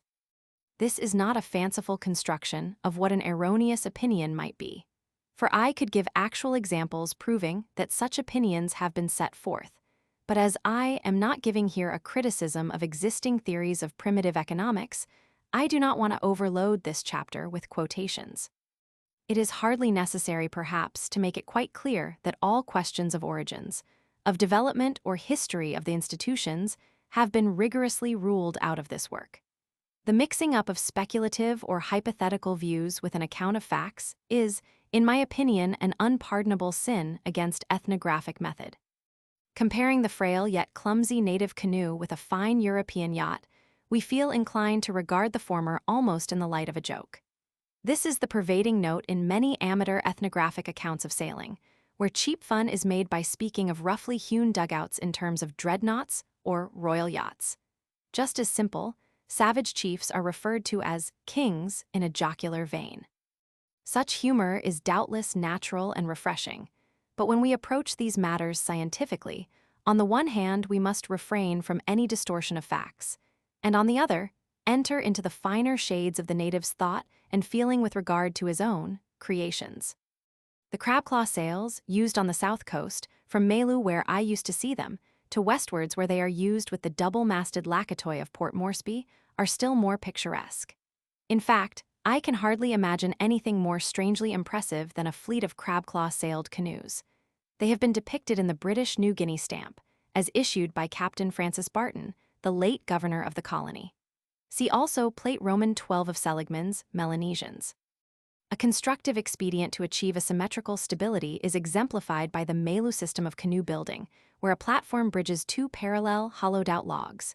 Cf. Author's article in the Transactions of the Royal Society of S. Australia, Volume Roman 39, 1915, pp. 494-706. Chapter 4, 612-599. Plates Roman 35 Roman 37. The whole tribal life is based on a continuous material give and take. Cf. The above-mentioned article in the Economic Journal, March, 1921, and the digression on this subject in Chapter 6, Division Roman 4 Roman 7. This view has been more fully elaborated in the article on Primitive Economics, in the Economic Journal, March, 1921. Compare also the remarks on systematic magic in Chapter 17, Division Roman 7. The way of hiring a masawa, seagoing, canoe is different from the usual transaction when hiring a fishing canoe. In the latter case, the payment consists of giving part of the yield of fish, and this is called uwaga. The same term applies to all payments for objects hired. Thus, if fishing nets or hunting implements or a small canoe for trading along the coast are hired out, part of the proceeds are given as uwaga. The words within brackets in this and in some of the following spells are free additions, necessary to make the meaning clear in the English version.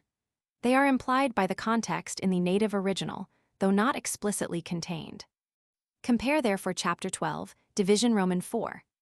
All this is discussed at length in Chapter 17, Division Roman 4. It is necessary to be acquainted with the mythology of canoe building and of the Kula, Chapter 12, in order to understand thoroughly the meaning of this spell. Compare the linguistic analysis of this spell in Chapter 18. Cf. Chapter 2, Divisions Roman 3 and Roman 4, and some of the following divisions of this chapter. I am adducing these views not for any controversial purposes, but to justify and make clear why I stress certain general features of Trobriand economic sociology. My contentions might run the danger of appearing as gratuitous truisms if not thus justified. The opinion that primitive humanity and savages have no individual property is an old prejudice shared by many modern writers, especially in support of communistic theories and the so-called materialistic view of history.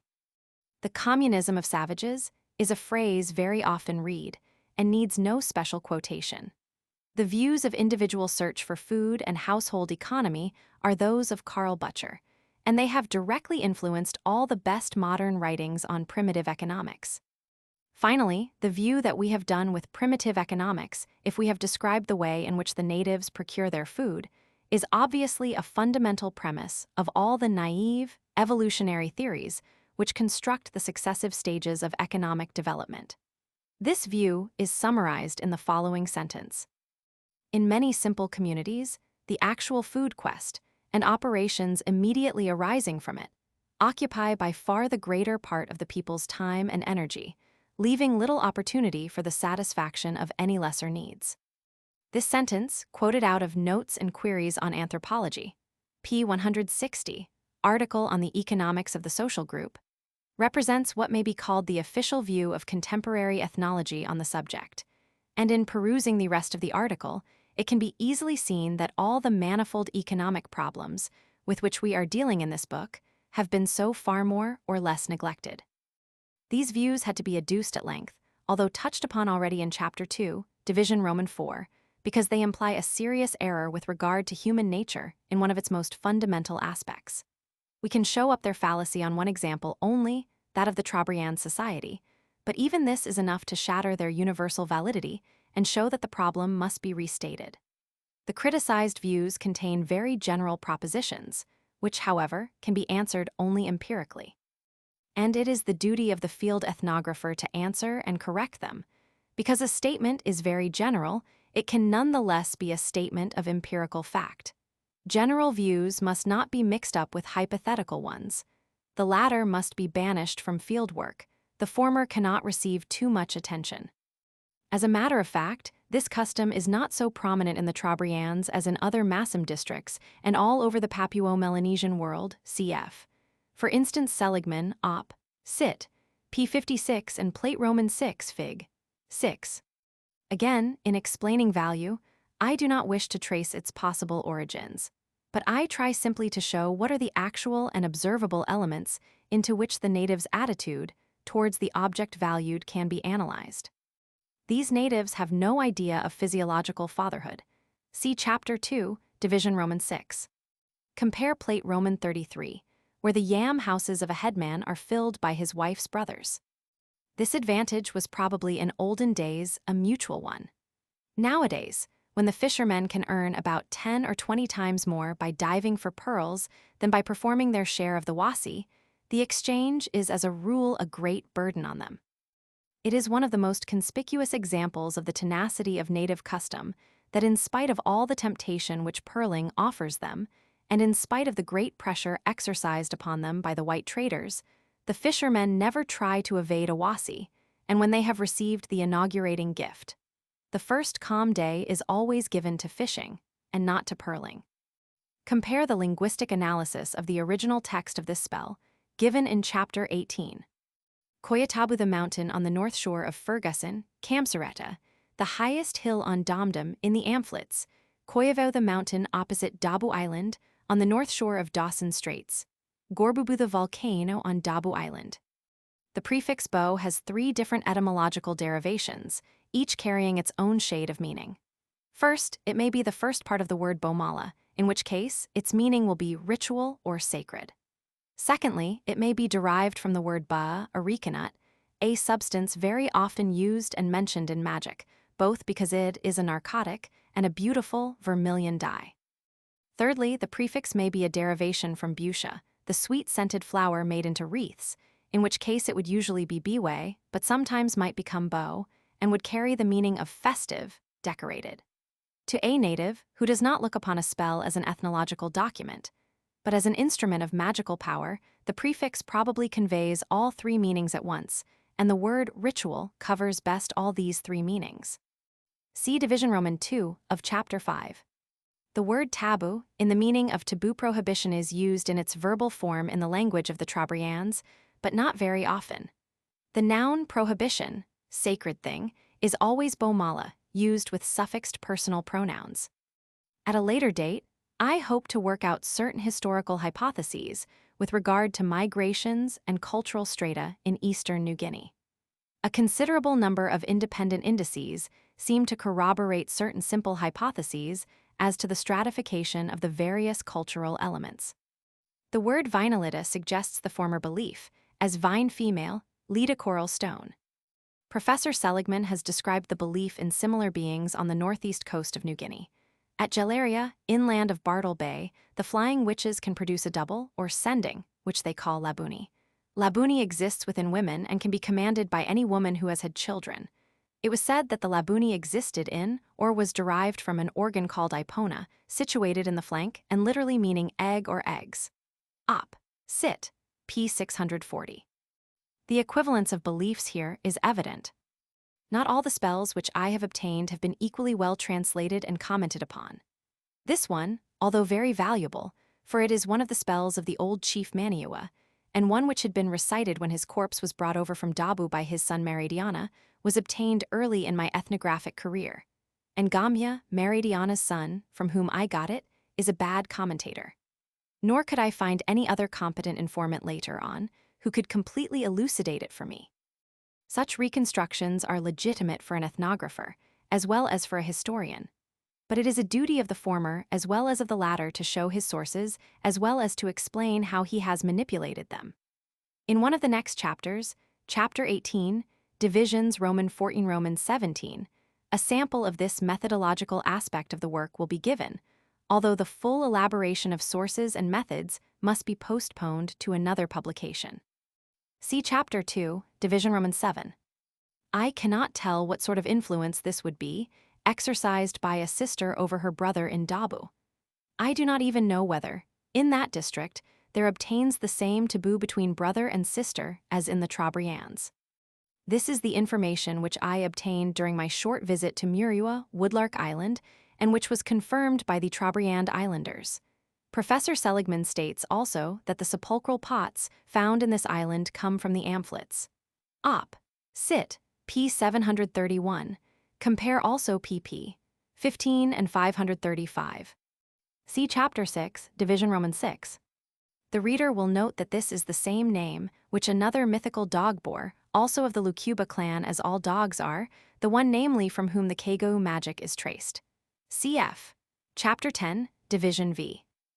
Cf. Professor C.G. Seligman, The Melanesians, Chapter 54, Burial and Mourning Ceremonies, among the natives of the Trobriand Islands, of Woodlark and the Marshall Bennets. Compare also number Roman 6, A, in the synoptic table of Kula magic, in Chapter 17, p. 418. There can be no better expression to denote the mutual relation of all these ideas than that used by Fraser to describe one of the typical forms of magic thought, the contagion of ideas. The subjective psychological process leads the natives to the belief in magical contagion of things. It will be noted that this is the third meaning in which the term Pokala is used by the natives. Cf. Chapter 6, Division Roman 6. See the author's memoir, The Natives of Malu, in Transactions of the R Society of S. Australia for 1915, p. 598. These views have been elaborated in the previously quoted article on primitive economics in the Economic Journal, March, 1921. The association of magic with any vital interest is demonstrated by the case of pearling. Here, through the advent of white men, a new and very lucrative and absorbing pursuit has opened up for the natives. A form of magic is now in existence associated with this fishing. This, of course, apparently contradicts the native dogma that magic cannot be invented. The natives, if faced with this contradiction, explain that it is really an old magic of shell fishing, which refers to all the shells found at the bottom of the lagoon, but which so far had only been used with regard to fishing for the conus. In fact, this magic is nothing but the adaptation of the mwali, arm shell, magic to the pearls. I doubt, nonetheless, whether even such a transference or adaptation would have taken place before the foundations of native belief and custom had been shaken by the well-intentioned, but not always wise and beneficent teachings and rulings of the white man, and by the introduction of trade. See article by the author on the Baloma, Spirits of the Dead in the Trobriand Islands. J.A.I. 1917. An example of this ill-judged attitude of interference is to be found even in a book written by an exceptionally well-informed and enlightened missionary, In Far New Guinea, by Henry Newton. In describing the feasts and dancing of the natives, he admits these to be a necessity of tribal life. On the whole, the feasting and dancing are good. They give excitement and relaxation to the young men and tone the drab colors of life. He himself tells us that the time comes when the old men stop the dancing. They begin to growl because the gardens are neglected, and they want to know if dancing will give the people food, so the order is given that the drums are to be hung up, and the people settle down to work. But in spite of Mr. Newton's recognition of this natural, tribal authority, in spite of the fact that he really admits the views given in our text, he cannot refrain from saying, seriously, however, for the benefit of the people themselves, it would be a good thing if there could be some regulations if dancing were not allowed after midnight. For while it lasts, nothing else is done the gardens suffer, and it would help the people to learn self-restraint and so strengthen their characters if the dancing could be regulated. He goes on to admit quite candidly that it would be difficult to enforce such a regulation because, to the native mind, it would seem that it was the comfort of the white man, not the benefit of the native, which was the reason for the regulation. And to my mind also, I am afraid. The following quotations from a recent scientific work published by the Oxford Press, The Northern D'Entrecasteaux, by D. Gennis, and the Reverend A. Ballantyne, 1920, are also examples of the dangerous and heedless tampering with the one authority that now binds the natives, the one discipline they can be relied upon to observe that of their own tribal tradition. The relations of a church member who died were counseled to drop the harsher elements in their mourning, and instead of the people being bidden to observe each jot and tittle of their old, time-honored rites, they were advised from that day forth to leave off those which had no meaning. It is strange to find a trained ethnologist confessing that old, time-honored rites have no meaning. And one might feel tempted to ask, for whom it is that these customs have no meaning, for the natives or for the writers of the passage quoted. The following incident is even more telling. A native headman of an inland village was supposed to keep concealed in his hut a magic pot, the greatest ruler of winds, rain, and sunshine, a pot which had come down from times immemorial, which according to some of the natives in the beginning simply was. According to the authors, the owner of the pot used to descend on the coastal natives and levy tribute, threatening them with the magical powers of the pot if they refused.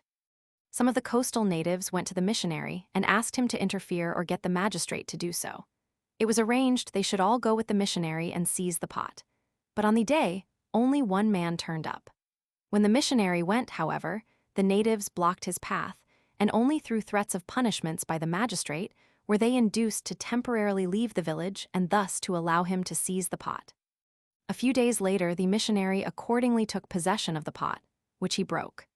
The authors go on to say that after this incident, everyone was contented and happy, except, one might add, the natives and those who would see in such occurrences the speedy destruction of native culture and the final disintegration of the race.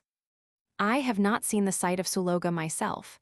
Interesting details are to be found in the Melanesians of Professor Seligman, who visited the spot himself and who has collected a number of specimens in the locality, as well as many data about the production of the blades. Op. Cit. pp. 535-33. Cf. Op. Cit. pp. 676-72. Op. Cit. Description of the Walaga Feast pp. 594-6-3. See the author's memoir in the Transactions of the Royal Society of S. Australia. The Natives of Malu, pp. 585-88. Cf. Professor C.G. Seligman, Op. Cit. Chapter 44. Cf. Professor C.G. Seligman, Op. Cit. p. 584. The ethnographic researches at present carried on in Sau by Mr. W. E. Armstrong, of Cambridge, will no doubt throw light on this subject. Seligman, Op. Cit. p. 524. Op. Cit. p. 538. Ibid. Cf. Op. Cit. pp. 536-537. I cannot follow Professor Seligman in his use of the word currency, which is not very clearly defined by him. This word can be correctly applied to the arm shells, spondylus discs, big polished blades of green stones, etc., only if we give it simply the meaning of objects or tokens of wealth. Currency, as a rule, means a medium of exchange and standard of value, and none of the massum valuables fulfill these functions.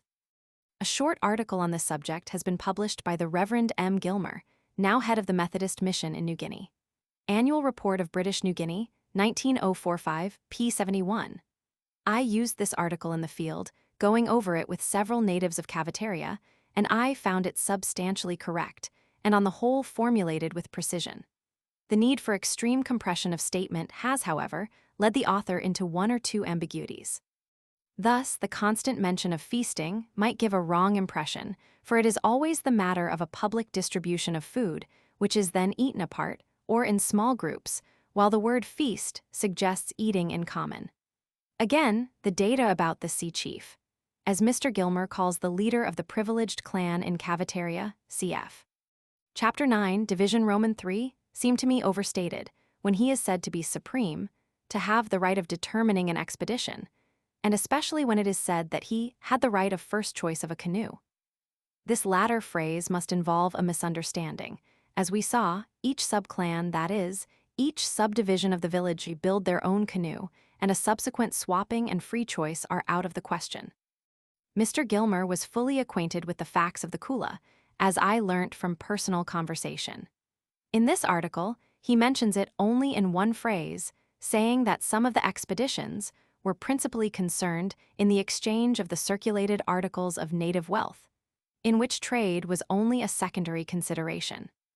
Mr. Gilmer's statement to the contrary, namely that the trips from the West Cavitaria and Kailuna were pure trading expeditions, Locke, Sit, is incorrect. First, I am inclined to think that some of the Cavitaria men did make the Kula in the Amphletes, where they always stopped on their way south, but this might have been only on a very small scale and entirely overshadowed by the main object of the expedition, which was the trade with the southern Koya. Secondly, as to the natives of Kailula, I am certain that they made the Kula, from conclusive data collected both in the Trobriands and in the Amphletes. I have given a more detailed description of this process, which I had often opportunities to observe among the Melu on the south coast. I never saw the making of an arm shell in the Trobriands, but the two processes are identical according to detailed information which I obtained. Compare the monograph on the natives of Melu by the author in the Transactions of the Royal Society of S. Australia, 1915, pp. 643-644. Both statements of Professor Seligman in the Melanesians, p. 89, are in entire agreement with the information I obtained among the Melu. See Transactions of the Royal Society of S. Australia, 1915, pp. 626-29. Also in the before-quoted article in the Economic Journal, March, 1921. End of the Project Gutenberg ebook of Argonauts of the Western Pacific by Bronislaw Malinowski.